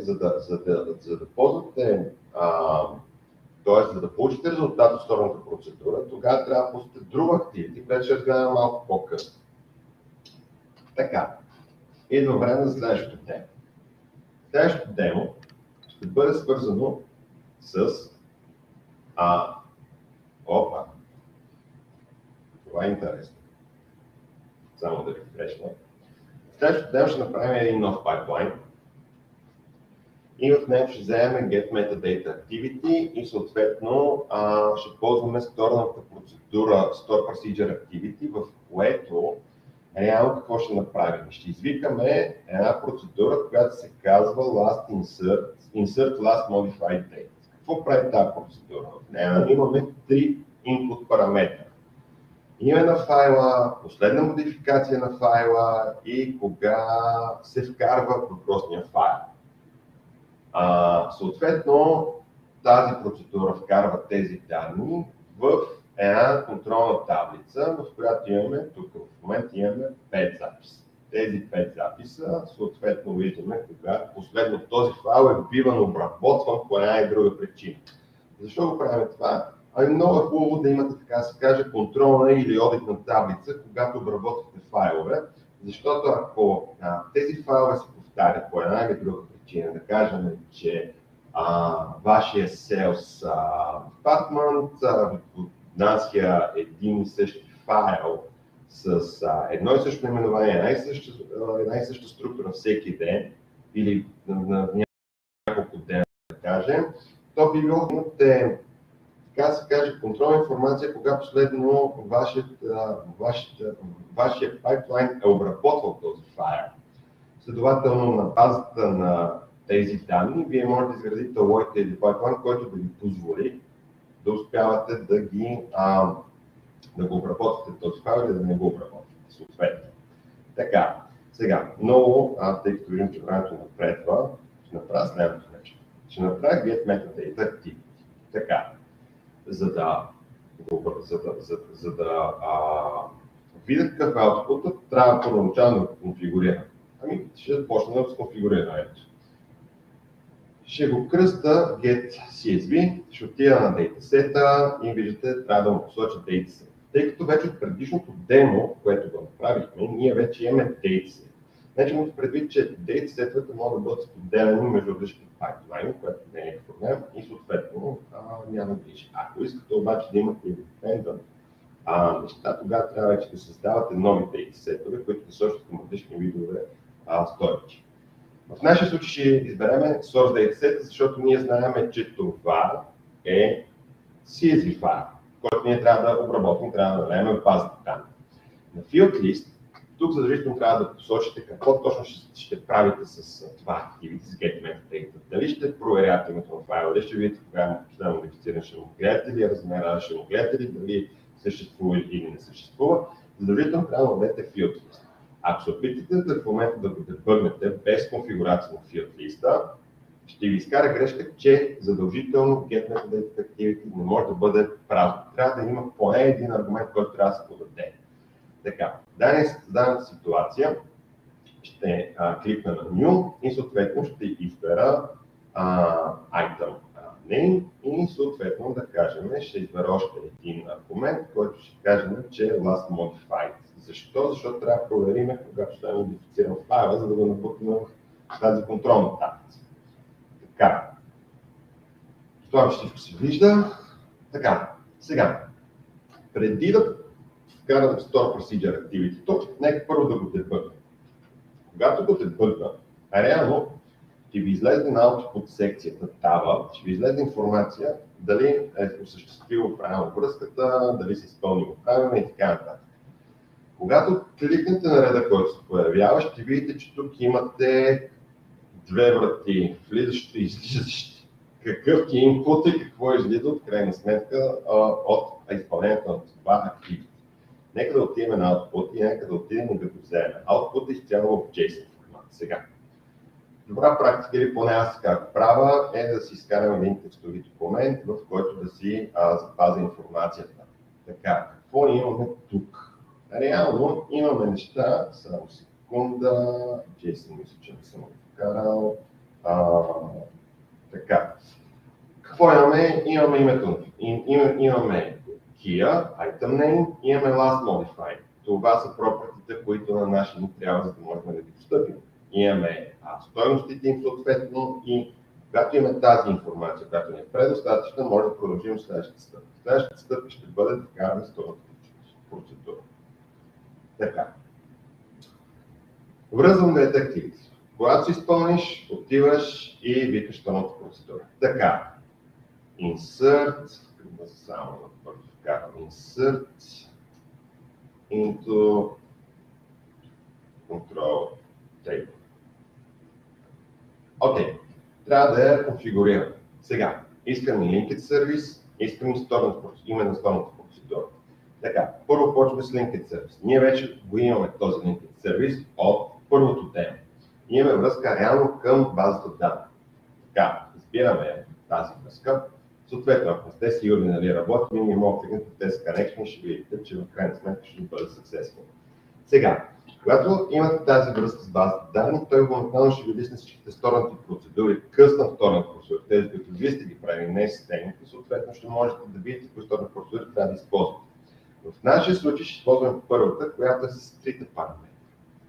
Така, сега, Store Procedure Parameters. Това е много интересно. Сега, ако не ги знаете, най-добрият вариант е да кликнете импорт. Импорт какво ще направиш? Ще прочете, ще види дали има input параметри, съответно ще ви ги хвърли за конфигуриране в Blade. Така, виждате, че има файл name, modified date, record insert date. Сега, трябва нещата да ги направим динамично, нали така? Сега, тъй като името на файла може по една или друга причина да се промени. Може името на файл по една или друга причина, примерно да е друг формат или whatever, все пак е хубаво да можем това нещо да го правим. Така, как да го направим динамично? Ами, цъкайки на текстбокса, който е се свалил, отдолу излиза едно малко линкче, в което казва добавете динамично съдържание. Ами, кликнете на този линк, за да може да излезе плей отдясно. Какво има тук? Тук ми се предоставят системните промени, тези, които са главните, системни промени, в които са именно пайплайна, IP, може да имате Data Factory, name и така. Освен тях, имате и функции, различни видове функции за преобразуване, за дати, за конкатениране, за колекции, за обхождане и какво ли още не. И най-интересното, отдолу имате Activity Outputs, което казва всъщност, че може да вземете дадена стойност от някои от предните активитета, които вече са свършили работата преди изпълнението на стойността процедура. В нашия случай ние ще вземем данните от get методите. Когато избереме, автоматично Azure Data Factory попълва за вас тези въпросни този код или този expression, но забележете, че го допълва само до някъде, т.е. допълва го до output. Т.е. реално, ако така го остава, връщайки се на въпросния текстови файл, който си го взе в JSON, реално ще върнете тази цялата информация. Сега, обаче аз знам, че на мен трябва името на файла. За да го достъпя името на файла, аз знам, че срещу стойността на името на файла имаме един key, който се казва item name. А за да мога да го достъпя този item name, реално трябва да го копирам, да се върна отново в плейда и както е на output, да му кажа точка item name. Тоест какво сега ще се случи? Отваряйки го въпросния файл и гледайки expression, ще кажа get CSV activity-то връща някакъв output. Този output е в JSON и трябва да достъпиме някой от неговите, така се каже, стойности. Съответно трябва да посоча коя точно трябва да бъде. За да го направя това, трябва да му кажа pitch, това е here, който съдържа стойността с името на файла. Така че в даден случай просто казваме output.itemName. Нещо подобно ще трябва да направим и за last modify. Така, връщайки се в Azure Data Factory, след като сме си написали expression, даваме OK. Отиваме на Modify Date Input параметъра. Пак по същия начин, отваряме динамичния контент, избираме get CSV, съответно Azure Data Factory каквото знае, кликаме точката и пействаме Last Modify. Защо е Last Modify? Ами, защото това е вторият атрибут, който искаме да достъпиме и съответно да вкараме тази дата в базата данни. Даваме OK. Record Insert Date. Тук по същия начин, само да преместа. Тук по същия начин кликаме на Add Dynamic Content. Този път обаче няма да използвам Get CSV Activity Outputs, ами ще използвам някаква системна функция.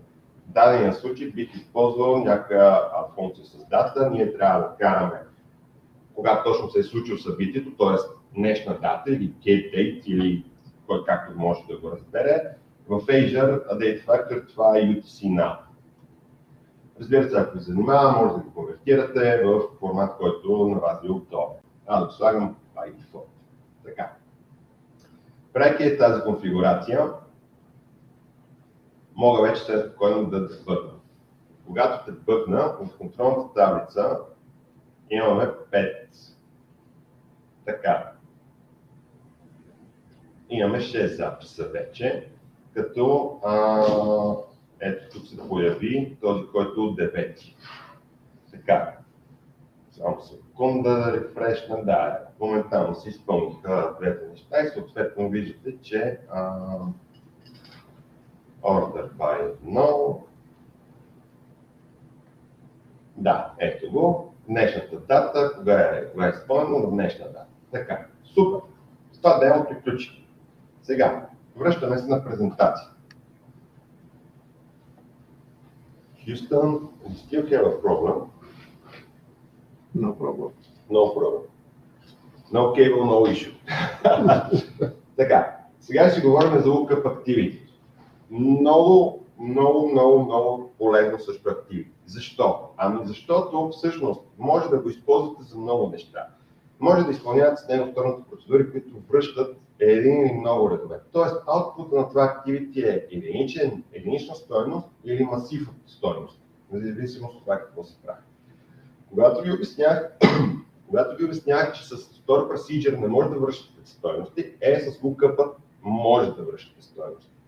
Това е нещо, което определено го ползвате, когато имате нужда да вземете нещо от базата данни или пък от сторонната процедура. Защо? Защото поддържа query-та, сторонните процедури и третата функция не си я спомням в момента, така че няма смисъл в момента да се мъча да се сеща. Така. If Condition Activity. If Condition Activity е нещо, което със сигурност много хора са запознати какво е If Condition като цяло. Ако дадено нещо е вярно, то трябва да се изпълни даден блок. Ако даденото нещо не е вярно, тогава да се изпълни друг блок, който е за невярно. Нищо сложно няма. Тук единственото, което може да е по-сложно е, че трябва да се напишете пак по динамичен начин, трябва да се напишете условията за сравнение. Кога едно е вярно и когато то е вярно да се случи, да се извика дадено activity, или когато не е вярно да се случи дадено друго събитие. Абсолютно нищо по-сложно. Така, сега ще ви покажа отново още едно демо, в което ще ползваме lookup-а, if condition и нещо, което вече направихме и то ще бъде свързано с get metadata. Нека да направим така. Да вземем с get metadata, когато последно модифицирам файл в блок.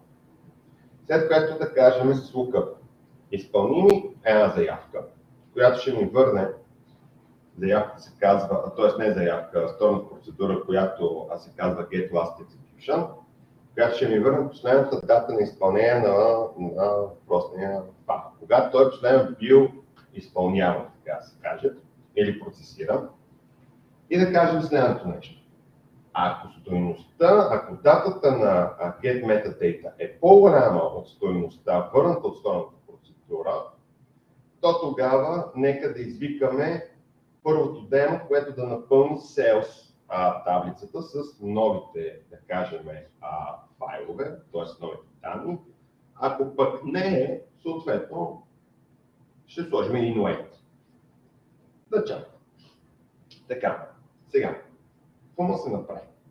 Нека да направим нов пайплайн. Идеята тук е да ви покажа как примерно може да комбинирате различни видове пайплайн. Така, казвам new pipeline. Сега, говорихме си, че ще видим lookup activity, нали така? Нека първо да започнем с него, да го конфигурираме, да го дебъгнем, защото ще му вземем output-а, по същия начин, който взете на get metadata, за да може да достъпим неговите property.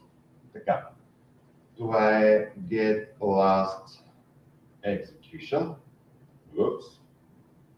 Отиваме на сетингите и казваме какъв е източника на информация. Ами в нашия случай това е SQL Server. Нали така? Значи избираме си SQL Server. След което, имате, третата опция от таблица директно да четете. Имате, за какво ще го ползвате това lookup activity? Да четете от таблица, да четете, да напишете заявка и да изберете сторонната процедура. Ако изберете заявка, трябва да си напишете самата заявка. Така.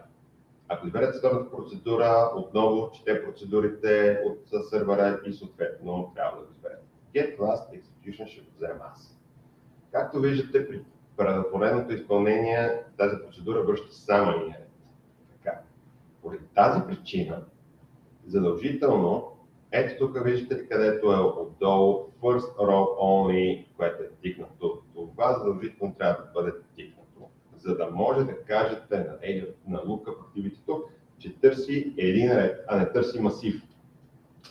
Така, ако дадената процедура съответно има input параметри, съответно трябва да дадете import параметър, за да може да ги конфигурирате. Така, това е добре. Сега, нищо повече не трябва да се прави. Нека да го дебъгнем, за да видим дали ще се изпълни. Съответно, когато се изпълни, да му вземем output-а да вземем output-а,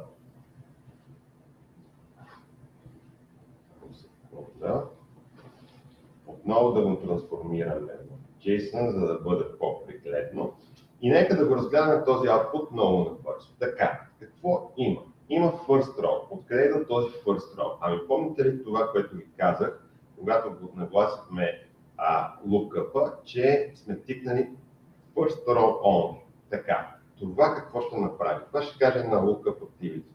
Така, имам опция first row only, но това трябва да го вкарам това нещо в масив. И да кажа масива first row only, съответно ще има атрибут, който ще се казва edX, който ще има стойност edX. Така, за да можем да достъпиме динамично стойността, която е върната в execution date, какво трябва да направим, когато го билдваме динамично? Ще кажем activity, скоби lookup, в кавички, точка output, точка first row, точка execution date, защото само по този начин ще можете да достъпите стойността, която е в execution date. Така, след като това нещо вече го изяснихме, може да продължим с изграждането на следващата част от демото. Ще вземем в дадения случай get metadata. За get metadata вече нещата са ясни. Ще вземем източника, който ни е нашия файл, ще търсиме в дадения случай кога последно е модифициран. Той ще вземем last modified и ще кажем, провери кога последно е модифициран този файл и ми го върни като стойност. Тъй като ние вече го имаме този въпросен output, макар и малко променен, защото взехме с името файла, съвсем спокойно можем просто да го вземем директно атрибута от този JSON, тъй като те са еднакви. С разликата, че този ще върне с синия ред по-бавно. Добре, нека да го дебъгнем и него. Айде да го видим, за да се види за какво става въпрос. Така. Get metadata, output е това. Отново в един нов документ, отново променяме JSON и ето това е атрибут, който търсим. Добре. Така. Тук добре. Сега. Ще сравняваме дати, нали така? Трябва ни в condition. Така. Вкараме ни в condition, връзваме ги двете активитета и съответно трябва да конфигурираме if condition. За да конфигурираме if condition, трябва да първо да отидем в expression, което може би е най-сложната част от конфигурацията на въпросния if condition. Тук, като цяло, най-добрият вариант е да ползвате Dynamic Content, защото ще бъде много по-лесно за абсолютно всички. Така, ние какво казваме в задачата? Ще проверяваме дали последната модификация на файл в storage е по-голяма или равна на тази, на която е последно изпълнена. Нали така? И ако е по-голяма да напълни данните в sales, ако не е да чака. Следователно трябва да избера функции. Функция трябва да бъде логическа. Имаме много варианти. Ето, примерно, ще вземем greater or equals. Така. Какво трябва да направим тук? Сега, greater or equals като цяло приема два параметра. И те трябва да бъдат конфигурирани. Защото все пак сравняват две стойности. Така. Ами нека да вземем първо get metadata. Значи, вземем на get metadata, output ще вземем филда, който съдържа името, датата, съответната дата. Това е last modifier. И съответно ще го направим activity в скоби get metadata. Но защото няма време да го прекращавам. Output.lastModifier. Давам една запетайка, в която ще кажа втори аргумент на тази въпросна функция. Той трябва да идва от lookup. Lookup, съответно вече него го имаме и съответно ще го изпълним. Сега, при lookup какво казахме? First row.execution date. Нали така? Избираме get last execution. Това е името на lookup. Точка. Само секунда. Output. И сега, най-лесният вариант. First row, за да не се обърка нещо. Точка. Execution date. И сме готови. Това е експрешът, който ще ги сравняваме. Сега, какво се случва, когато е true? Когато е true, ами това ни от първото демо пайплайна, който ще напълни директно данните в Sales. Както виждате, може да викате дадени директно пайплайни в if condition. Какво се случи при false? Ами при false ще кажа wait и ще му кажа wait one second. Така. Сега, когато тръгна да го изпълнявам това нещо, не съм пипал абсолютно нищо по файловата система и така нататък. Искам да ви покажа какво се случи. Така, вижте какво се случва в if condition. If condition съответно започва да вече се изпълни. If condition прави сравнението между двете дати и съответно отиваме в false. Защо в false? Ами защото датата, която е на файла, е по-стара от тази на изпълнението на самия файл в сравнение с базата данни, следователно ще отиде в false condition. Сега какво ще стане, ако примерно това ще го променя? Нека да се върнем. Ето това е файла, да го отворим, да копираме един ред. Тук примерно променим цената, примерно нещо ето така. Да го сегнем, да отворим нашия Storage Explorer и просто да го override. Така. Сега обаче ще изкара съобщение, искате ли да го override-нете, може би тук ще се запаляме заради интернет връзката, но да, apply. Така. В момента датата вече се промени на Storage. Сега, първото нещо, което нека проверим колко записи имаме в Sales. 9. Така. Изпълнявам workflow. Просто динамична логика.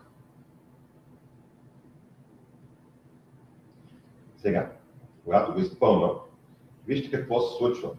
If condition, съответно, казва, че последната датата на файла в storage е променена, тя е по-голяма от тази, която е в SQL сервер и следователно ще изпълни пайплайна, който отива и пълни sales данни.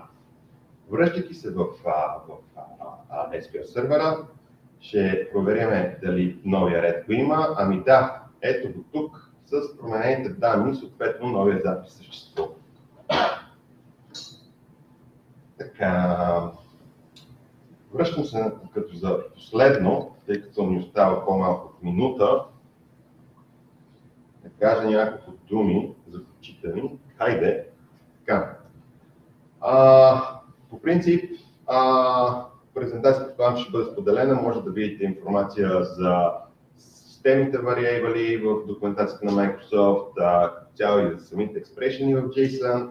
С никакъв проблем няма. Нашата кариерна страница. Нещо, което е много важно и да не се забравя, е последващите ивенти, които предстоят. И силно се надявам отново да се видим там. Значи на 19 октомври е Global AI, на 22 октомври е MVP Unplugged, GS Talk е на 19 и 20 ноември. Така че определено се запишете на GS Talk, защото според мен много ще се служава. Отново едно голямо благодаря на нашите спонсори за това, че не успяха да направят така, че това събитие да съществува. И цяло някакви въпроси от публиката относно презентацията, нещо неясно. Мисля, че всичко беше наред. Благодаря ви за отделеното време.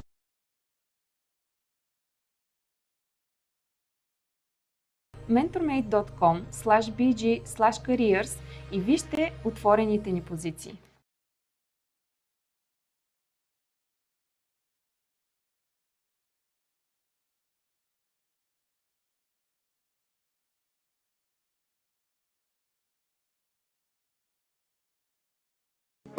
Data is super valuable asset in today's business.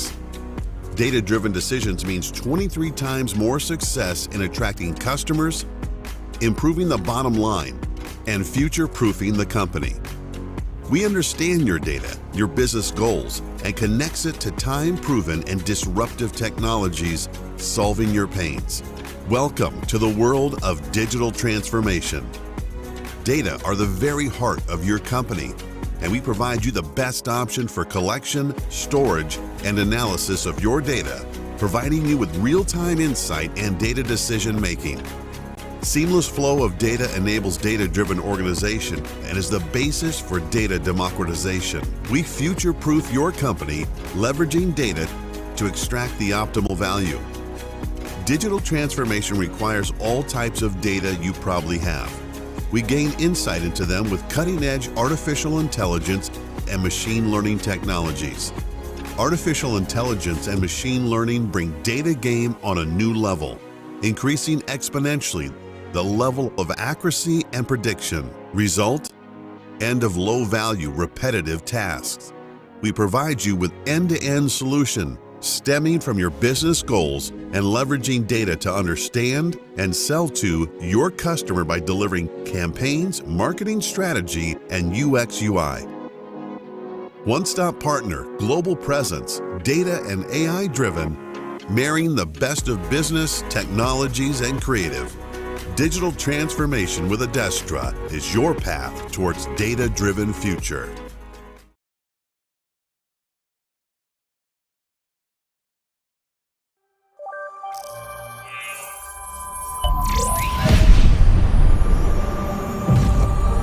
These days, if you don't have an app, you are falling behind.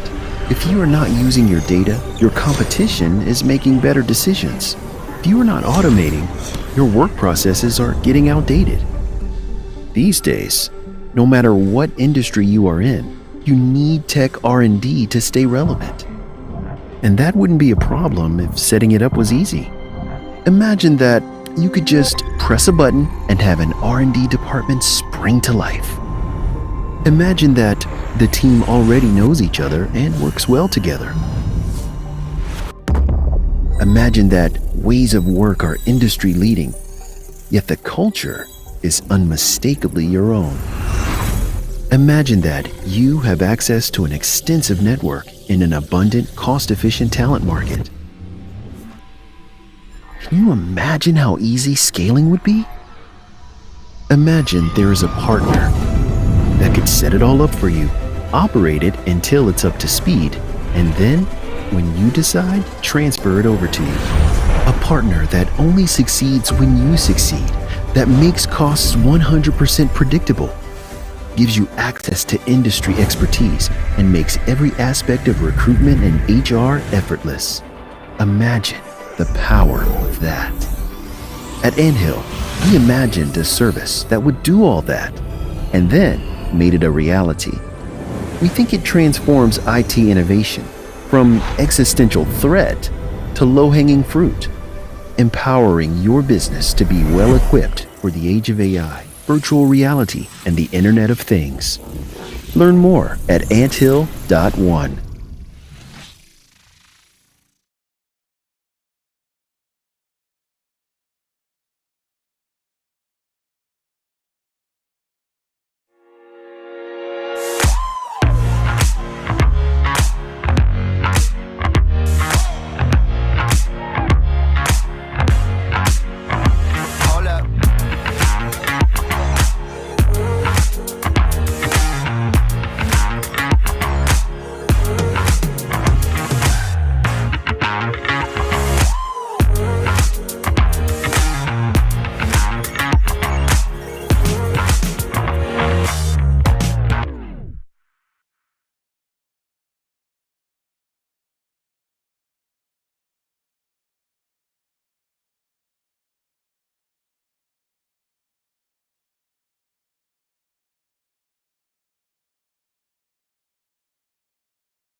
Независимо от работата от разстояние, в MentorMate продължихме да бъдем свързани.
Okay, hello everyone. I'm quite happy to be here on Data Saturday once again for so many years. As you're all quite used to me talking about AI and big data sets in wires and predictive modeling in the energy field. Today I'm going to update my presentation from Data Saturday Plovdiv and expand into another field together with a colleague and a partner, here Ivan Tel, in the field of healthcare, AI in healthcare.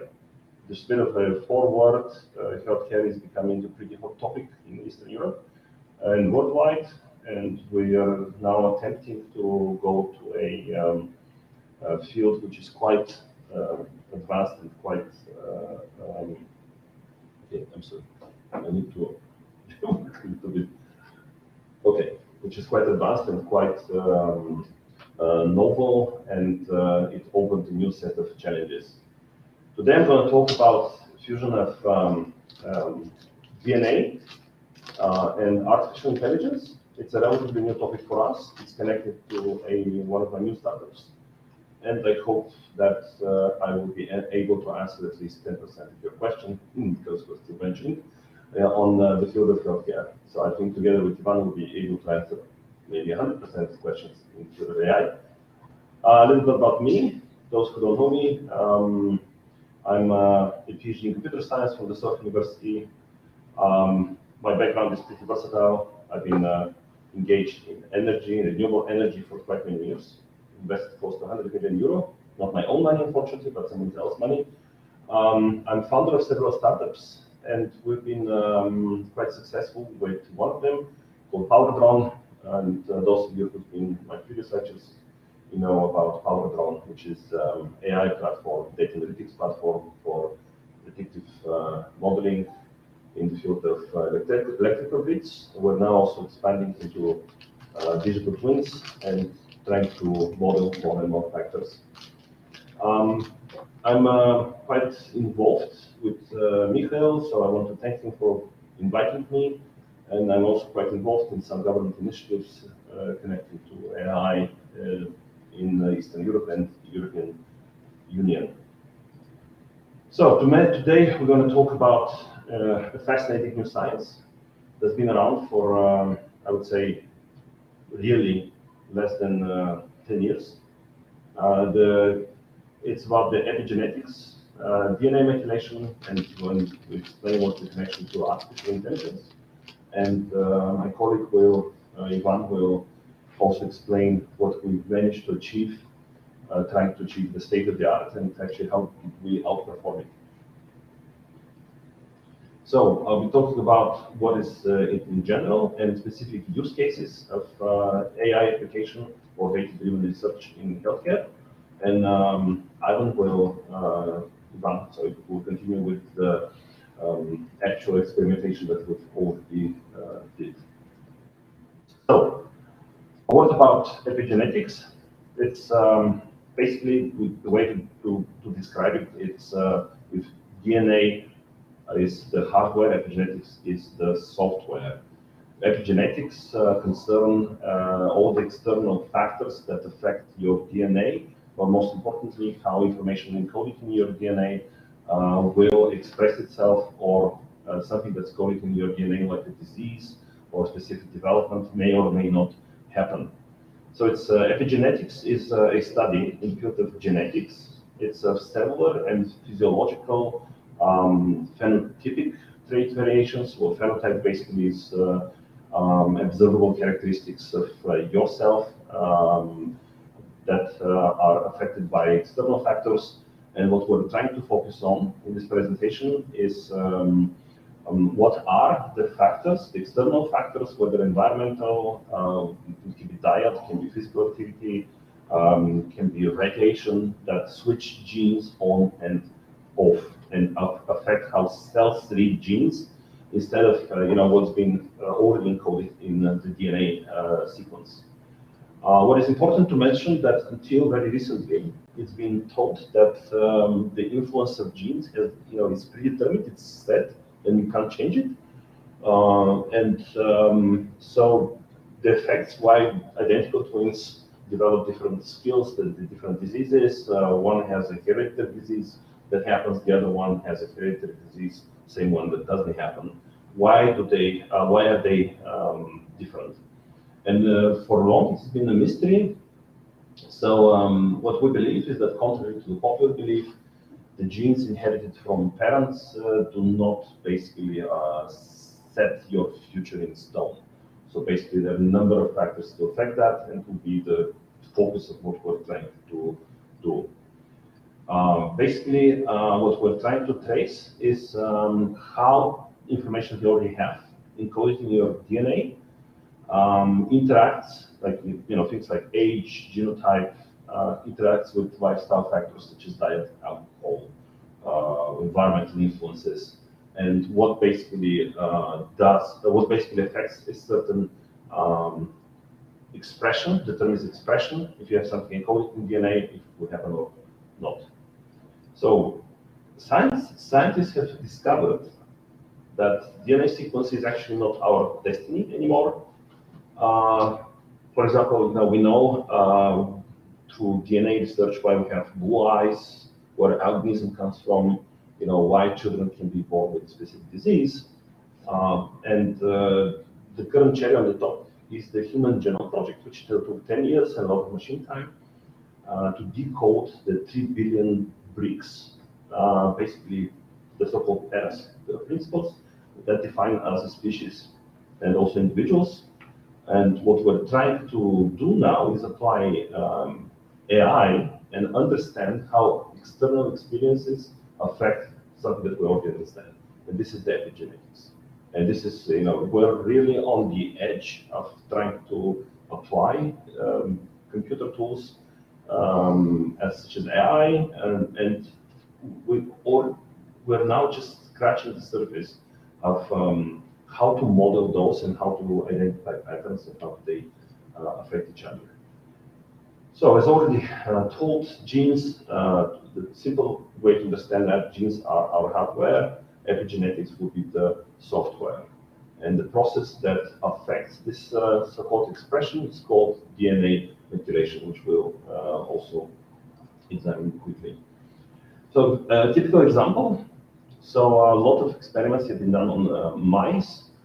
What we found out that the old proverb of "we are what we eat" is basically quite true. You can have species with identical genome, and depending on what they eat, they will change some very observable traits tremendously. To challenge your imagination even further, a lot of research has identified that even behavioral epigenetics can change the color of the skin of a specific mouse, and this is something that scientists have already started to observe. So the Human Genome Project basically was just the beginning, and we're now on the way to to understand what are those external factors, how do they affect us, why do they affect us, etc. Basically, the question why are we so concerned about that is ultimately, and it's also the focus of what we're trying to achieve as a startup, is longevity, how to live longer, but also we're now trying to focus on specific diseases. And the current epigenetics research is trying to touch 3 important diseases. Number one is actually a whole universe of diseases. Is a lot of oncological diseases. So quite often you have those encoded in your DNA, and now it's also people are trying to understand what specific factors can unlock your predisposition for, let's say, my favorite example is melanoma, which is skin cancer. It's been told for many years that the sun can affect the expression of melanoma, but it's been changed now that, for example, we don't know. I'm just imagining eating cabbage can be an external factor that can unlock the same, and it basically kills you unless you understand the leaf. What we also know from decoding DNA is we also understand how those genes are expressed. It's a process called DNA methylation. So it's basically it's a chemical process. It's basically attaching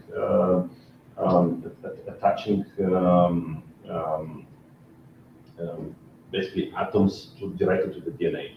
So we'll not explore a lot into that, but this is so we understand the DNA, we understand how different DNA factors are expressed. What we don't understand, what is the combination of those external factors that actually do that.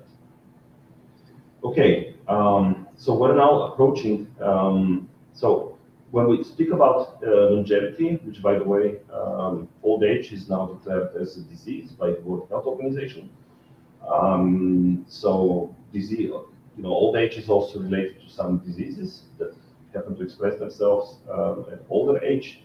And we now identify more and more that epigenetics factors are among the primary causes for aging and health disorders. So basically, we've mentioned, alcohol, we mentioned food, we mentioned radiation, but the factors are a billion, and how to understand them, how to basically put them into one model, and how to start experimenting is the through data is the focus of this presentation and one of our activities, actually most of our activities lately. Okay, so what we are now trying to focus is on basically not hack the code for immortality, but again to understand what is the set of external factors that are collectible as data, that are manageable, that we can also address with current tools. So Ivan will be talking about what are our limitations as well. And what we're basically aiming at is not only to understand those factors, but when we take your DNA data through data-driven research to identify first personalized diagnostics, for example, to understand if you're predispositioned to a specific set of problems. And we're trying to keep our focus within the, the 3 diseases, which is basically oncology diseases, cardiovascular, and diabetes. And also our end purpose is to enable pharmaceutical companies to create the so-called epigenetic drugs. Those are tailored design drugs that will be created in order to help you, not just everybody, but you in particular, access a certain state, either suppress if you have something bad in your DNA, or express something positive. So I've touched the concept of DNA methylation. So basically, once we understand through data what are those external factors, we hope to be able to affect the process of methylation. So it's a transfer basically of 4 atoms, 1 carbon and 3 hydrogen atoms from one substance to another. Basically, the way it operates, it's a quite simple process. When the optimal methylation occurs, it can have a very significant positive impact on many reactions in the body. again, it's cardiovascular, neurological, reproductive, detoxification system. Basically, the negative methylation can, lead to anxiety, depression, insomnia, irritable bowels. So a lot of things are actually that are being coded into our DNA can be negatively impacted and expressed. So again, what molecular biologists believe that we now can take your DNA sample, understand what the hell is good or wrong with you, and what we're trying to find a way is through data analyze those external factors. And because we know the mechanism that affects the expression of good or bad things in your DNA, share the screen. Share the screen? Sorry. To me? It's not shared. Oh. It says it's sharing screen. Second. Sorry, the interruption.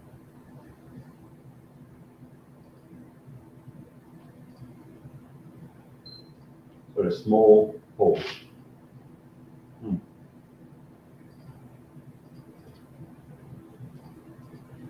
So the screen is not shared right now? Oh, okay. So You have net? we can have internet.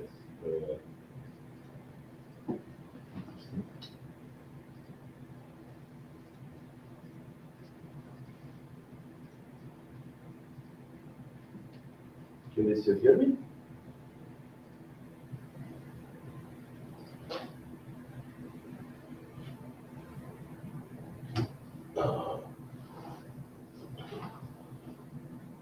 But my microphone still sees me.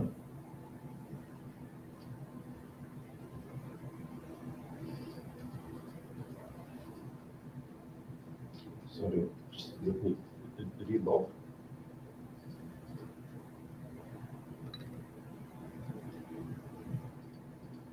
Can you run a movie? Stop it for me. Run a movie and basically do a reconnect shot. Okay. Because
Готово.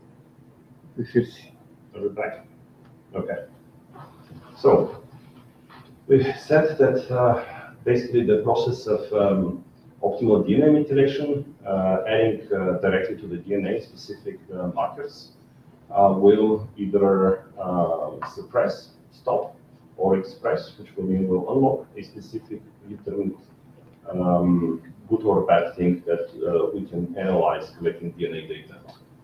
It's one of the regulatory mechanisms that affect various DNA processes, such as gene transcription, DNA replication, DNA recombination, and DNA repair. So again, the DNA methylation is a very important mechanism. We'll be talking more and more about it. It's basically it's a biological process in which those metal groups, the carbon and hydrogen atoms, are added directly to the DNA molecules. Actually, the point, again, why we call epigenetics the software, is that the process of DNA methylation can change the activity of a whole DNA segment without actually changing the sequence. So we're not changing the DNA, which is one of the major misconceptions of the whole epigenetics thing. So DNA methylation typically acts to repress those gene transcription So the point is to understand, once we understand those external factors, we hope to be able to develop such DNA methylation process that will positively affect you, and this is what resulting in the support epigenetic drugs. So those are the design, the personalized design drugs that are meant to either suppress a bad thing or reinforce a good thing.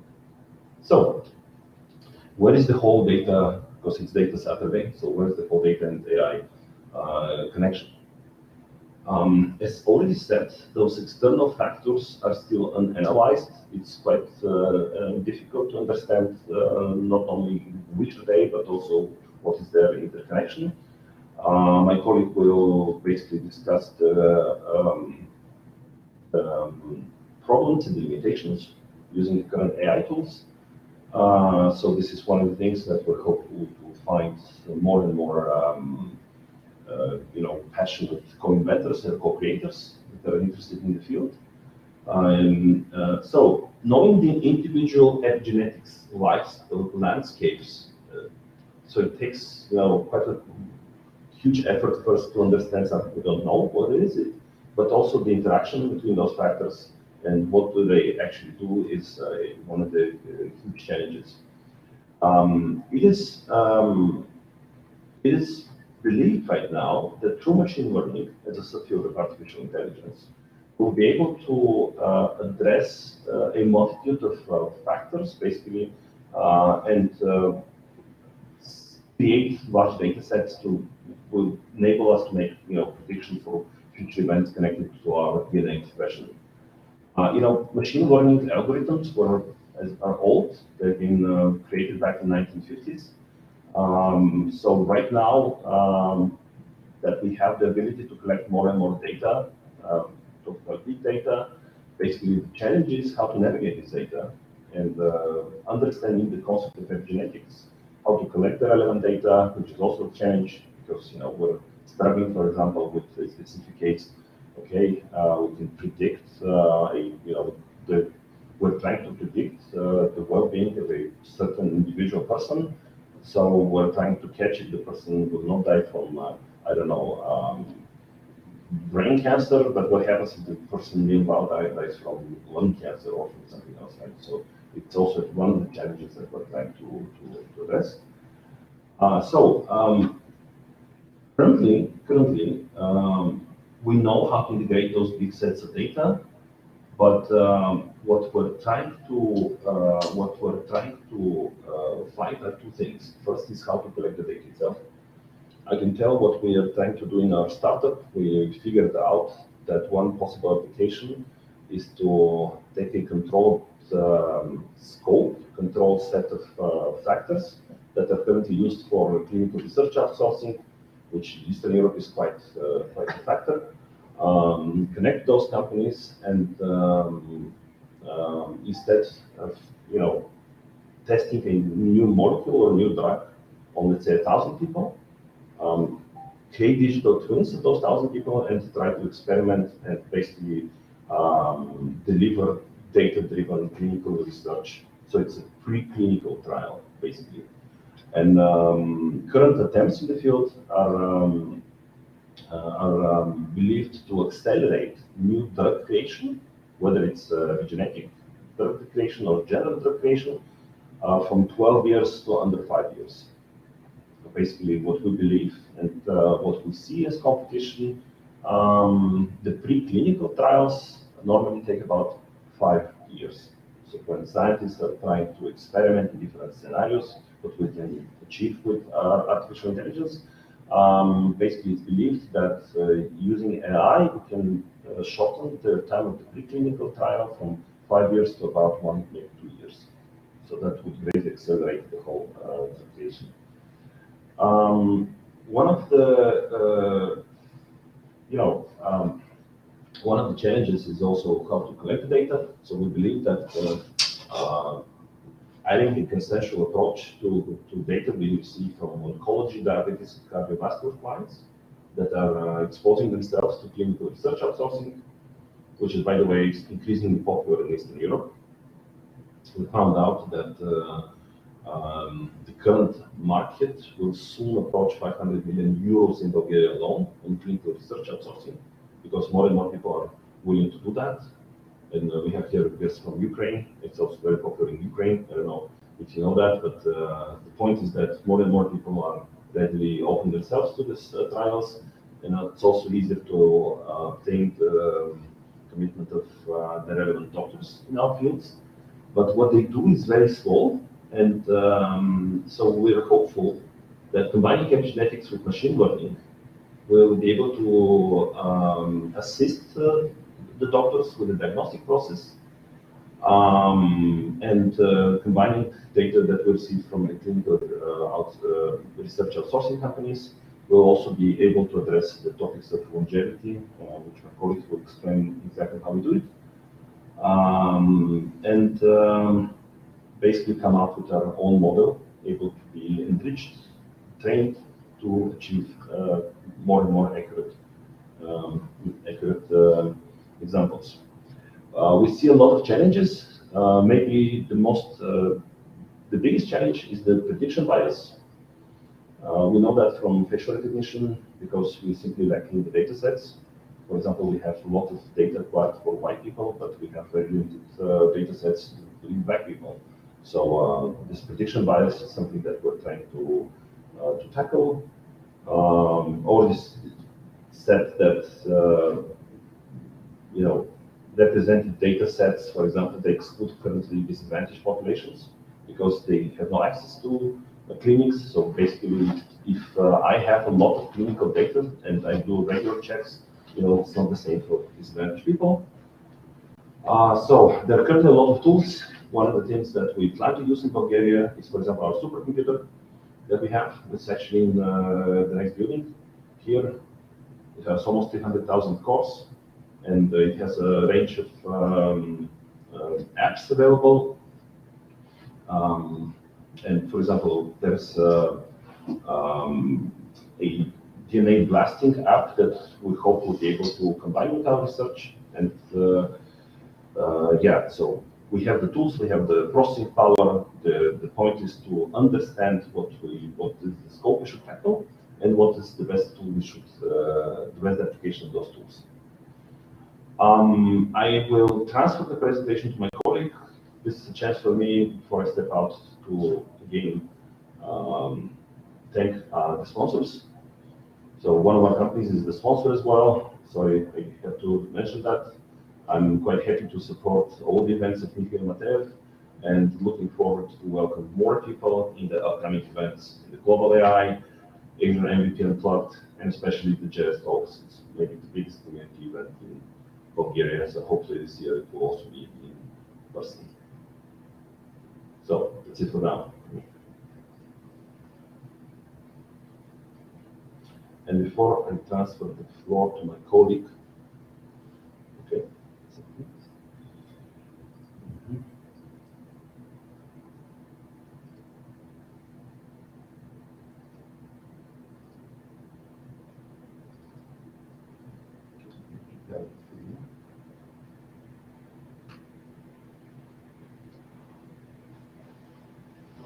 Plan, what is yours?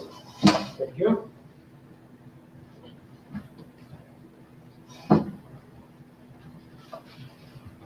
Hi, so I'm Ivan Zenov, and I'll be talking a little bit more in detail about what exactly we're doing in AI and epigenetics, and where we're hoping to go further, and what are the major challenges we're facing. So a bit about me. I'm a software engineer. I focus mostly on AI and machine learning, but I have expertise in a lot of fields, including full stack engineering. I'm the co-founder of Figure Out AI, which is an end-to-end AI solution startup in Sofia. I graduated in Tufts University in Boston, US, with magna cum laude in mathematics. And there I was awarded with the #1 Math Student in the University Award. And I also have a strong background in physics and computer science. So a bit of what I'm going to be talking about. First, what is the problem we're actually trying to solve?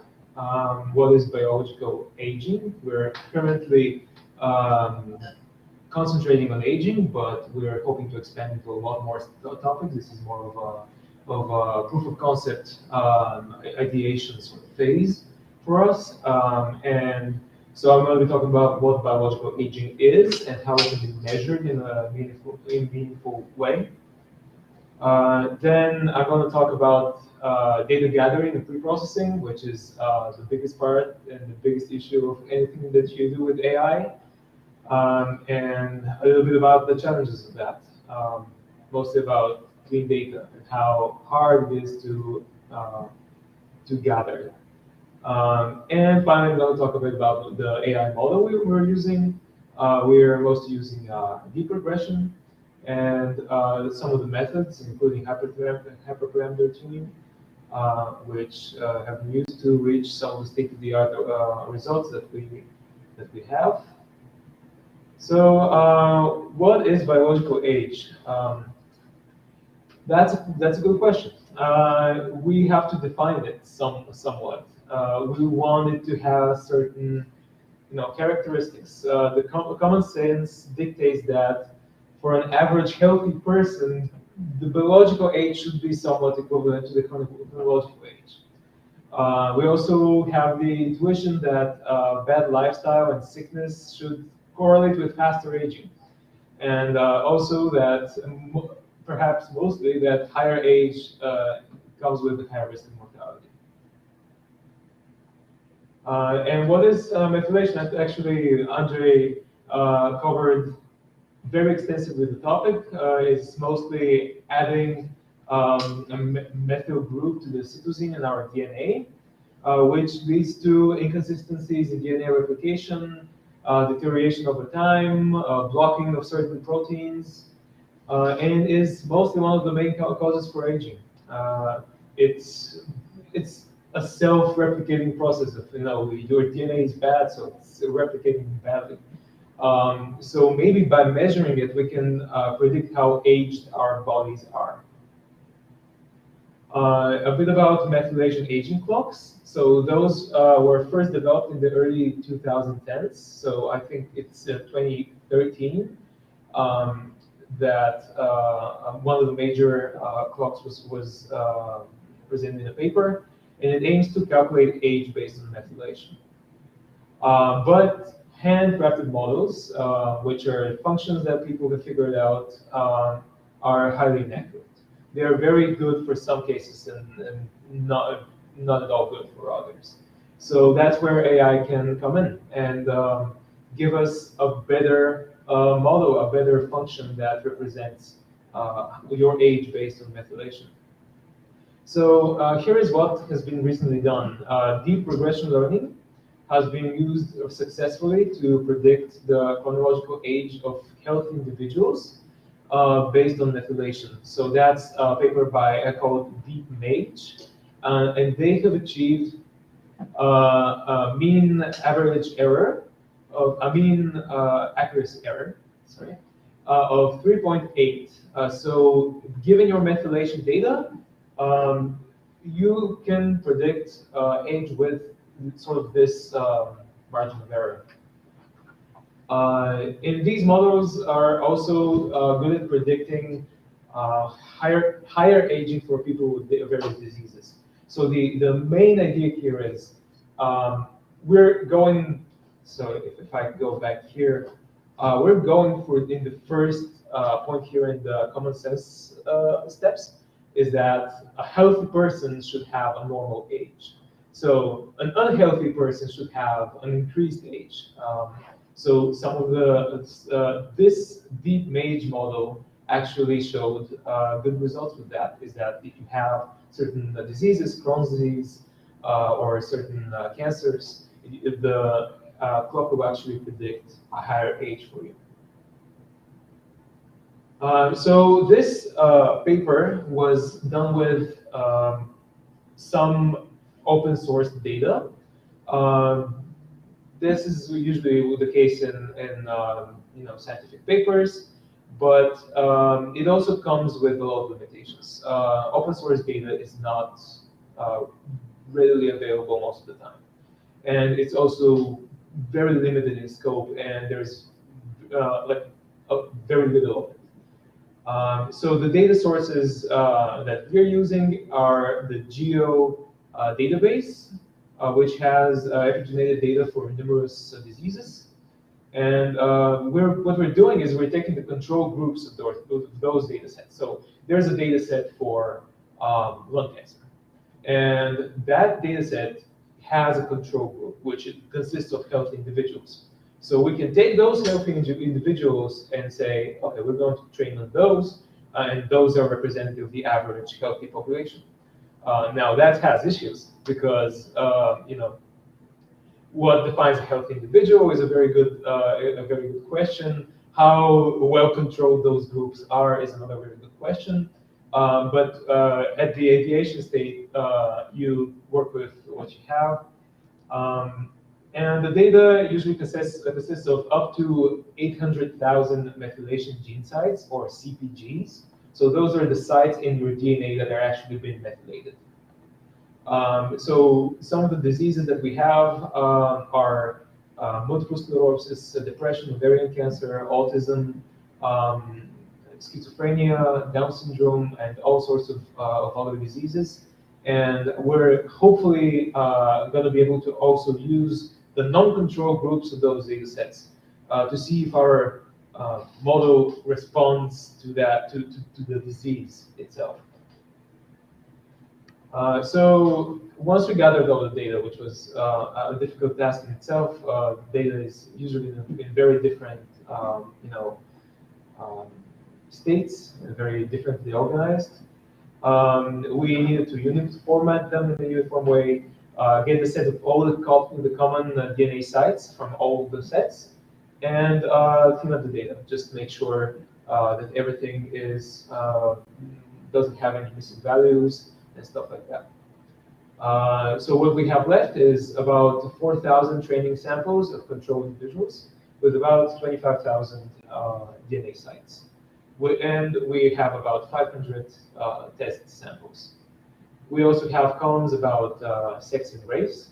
So those can be used to sort of control for those different types of people. And there we go with the issues. First off, there isn't enough data about sex and race. A lot of the data sets, because they are not uniform, they have missing values for those. And if we want to be completely ethical and include those values, we will be left with 300 individuals or 400 individuals, which is no way to train an AI model. You will just get no results at all. So in the ideation stage, we're trying to sort of, prove that something can be done, and worry about the, gathering more data in a later stage, so you can actually tackle the ethical issues and implications of your model. This is something that was also not very well handled in the DeepMage paper. In order to have more testing samples, they used a lot of missing values, which is sort of a big no-no in AI, because missing values leave a lot of room for interpretation. And artificial intelligence models, they love to interpret things exactly the way you want them, the way they want, and not the way you want them. So they can start, making stuff up essentially about the missing data. So the DeepMage paper made some of these sort of endemic inconsistencies. They reused different samples. So one of the data sets they used were people with depression, and then one of the other data sets they used were the actual exact same people with depression, and you have doubling of data, so there is a bias towards these individuals.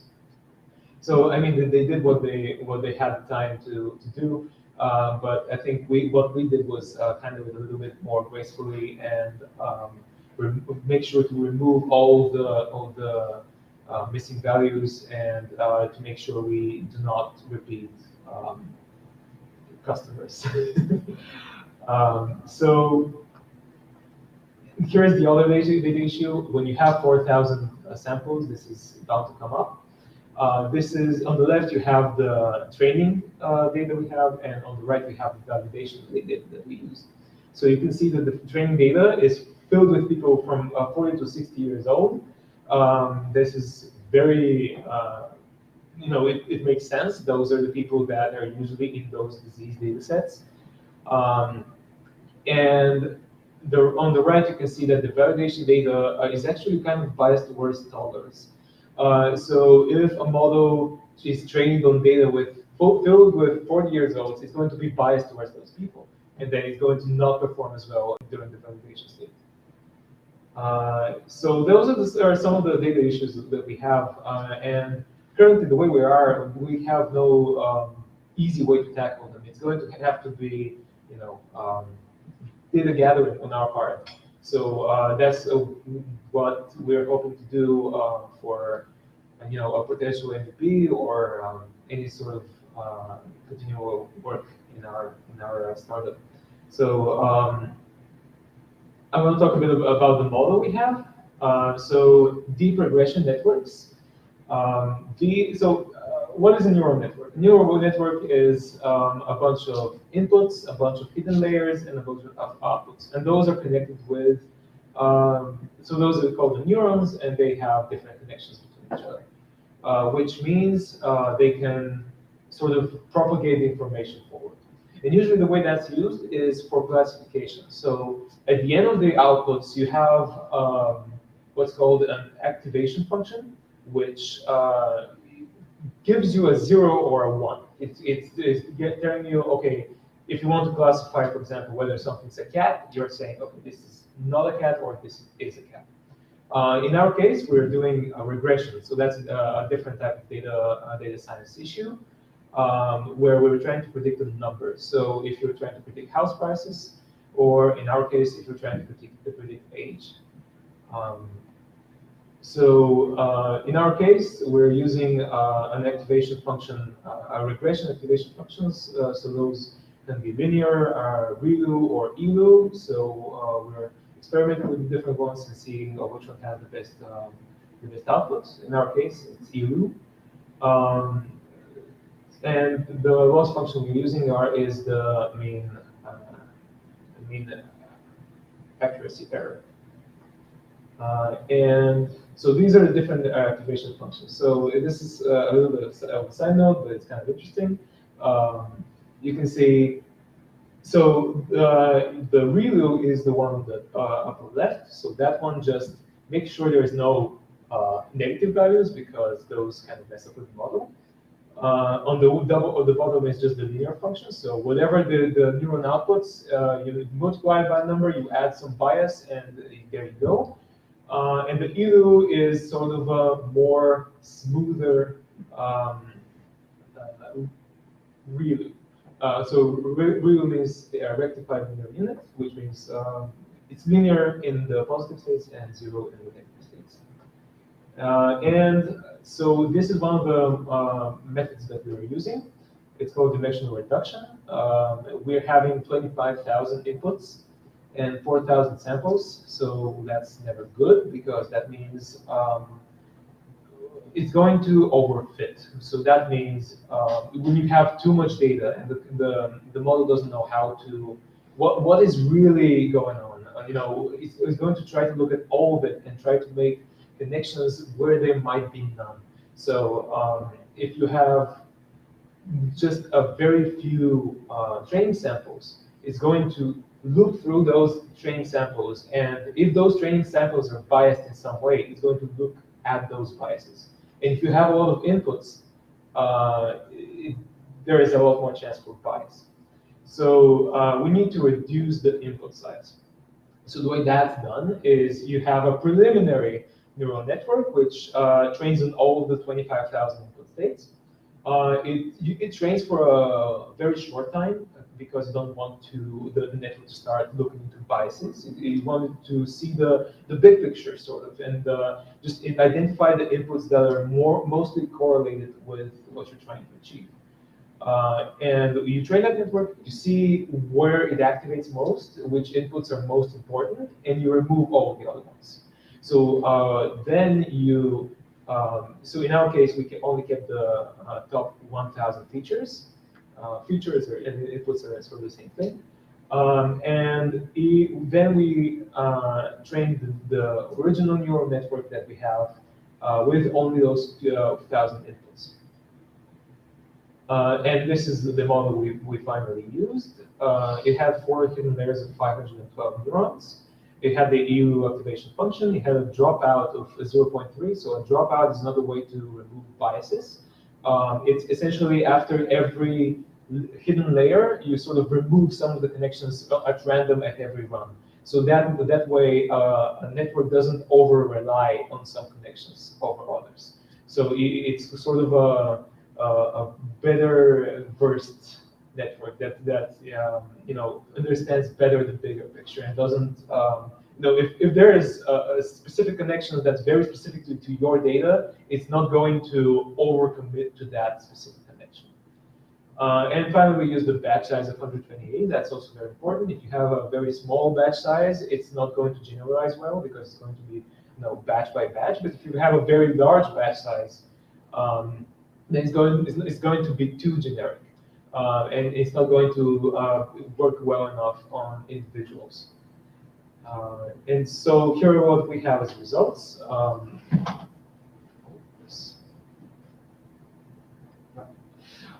So we have achieved my of 3.9, which is the same as the DeepMage paper, which is 3.8, which is within the margin of error. So we have matched the state of the art, but with cleaner and better data. So this is what we're trying to push forward, is sort of see what's being done, see what's within the grasp of the scientific community, and see if we can do same or better. So the ways in which we can improve is gather more data, which is more representative of the healthy human population, maybe preferably with a better definition of what the healthy human population is, which can be useful both for training and validation. We can smooth out some of the biases in our model. We can make it more ethically compatible with standards. And what we're doing in the immediate future is comparing how our model can predict disease as well. That's also an issue with too little data, but if we can gather some more data samples, that would be awesome. And just further exploration for disease-specific neural networks. So one is trying to see if our aging model responds well to other diseases, and the other part is if we have a specific network for Crohn's disease, maybe we can predict how your methylation affects your chances of getting it.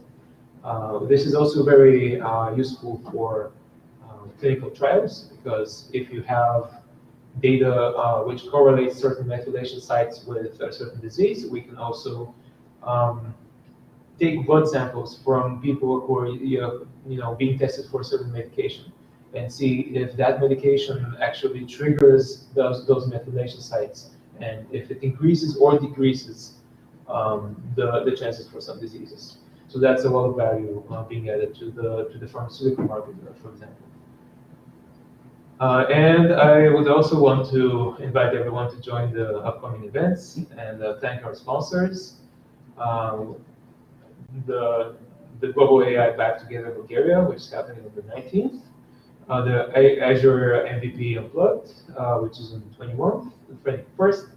And the JS Talks, which is happening on November 19th and the 20th. And here are our sponsors, and I would like to thank Andre specifically for inviting me here.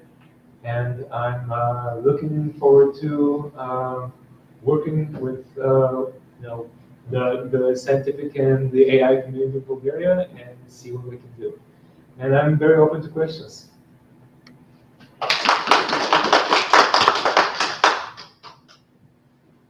Yes. How many samples do you need? That's a good question. Repeat question, please. So yes, so the question is how many samples do we believe we need? So that's a very good question. That's the answer to that is the models will show. It's in the rough ballpark of 10, 15,000 or 20,000. So it's not like millions. It's not millions. No, we're not. No, it's not about millions. It's just trying to smooth out so the model right now is able to go down to 2.5 degrees of error. So this is 2.5 years. So this is very good. It's sort of where we're hoping to be at, but that's with overfitting. So that's when the model is looking at very specific characteristics of data. So we're just trying to smooth those out and see if the model can reach the same 2.5 on validation. And I think by doubling or tripling the data, that's very possible. And this, of course, that with AI, no one can really know until it's actually done. But no one is talking about hundreds of thousands or millions. I have a question regarding those 4,000 samples. Like, you have the data, and what you're trying to predict is the chronological age of the person, right? And this is your result. So what's within this sample? Is this the digitalized DNA data? Yes, that's 850,000 different DNA sites, and the methylation, methylation results of each of those sites. So if it's, between 0 and 1, how methylated that site is. So yeah, that's what it is. Okay. And so you're saying that, if you take the same person 10 years later, yes, and take the same test, yes, the digitalized data will be that different that you will see that the actual age will be different. Absolutely. So one thing we're hoping to do, which is a really, really cool application of this, is if we're able to truly define what a healthy individual is with a good metric and start predicting the chronological age of healthy individuals, we can actually give you a clock that you can say how much older your body is than you're expected to be. So if you're, including stuff like, okay, give us your diet, and we can predict how much you will age. Give us your lifestyle, we can predict how quickly you will age, and give you some actionable items. Do this and you will age, with a smaller speed, or do this and you will age more quickly. So that's one of the ideas we have, is if we can develop such a platform. If we have enough data, we can have one of the electronic watches saying, okay, maybe you can eat that, but maybe if you do that too often, you're going to age 2 years for every year. Yeah. Well, and getting back to those data, what I don't get is how do you get this methylation? Because, like, for me, the DNA is a chain of the values, yes, right?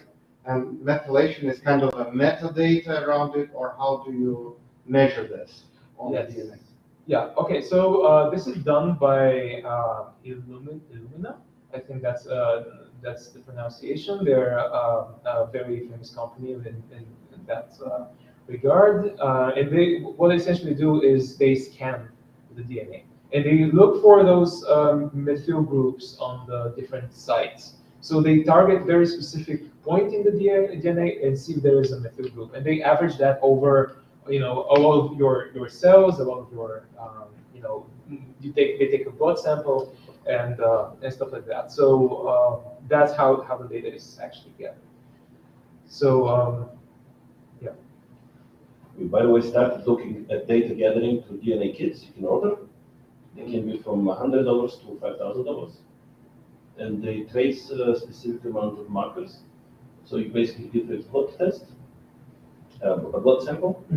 Can be urine sample as well. So the more markers, the better.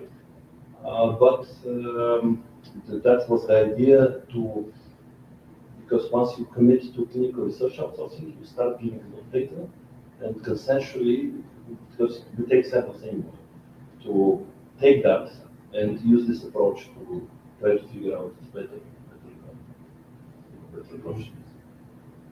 Yeah, because, well, this is interesting because when there's this methylation factor, because usually when we think about the DNA, there is a number of tests you can make, and this is something like set in stone, right? Yeah. Like, as you mentioned, that kind of a superstition like that. So when there is an additional layer of your state behind that, yeah, with all those, I don't know, molecules connected, this is very interesting. But as you're mentioning that the next step would be, I don't know, looking at the person's habits and giving recommendations on like the state, as you mentioned, nutrition and alcohol, right? There are two things which, well, do you have a vision on how would you collect this data? Because the people will not notice their habits or lie about them, right? Yes. Not every person would admit that he drank 20 glasses of beer yesterday. He would say 5. Yeah. Right? I can answer maybe, okay, let me join you there. Yes. I can maybe answer some of that because there are two challenges in this. One is how to collect the data. The other one is how to input the data. So we're trying to, for example, collect data which you don't have to input, like physical activity, a wearable device. There is something called the Oura ring. You can test your pulse, oxygen, and if you move or don't move. I'll give you an example.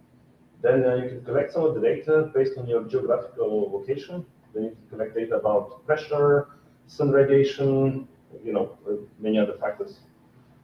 Then how you accurately collect your data is the future vision of gamification. Like, what do you input? But it's maybe a future thing, to put there. Like when you start competing with other guys, like, are you more healthy? Okay, your current status, also adding endocrinology test, for example. Yeah.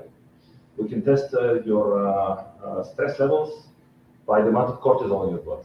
Or we can stress where your sugar, for example, is in your blood. If you have, or in your urine, you can have some, the acidic level of your urine can mean a lot of things. And one of the markers for coming diabetes.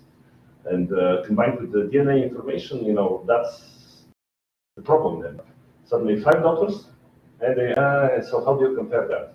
So you need somebody super experienced to figure out the connection, what we're trying to sort out with data analysis. Well, this is a super interesting conversation. We should maintain for hours maybe. But there's one thing that you mentioned that was about the digital twin, right? You were saying, like, how do you see that in the, like, that's not only AI, there's a big piece of like chemistry. Data is super valuable asset. So this is a very, for pharmaceuticals, it's something that's already being done in pharmaceutical companies, is using what's called graph AI, which is machine learning models that are actually taking graphs as inputs and outputting, in our case, it would be methylation data, and the input graph would be the molecule. So you're actually modeling how a different molecule would affect your methylation. So if you have, you have already tested on 200 drugs or something, you can input the drug itself, the molecule, and it will give you, it's not in any case, a decisive, conclusive trial. It's more of an ideation state for pharmaceutical companies that they can, prioritize some chemicals over others when they are actually deciding what they want to invest in. So you're giving them, okay, I think this molecule will give you 30% more chance to reduce 20% chance of diabetes, and that's like data they can act upon. But it requires, it requires preliminary data. You need to have information about a certain number of other drugs beforehand. Because, when you speak about the DNA and digital twins, what comes into mind is some, I don't know, reproducible DNA sample which you keep in the lab and test different medicines against the. Ultimately, with the digital twins of yourself, that you can test a lot of things. You can test maybe a vision in the future. There's a company that works on that. So you develop actual digital twins of people.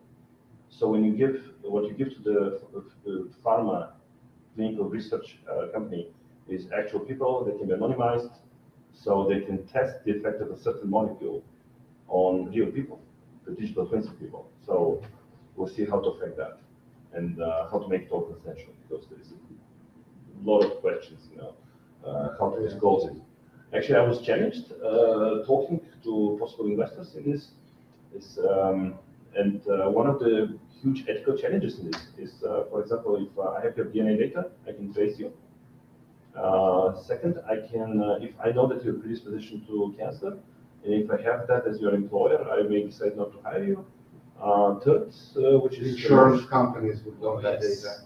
The insurance companies, so it will be a live divide based on your DNA, and basically then if you can connect to epigenetics, so it will increase the divide between groups that are exposed to bad epigenetic things. Third, by the way, is epigenetic poison. I mean, if you can have epigenetic drugs, imagine we all eat the same diet because it's been designed to kill you, specifically based on your DNA. So, a lot of those things can As the latest James Bond. Like James Bond. It was like an epigenetics. It was a DNA drug. Okay, we need to conclude, I think. I was checking if we have hosts. So just messages from the audience. Audience been shy today, so thank you for your questions, audience here.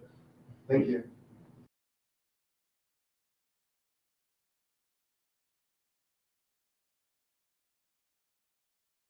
Data is super valuable asset in today's business.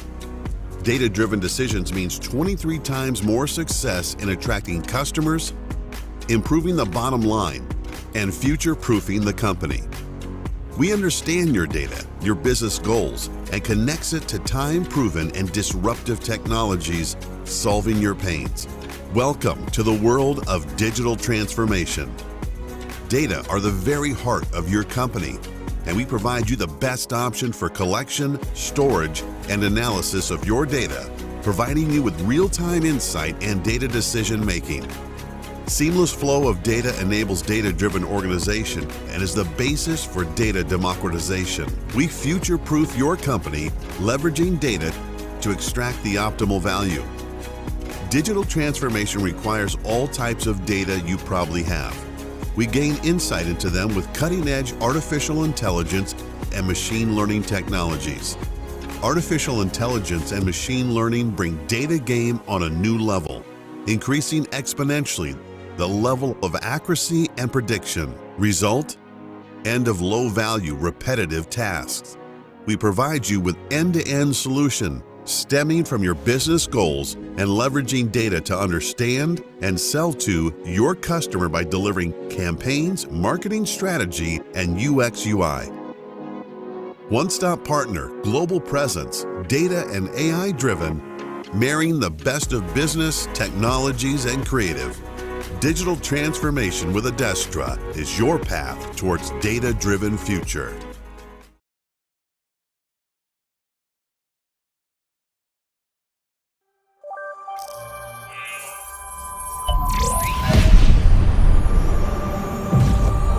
These days, if you don't have an app, you're falling behind. If you are not using your data, your competition is making better decisions. If you are not automating, your work processes are getting outdated. These days, no matter what industry you are in, you need tech R&D to stay relevant. And that wouldn't be a problem if setting it up was easy. Imagine that you could just press a button and have an R&D department spring to life. Imagine that the team already knows each other and works well together. Imagine that ways of work are industry leading, yet the culture is unmistakably your own.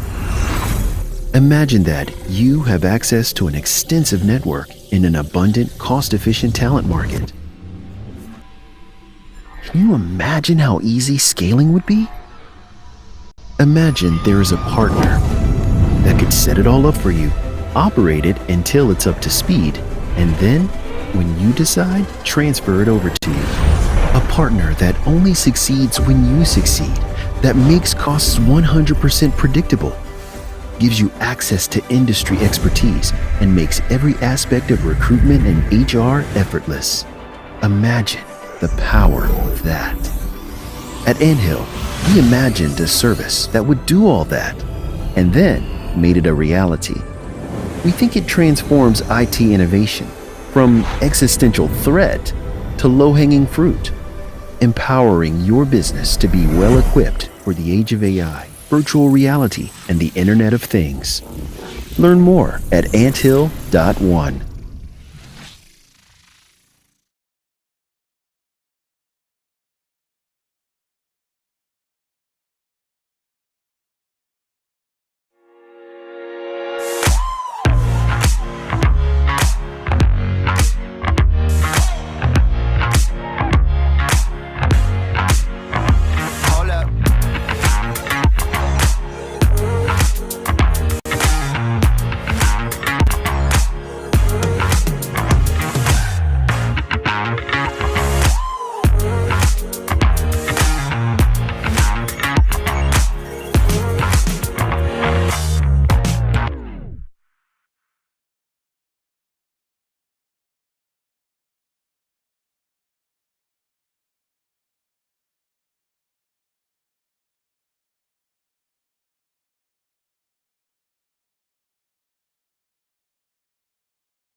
Независимо от работата от разстояние, в MentorMate продължихме да бъдем свързани.